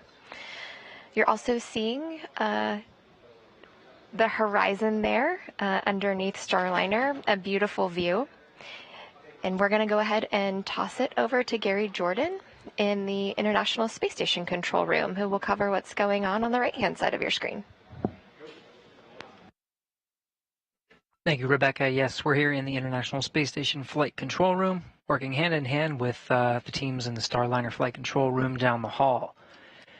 Live from this view, you can see the flight controllers hard at work, looking after the procedures of opening up the hatches and making sure we are going through the methodical steps necessary to open up the hatches and welcome Butch and Sunny aboard the International Space Station. Inside Node 2 right now, you see NASA astronaut Matt Dominic working through some of those procedures. Teams are working through a leak check just to make sure we can work through those. In the meantime, Matt Dominic has set up a variety of different cameras inside Node 2. Some of them will be used to live stream the welcome of Butch and Sunny to the International Space Station. We're getting a view from one of those views now. Dominic currently donning some of the equipment necessary to perform an investigation once those hatches are opened. Now there are 3 hatches needed to be opened to welcome Butch and Sunny to the International Space Station. One of them is already opened. You can see at the very forward end of your screen there, the Node 2 hatch. Once this is open, you can see through to the pressurized mating adapter all the way down to the next hatch, which is the APAS hatch. This is on the station side, and on the other side of that hatch would be the vestibule that separates the Starliner from the International Space Station. That vestibule right now being checked as part of the leak checks necessary to pressurize that vestibule and open up those hatches. There's another hatch on the other side. This is the Starliner hatch called the IVA. And teams will be working to work through those procedures to open that hatch, which is uniquely a free-floating hatch. It's not on a hinge, so the crew will work to remove that hatch and then temporarily stow it as part of the procedures to welcome Butch and Sunny aboard. Now, some of the gear you are looking at, Matt Dominic, starting to don, is allowing for the inspection of those hatches.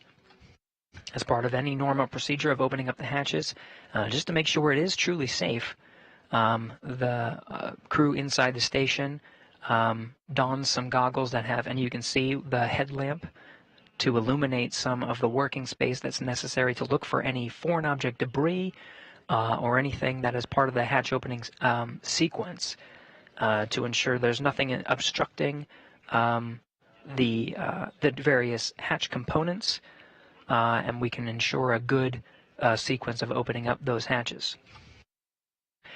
Now, Dominic is going through and getting just a jump start before giving the go to open up the hatch and begin that sequence.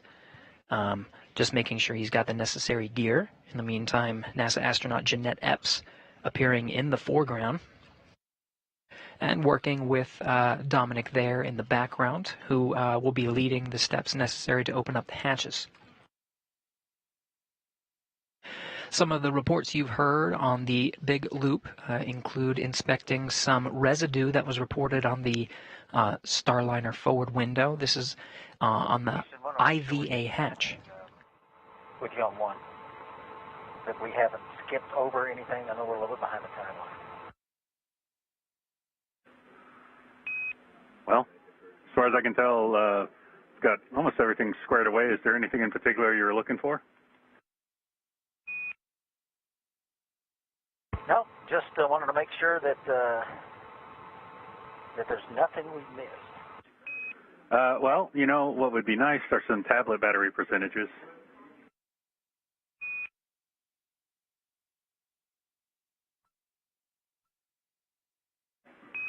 And Butch, where we are is we're just going to wait on the leak checks. We're still waiting on the leak checks for the vestibule. And then, you know, we've got the deltas for the hatch opening. So we're still in the middle of the big leak check.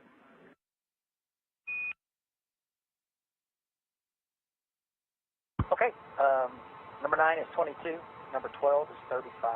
Neither one of them are charging right now.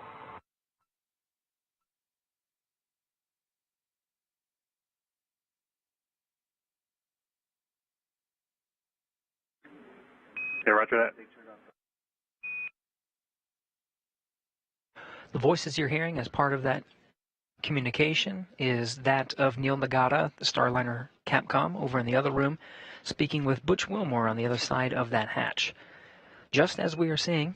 And Butch, Richie's suggesting that since we're going to be on the tablets for a little while, that if you want to, you can go ahead and put one on charge on the spider cable.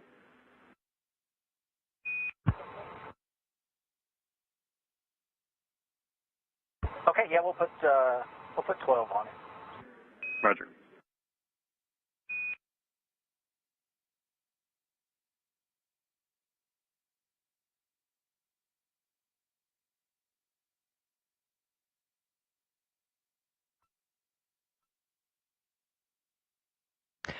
Again, hearing some of the comms between Neil Nagata, Capcom in Starliner Flight Control Room, and Butch Wilmore on the other side of the hatch. They have their own procedures to work through to prepare Starliner for the hatch opening operations. In the meantime, we're getting views from the Node 2 module of the International Space Station. You see there Matt Dominic in the foreground working with Jeanette Epps, both NASA astronauts working through the procedures to open up the hatches. Now they're getting a jump start on some of the steps necessary to open up the hatch.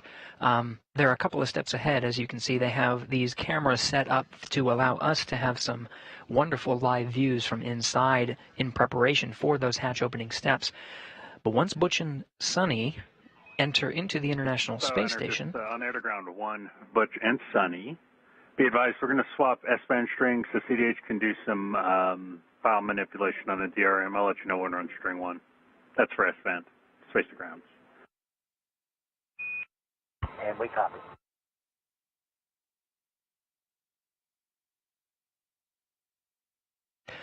Now again, from inside Node 2, various cameras and lights set up to allow the best possible views of Butch and Sonny's ingress into the International Space Station. So we're witnessing some of those steps. And Butch or Sonny, for the tablets, we'd like to know if you've got both tablets now configured for airplane mode.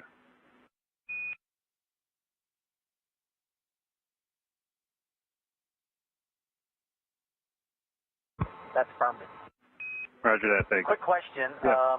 The undergarments we wore under our suits for launching up till now, we're not sure what remained on the spacecraft and what was taken off. Do we have another supply of undergarments, or do we have to save these and wear them back?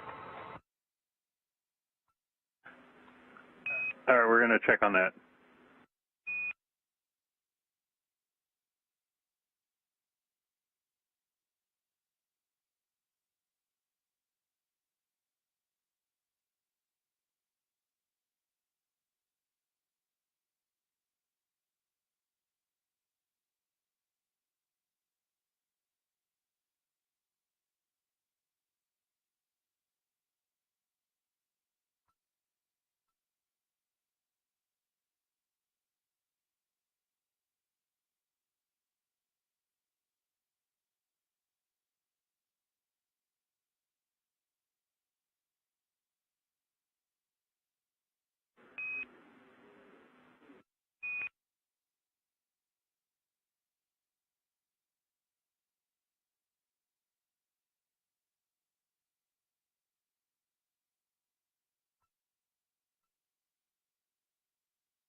So a quick recap. Starliner docked to the International Space Station with a contact and soft capture at 12:34 p.m. Central Time today, June 6th. Crew here in the International Space Station Flight Control Room has been working with the crew you see here on your screen, the Expedition 71 crew members on board the station. We're working in tandem with the Starliner Flight Control team. On Air to Ground 1, we went ahead and swapped over to Space to Ground 1 transceiver. And as far as the suit undergarments go, we're going to have to hang on to those for the mission. That's the only set you got. Okay, only set we got. Thanks, I think.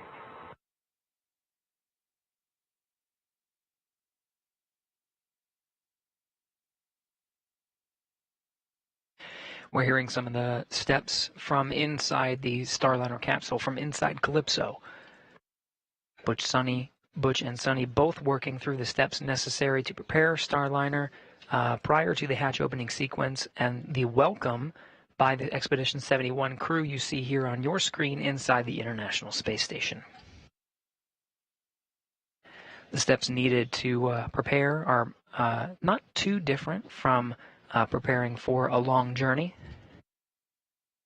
For more, again, we're working here in the International Space Station Flight Control Room in tandem with the Starliner Flight Control team in the same building, just next door in the White Flight Control Room. For more on this, let's head over to Leah and Rebecca, who are following along with the teams in Starliner Flight Control Room. Over to you guys. Thanks, Gary. Yes, you're hearing Capcom Neil Nagata talk to Butch Wilmore aboard Calypso, the approximate size of a minivan. And so you're hearing that, and it's definitely relatable for a long trip with your family. You know, where did I pack my items? And, you know, what's coming next? I'm surprised we haven't heard anyone say, are we there yet? Or can we get into space station yet? So very relatable to a long journey that any one of us would take. Obviously a lot harder to get to. We saw that on display today. Looking forward to seeing Butch and Sonny both in the Starliner spacecraft and being welcomed in the International Space Station. And we are still in the period in which we are pressurizing the vestibule, the space between the Starliner and the International Space Station hatches. Again, it was exposed to vacuum. We need to bring that up to the same pressure as what is in both spacecraft.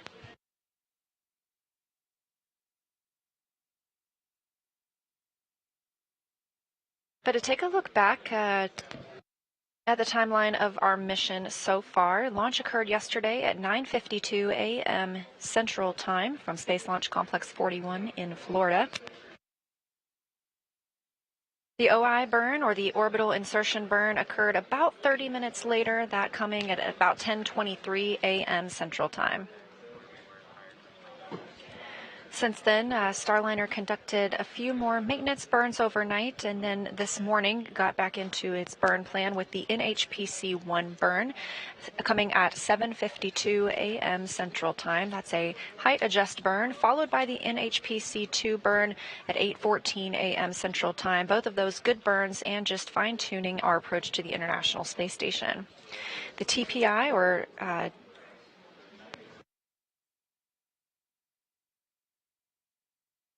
the terminal phase initiation burn, TPI burn, that occurred at 9:02 a.m. Central Time. Also a good burn. There were two inbound fly-around burns, one at 9:47, one at 10:07 a.m. These swung Starliner up and out in front of the approach corridor, and eventually we had the approach corridor initiation burn. Once Starliner was on that approach corridor, that means they were directly in front of the Node 2 forward docking axis. That's where they docked today.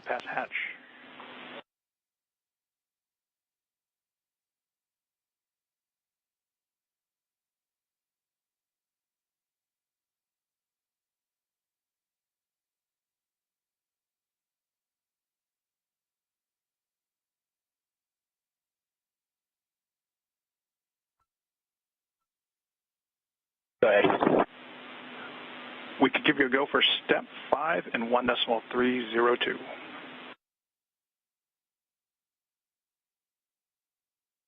Copy, step 5.1.302.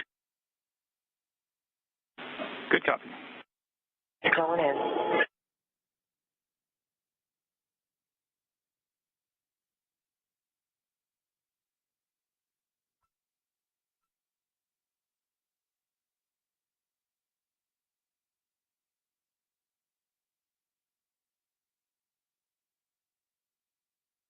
So ahead of that vestibule pressurization, we have to do leak checks to make sure the levels are balancing out before we bring pressure into the vestibule. So those are now complete, and we are go to proceed with pressurizing the vestibule.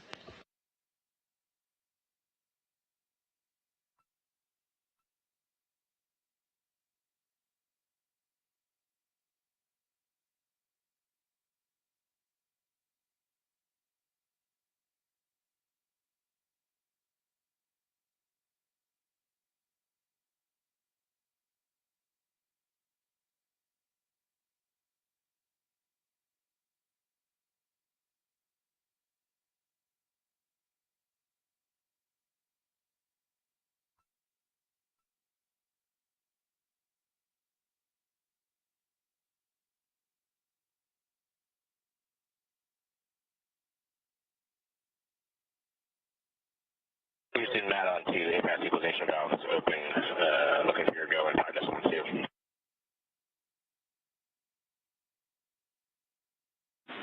You have a go for step 5.2.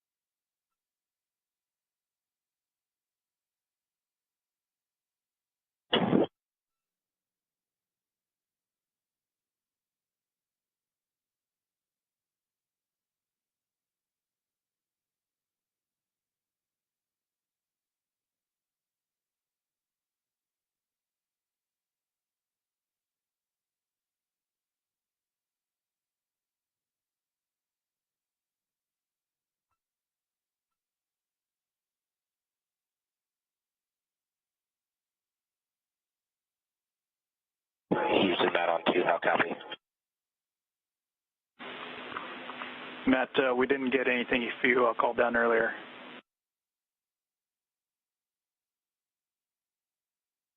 Copy. You gave me a go in 5.2. I think I missed a big picture call earlier. I overheard part of it. Understand, Starliner is keeping its hatch closed, and we're going to take the picture, so I'm proceeding with 5.3. Just clarifying. That is correct. And if you see anything, we want a description of what you see. And if there's any concern, you can close the hatch. And the focus area of inspection of photos is the window.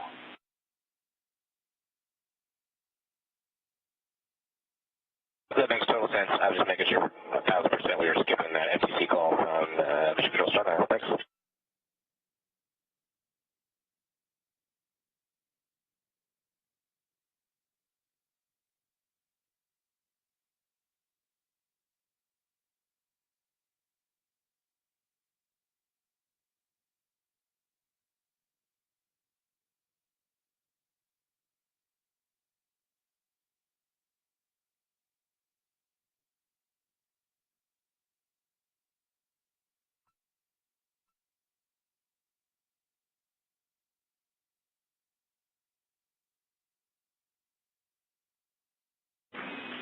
Starliner Houston on the big loop. Features direction blockage, so we're going to be on the big loop.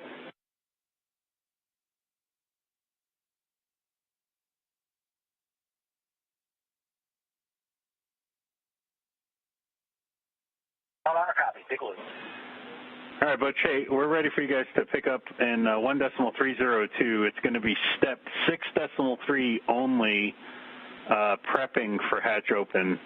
Right now, I think you copied, Matt's got the APAS hatch open, so they're doing some work there, and then they're going to take a look at that stuff that you reported on the window.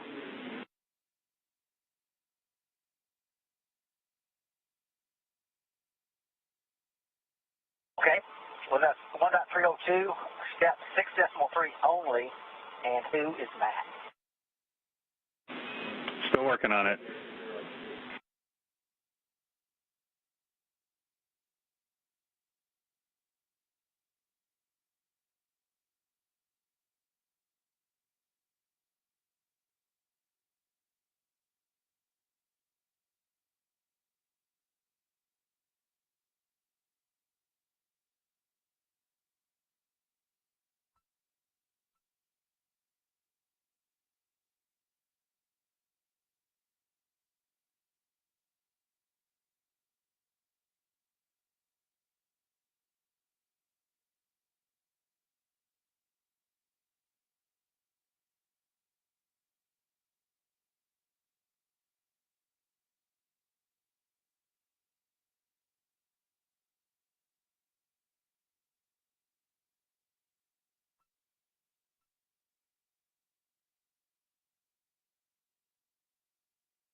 Again, if you're just joining us, this is a live view of the International Space Station. Matt Dominic, NASA astronaut, there in the front of the frame.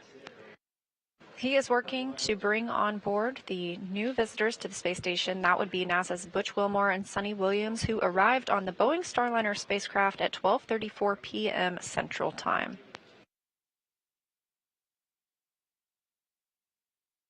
This is NASA's Boeing Crew Flight Test Mission. It is the very first flight of astronauts aboard Starliner to the International Space Station. Station Houston on 2 for Matt and APAS.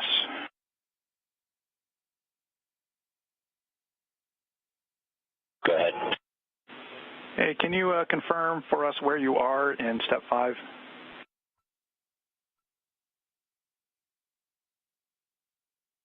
We're waiting 5 minutes for hatch seal relaxation.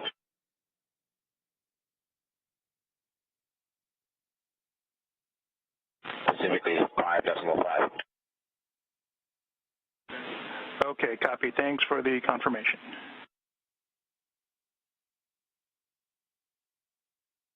Reviewing the crew's procedures, this is the next step ahead of opening the APAS hatch. That is the hatch on the space station side. Of course, Starliner has its own hatch that will need to be opened. That is the IVA, or the Intravehicular Activity hatch.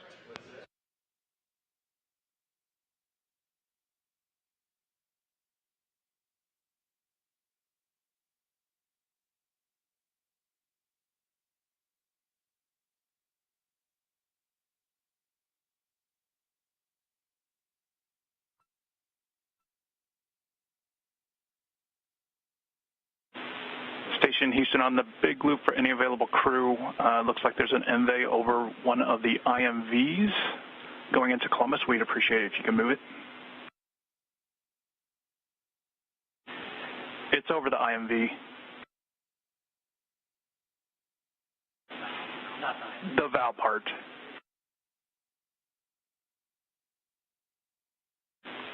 Appreciate it.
As you can see, NASA astronaut Matt Dominic has donned or put on some safety goggles and a mask as he prepares to open the APAS hatch. This has been exposed to the vacuum of space, and with the docking of a new spacecraft, he's taking an extra precaution ahead of opening that hatch. Of course, we will still have to wait for the Starliner side of the hatch to be opened.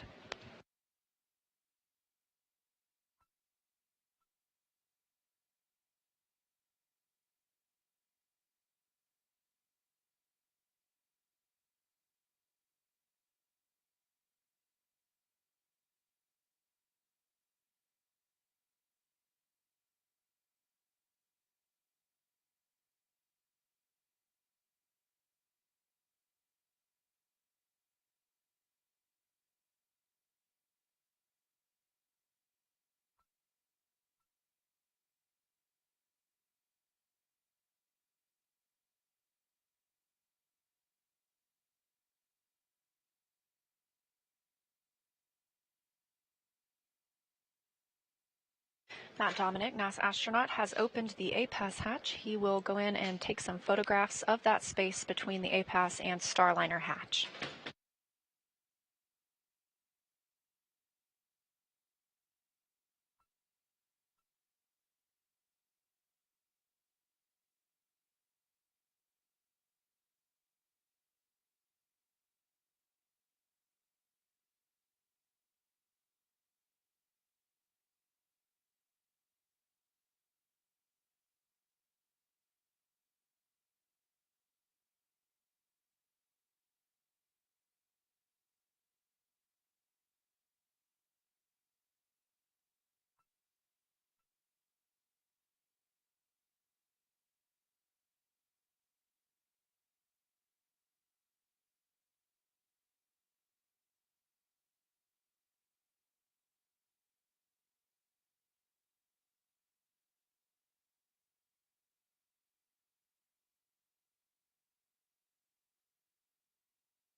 Starliner Houston, Big Loop, you okay with us activating Mustang?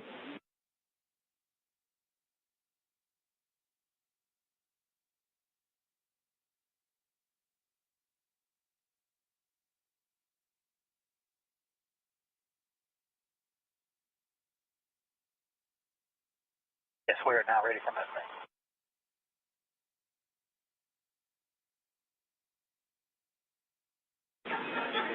Okay, it's coming up.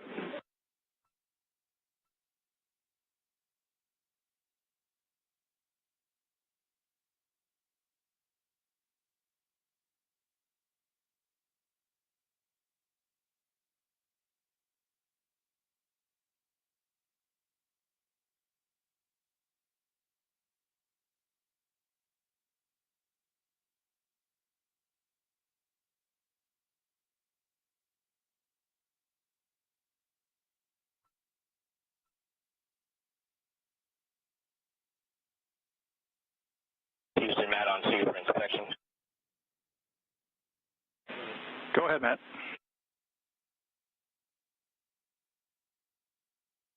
From what I can tell, nothing looks unusual. Was able to yell at Butch through the window and Sonny, which was great.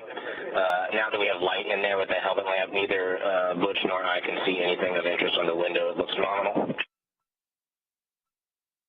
I think what we saw was just maybe on our side. There is some stuff on the outside of the main window, the cabin window, but that one looks good. I agree.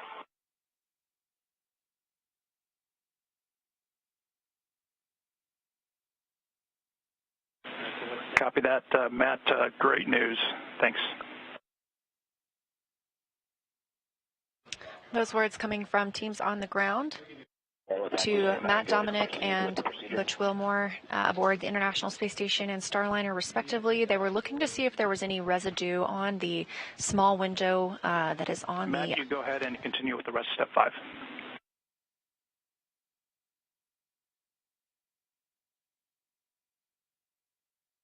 Welcome. Starliner, no action on a prop caution. It's expected. Again, they were looking for any residue that might be on the window on the IVA hatch, the intravehicular activity hatch. This is the hatch that is on Starliner. Hearing a good report and no further actions there, so they are going to prepare to open up that hatch and welcome Butch and Sonny to the International Space Station.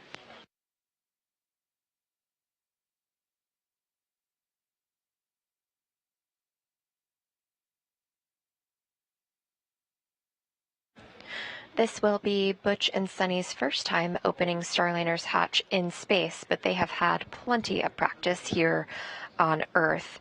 They've trained extensively with Boeing's mock-up trainer hatch and a standalone hatch at Johnson Space Center in Houston.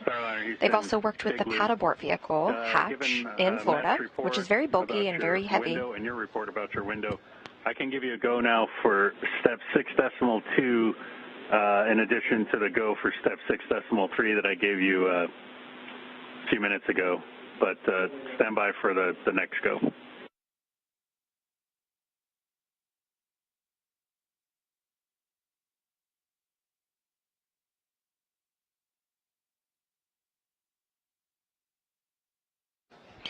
That pad abort vehicle hatch in Florida is very bulky and very heavy, especially when you are not in microgravity like they are today.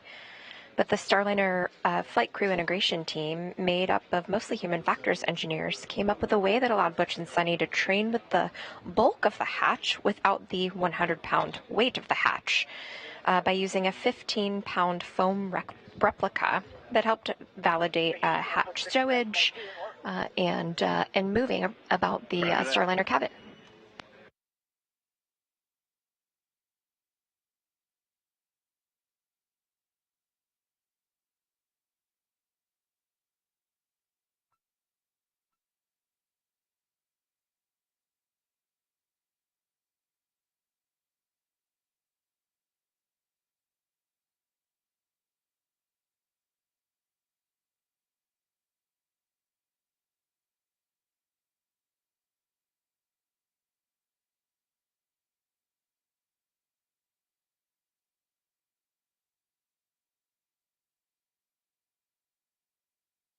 been about an hour and 45 minutes since docking today of Starliner to the International Space Station, that coming again at 12:34 p.m. Central Time, and we are standing by for hatch opening to officially welcome Butch Wilmore and Sonny Williams back to the International Space Station.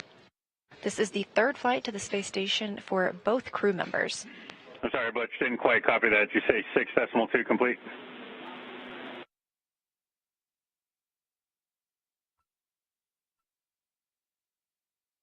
Affirmative, 6.2 complete. Roger.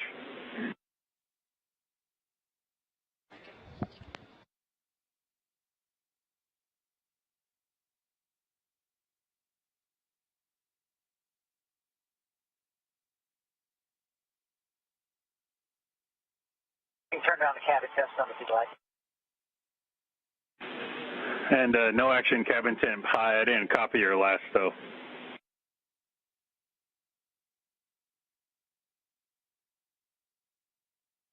Ted, I can turn it down. It's getting, remember how it was cold earlier, but now it's fine, and we can turn it down some. It's currently at the 230 position.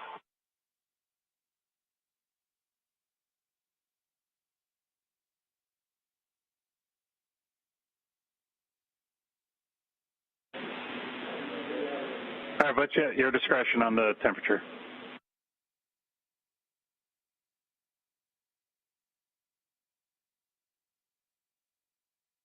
Okay, it's at 11 o'clock. Roger.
Starliner Houston on the big loop. Big moment here. You are go to get into step.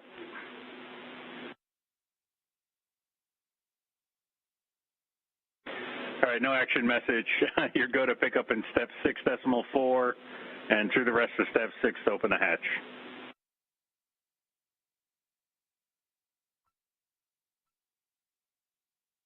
Six decimal four, here we go.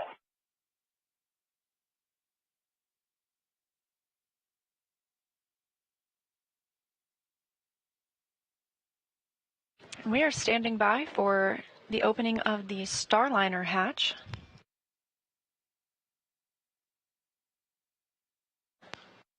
Several Expedition 71 crew members on the space station side eagerly awaiting the arrival of their two new visitors, NASA astronauts Butch Wilmore and Sonny Williams. Again, we docked at 12:34 p.m. Central Time.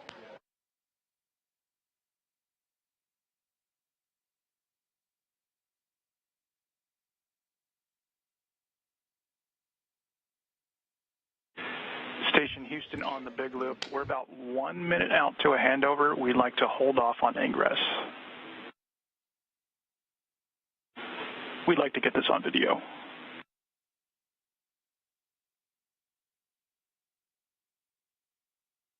Station copies. Leah mentioned and the anticipation for hatch open of the Starliner spacecraft. And if you all tuned in for OFT2, you know that that hatch open actually came from the space station side. This time around, it will come from Starliner side, the first time that we've done that in space, which is going to be very exciting to witness. And this time will be a little bit different too. Last time we turned the latch inside counterclockwise, like lefty loosey, righty tighty. This time we will actually have Butch or Sunny, depends on who decides to do it. They will turn the latch 1 1/4 turn clockwise from inside the Starliner. They also have a window that you've heard them talk about, so we might be able to see their faces from inside that camera that you saw on the International Space Station. And we do have a handover of the tracking data relay satellite system. You heard that call to the crew just before we lost those views, letting them know that we would just wait until we regained communications, because we definitely don't want to miss the moment that Butch and Sunny float into the International Space Station. So we expect to regain visual from... No action, cabin humidity high. And I don't know if you copied Will's call earlier. We'll just wait till we have KU band back until you start coming into the ISS.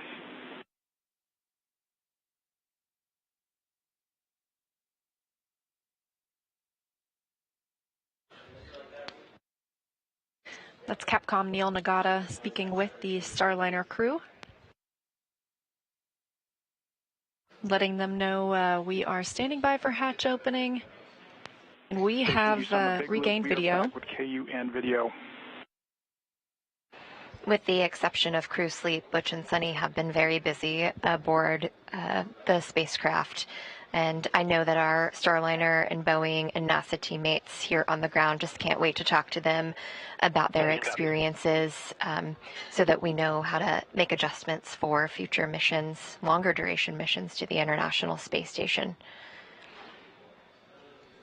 Earlier this afternoon, I got a text message from former NASA astronaut Chris Ferguson, who helped in the Starliner's development, and I bet he can't wait either. His fingerprints are all over the spacecraft, and now so are Butch and Sunny's.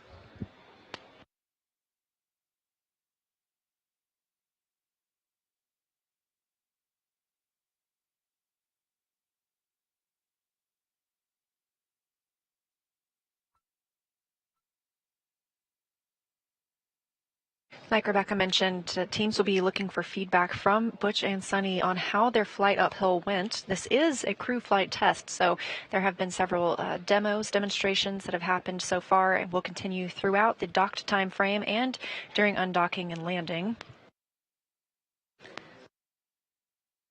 Teams will start looking for feedback on habitability of the spacecraft, how it performs as a safe haven if that were ever to be needed, manual piloting, which we saw a couple of times during the ride uphill.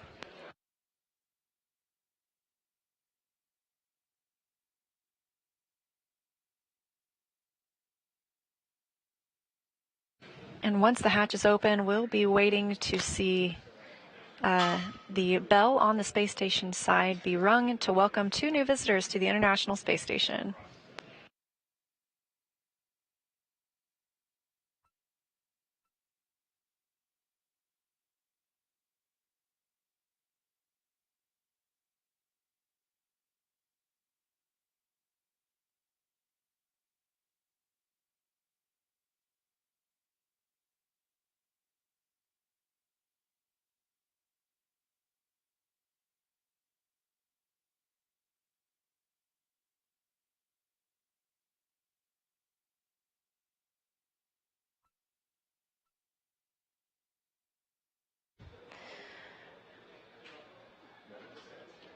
While Starliner is docked to the International Space Station, there will be more flight test objectives achieved, along with the ones that Leah just mentioned that have already been achieved,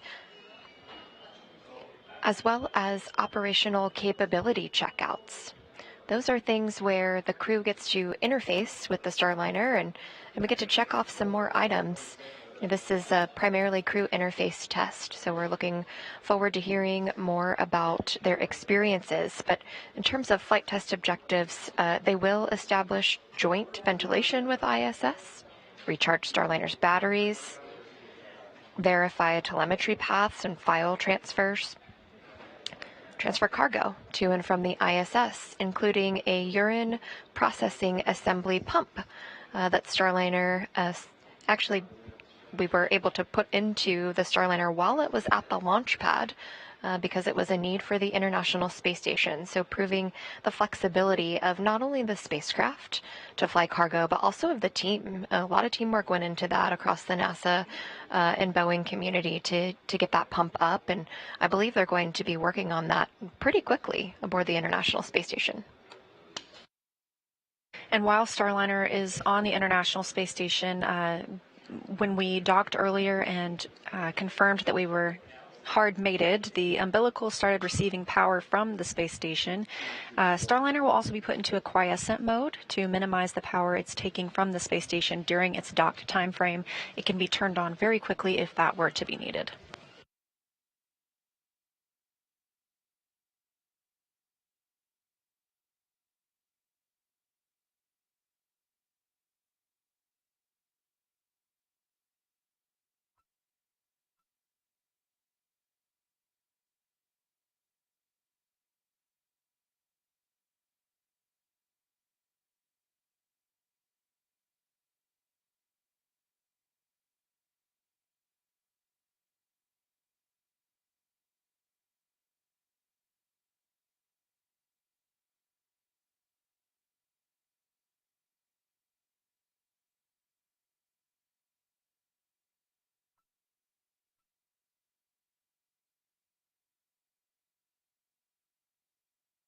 From what we can see in this view, it looks like we have most, if not all, of the crew members aboard the International Space Station awaiting their visitors to open the hatch on the Starliner side. Currently living on the station, we have the Expedition 71 crew, including NASA astronauts Tracy Dyson, Mike Barrett, Matthew Dominic, and Jeanette Epps, and Roscosmos cosmonauts Oleg Kononenko, Nikolai Chub, and Alexander Gerbyankin. Of course, we're adding 2 more NASA astronauts to that mix today, bringing the total of people living and working on the space station to 9. Leah, this again is just a display of a team sport. When we think about Starliner, yes, it is an American capability, but it's also going to provide global access to the International Space Station and potentially new destinations in low Earth orbit. We'll see at least one international crew member fly up on Starliner 1, Josh Kutrick, Canadian Space Agency astronaut.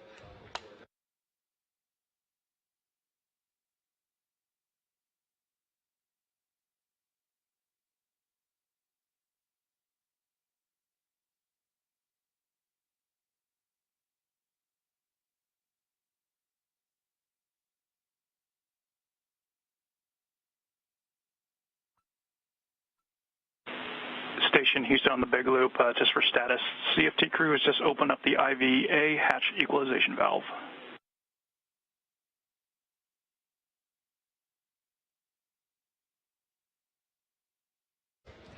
Cannot rush into opening 2 vehicles that are connected in space. Want to make sure that pressure is equalized between the 2 vehicles.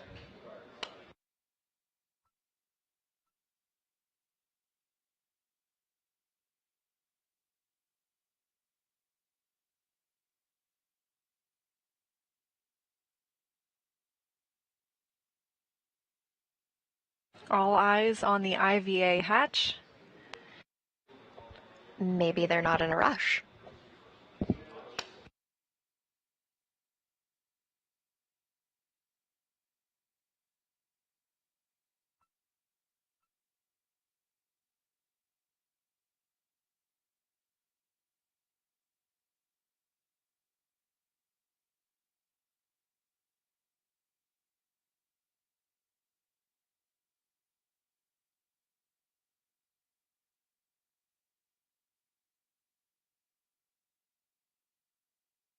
Now 2 hours exactly since Starliner docked to the International Space Station on NASA's Boeing crew flight test. Again, that coming at 12:34 p.m. Central Time.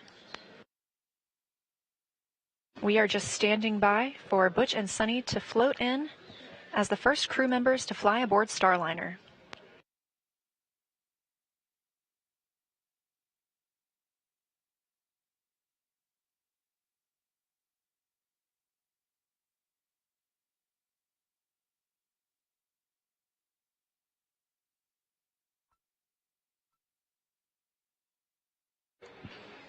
I saw Sunny Williams at the orbital flight test landing in New Mexico, and I remember her telling Rosie the Rocketeer, which was the ATD riding in the vehicle, hey, get out of my seat. So maybe she just doesn't want to get out yet.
While we can't see what's happening inside Starliner right now, we do know that after lessons learned from Orbital Flight Test 2, the teammates for Starliner actually redesigned the hatch stowage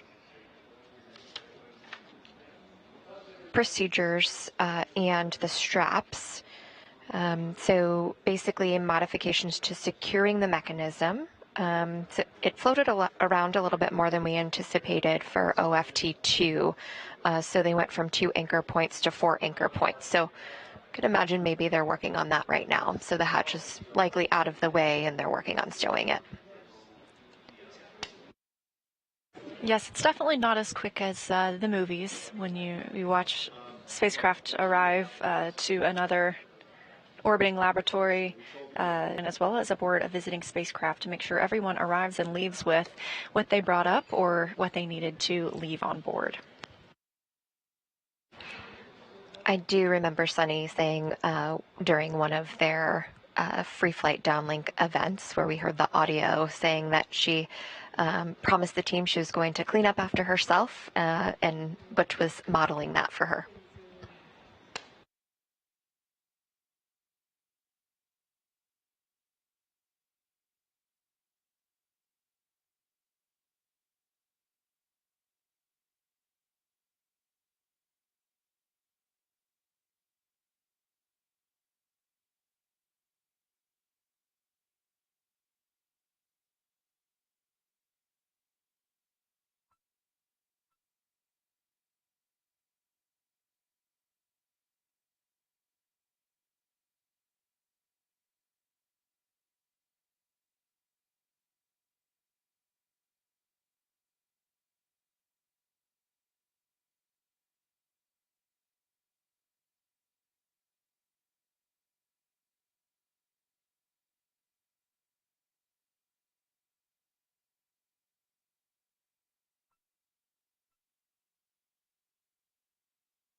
Looks like the anticipation is building with the International Space Station crew. So, we kind of talked about it before, like a road trip, like little kids waiting for your parents or grandparents to arrive for the holidays. It's probably really exciting and also really like, hey, come on. Yeah, and the crews aboard the International Space Station, they get a lot of opportunities to talk with their friends and family at home, but we really only see new visitors essentially every 6 months, as we either have a Soyuz arrival or Crew Dragon arrival or now a Starliner arrival. So it's always really exciting to see new friends arrive and new faces at the International Space Station.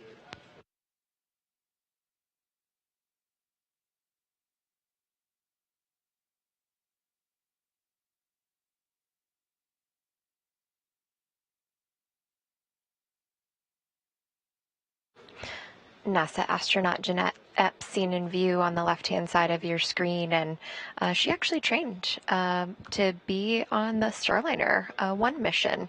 So I'm sure she's very excited to get inside too and actually see it from space and not just from the ground. Yeah, Jeanette flew up on the Crew 8 mission, and having that ability to cross-train on 2 different vehicles is a pretty special opportunity.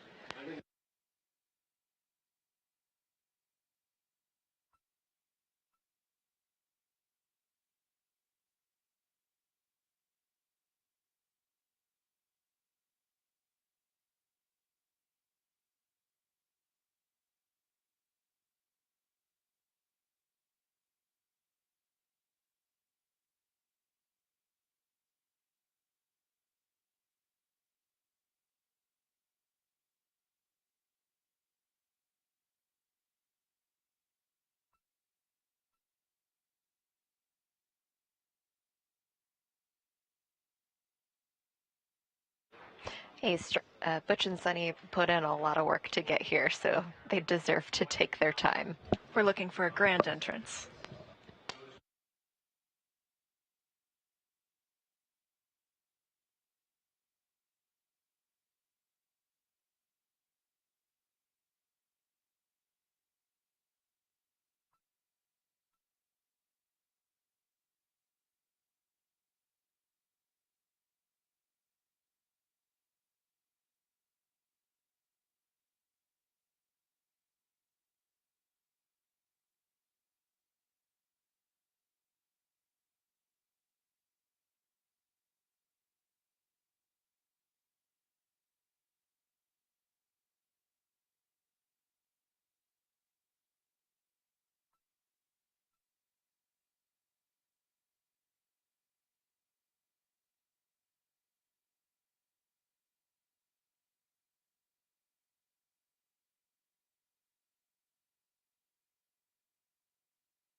Teams here in the White Flight Control Room are conducting a handover between shifts. The new flight director on console is Rick Henfling.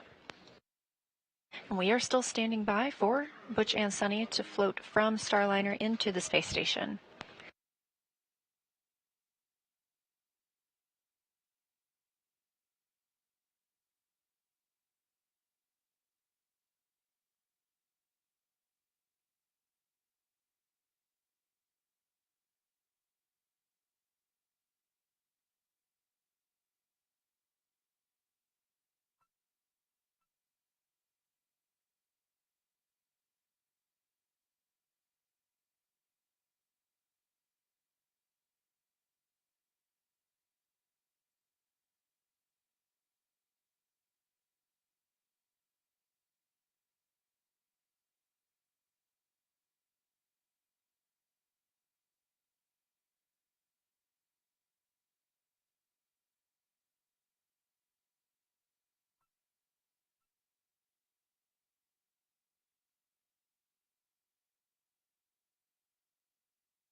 Lots of cheering here in the room. Big hugs. Sunny William coming through in her blue flight suit. Oh. And followed shortly behind by Commander of Starliner, Butch Wilmore, now back on the space station, the third visit for both astronauts and the first crewed flight test of the Starliner spacecraft. Everyone looking very happy, like they had a great ride.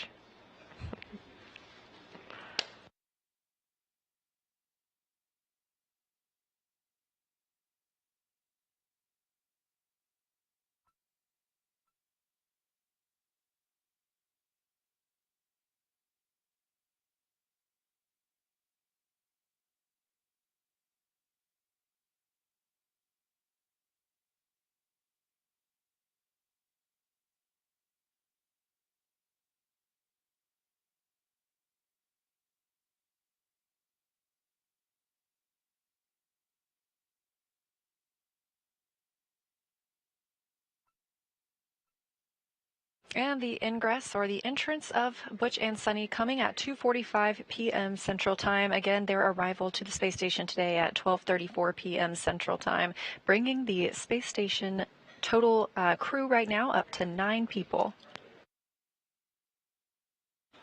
Arriving for the first time ever in Boeing Starliner spacecraft.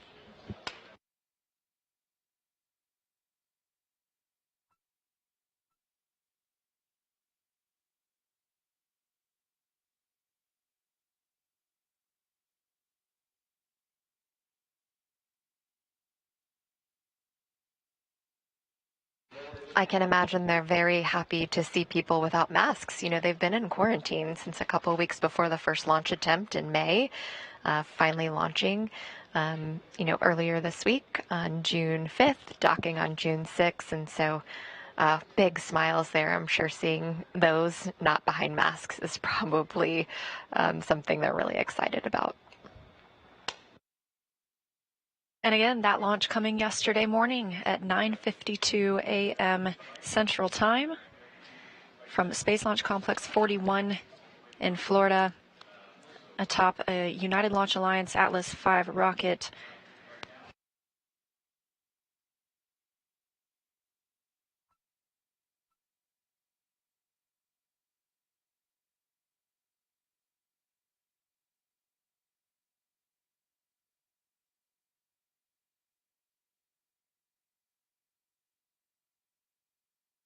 And the crew is going to give us a little bit of a welcome ceremony. Available crew in PAO events.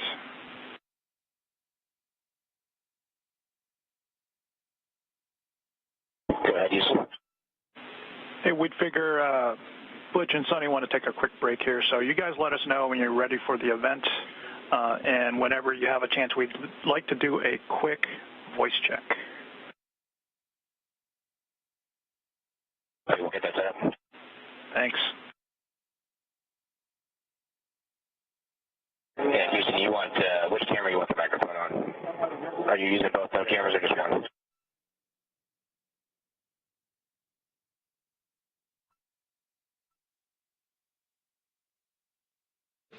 So we did not see live Mustang views today. That doesn't mean we won't see them.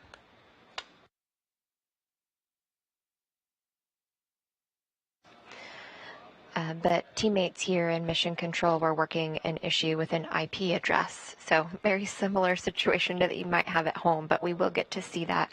And we will also get all of the downlink events that you heard via audio transferred while they're docked to the station. So we'll be able to put those out on our channels after we get through this big milestone where we welcome the crew.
Again, live views here aboard the International Space Station as we have just seen NASA astronauts Butch Wilmore and Sunny Williams float through the hatch from Starliner into the orbiting laboratory, being welcomed by 7 crew members, now bringing the total of people living and working on the space station up to 9. They are getting configured for a welcome ceremony. We expect that to begin shortly.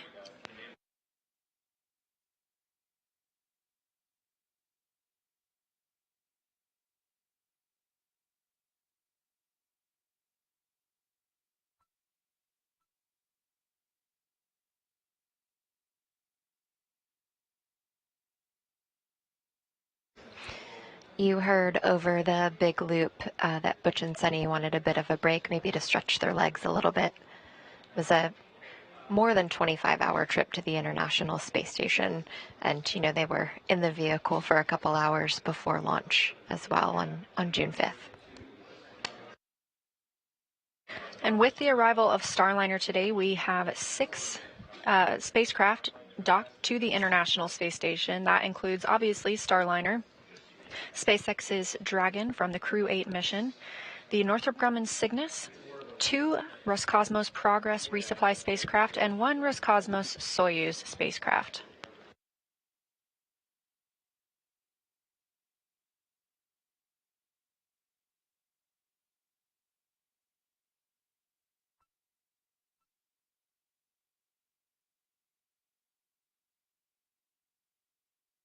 Houston, Matt, you ready for SEA voice check? Yep, we are ready for the voice check. And Matt, while you're getting into place, we have a...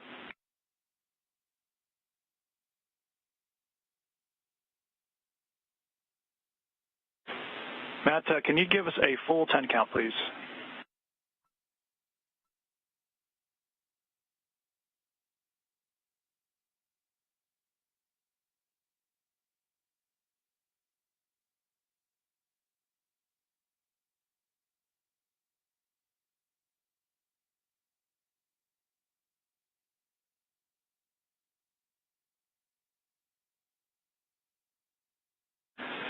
We think it's good. However, can you face the camera and give us another quick 5 count, please?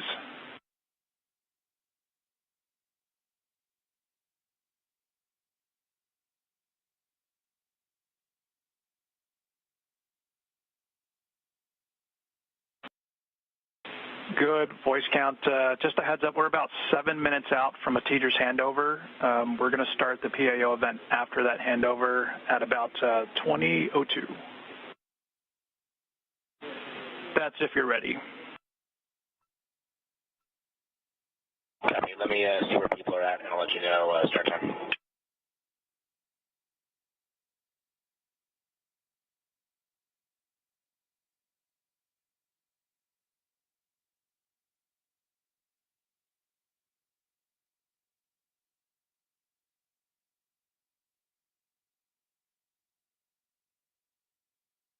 As you can hear, we are now preparing for that welcome ceremony, expecting that in the next several minutes.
As we await that welcome ceremony, we are hearing in the room here Ed Van Cise, our flight director for Rendezvous and docking today, just telling the team that they are top-notch. They worked through a lot to get here, and they need to celebrate their success tomorrow after they sleep.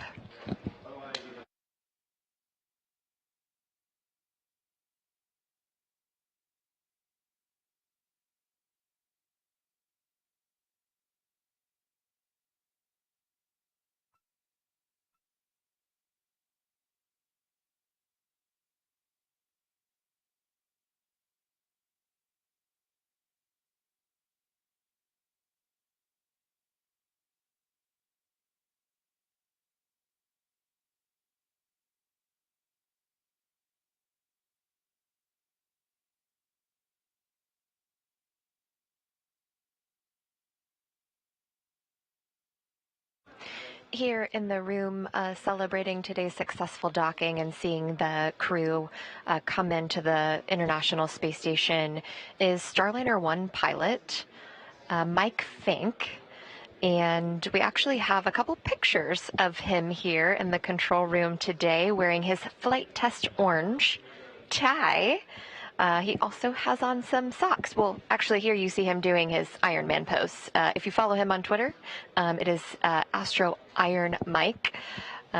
He actually has been doing a great job showing behind the scenes of what Butch and Sunny have been going through for training and even during launch attempts. So just a all-around good human being. If we want to take a closer look at his tie and his socks, we can do that as well. See here, signed by Butch Wilmore and Sunny Williams. Flight test orange is important to them. This whole experience has been a flight test from them from start to finish. They've been able to write the procedures and make the Starliner better for what's to come. And that is a flight with Mike Fink next year. And we have a live view of Mike right now. He is very much excited about this docking today and very much looking forward to his own mission on Starliner 1. Capcom Neil Nagata, you've heard most of today speaking with the crew members. He is also wearing a signed tie. He's got some flight test orange on as well.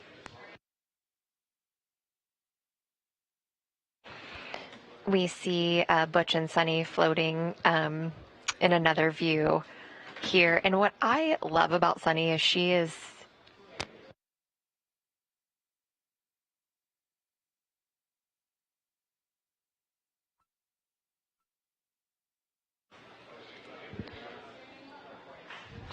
we actually do see Neil Nagata too. He is wearing a blue and orange striped tie, again representing flight test orange, and likely Sunny's love of the ocean with the blue, also signed by the crew.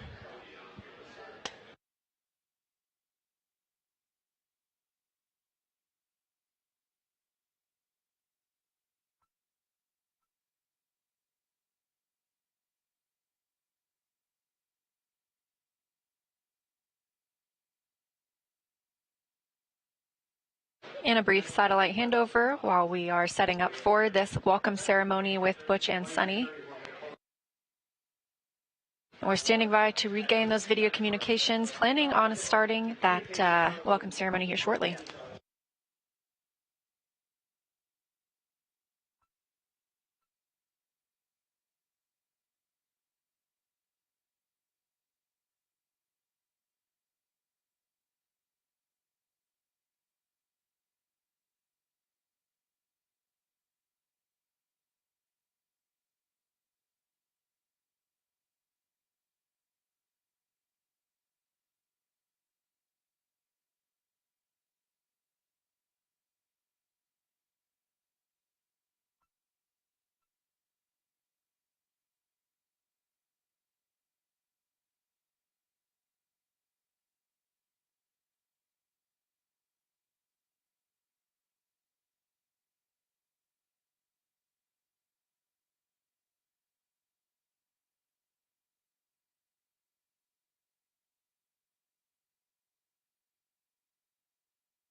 Houston, Matt, we are ready at your leisure.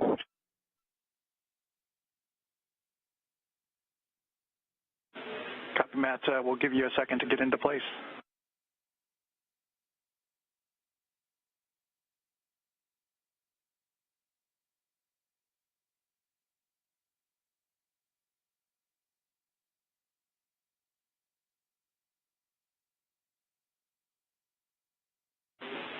Station, this is Houston. Are you ready for the event? Houston, we are ready. Congratulations to all of the NASA and Boeing teams on this incredible milestone. Butch and Sunny, the ISS flight control team, is thrilled to see you back on ISS. Station, please begin your remarks.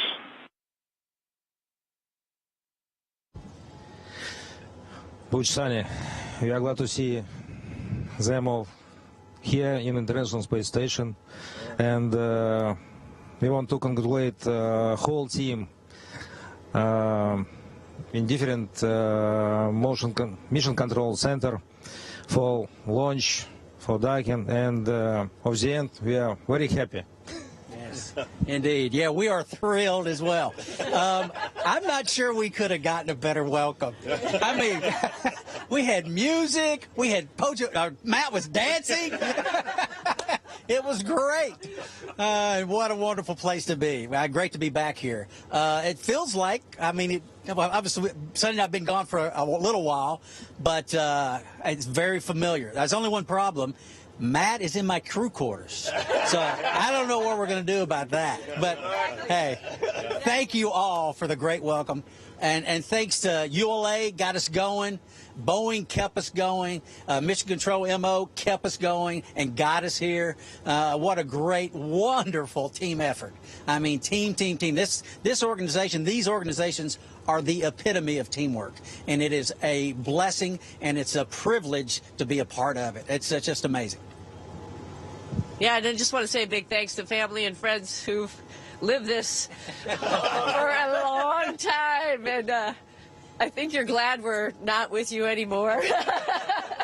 And we have another family up here, which is just awesome. Like Butch said, it was such a great welcome, little dance party, and that's the way to get things going. And we're just happy as can be to be up in space. One in Starliner, on an Atlas V, and then here on the International Space Station. It just doesn't get much better.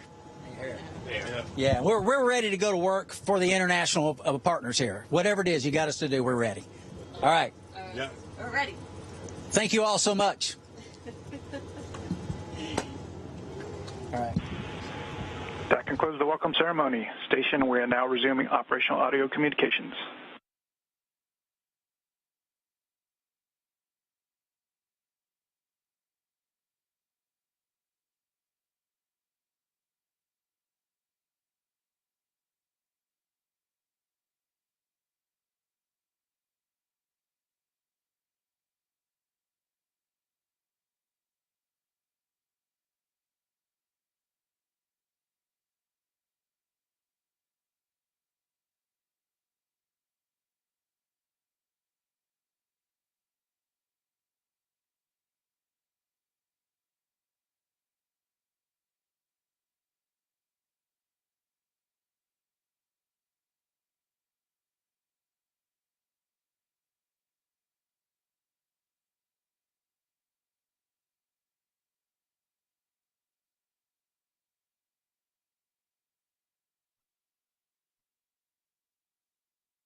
It's been such a privilege to witness this historic moment. Butch Wilmore and Sonny Williams, beautiful words, and welcomed by the Expedition 71 crew led by Commander Oleg Kononenko. Hugs and handshakes, and just getting to really, truly bask in this moment of all of the years of hard work by all of the team, Boeing, NASA, ULA, all the partners that enabled for this moment aboard the International Space Station today, June 6th, 2024. Butch Wilmore and Sonny Williams now aboard the International Space Station. From here in the International Space Station Flight Control Room, it's been a privilege to have had the opportunity to witness this historic moment and see the crew being welcomed, Butch and Sonny, by the Expedition 71 crew. Looking forward to their stay aboard the International Space Station. From here in the International Space Station Flight Control Room, we'll go ahead and wrap up on this side and hand it over to our counterparts, Leah and Rebecca, over in the Starliner Flight Control Room. We'll hand it over to you guys. Thanks. Thanks, Gary, and we are just still watching the crew enjoying themselves as they are now up to 9 people aboard the International Space Station. Again, docking coming today at 12:34 p.m. Central Time, and we saw the crew float through the hatch at, I believe it was about 2:45 p.m. Central Time. Yeah, and very nice words from the crew there.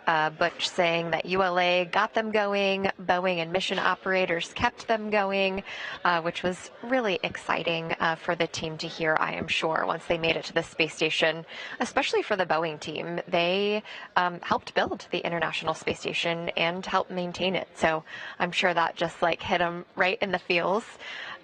You know what else I noticed about Sunny too, as she came in, you know, she's been described as like such an... Hey, Butch. Good event. Yeah, thanks. Hey, can we go private on 2?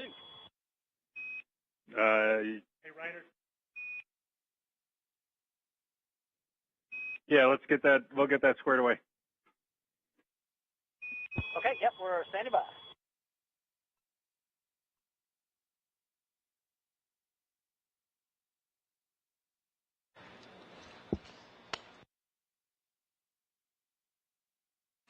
So Sunny is described as the most approachable astronaut, and I noticed as she was floating in, she actually had like a little piece of fairy hair, which was like as sparkly as the narwhal gravity indicator, which is so fun to see. Also fun to see this view right now out the Starliner window. The team was able to get the IP address right and get the video unrestricted for us to use here. So you can see the ESA Columbus module, you know, the International Space Station being just this point of pride and unity, not just for America, but the entire globe, and it all coming together on space, which we saw with the crew coming together with those fun family photos. And there's something else out the window there, too. Yeah, this is an incredible view because it is from the interior of one American spacecraft, Boeing's Starliner, looking out the window to another American spacecraft. That's SpaceX's Dragon. So, Okay, Butch conference configured on air-to-ground 2. I'm going to go ahead and hand over to Jay. I'll talk to you on the radios tomorrow. Okay.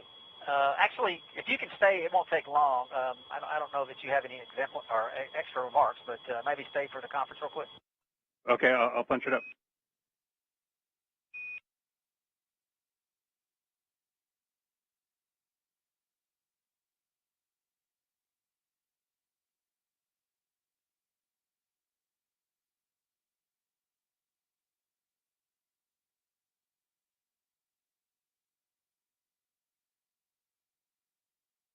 as we were saying, this view from the window of Starliner, now looking out toward the Dragon crew spacecraft, SpaceX's Dragon,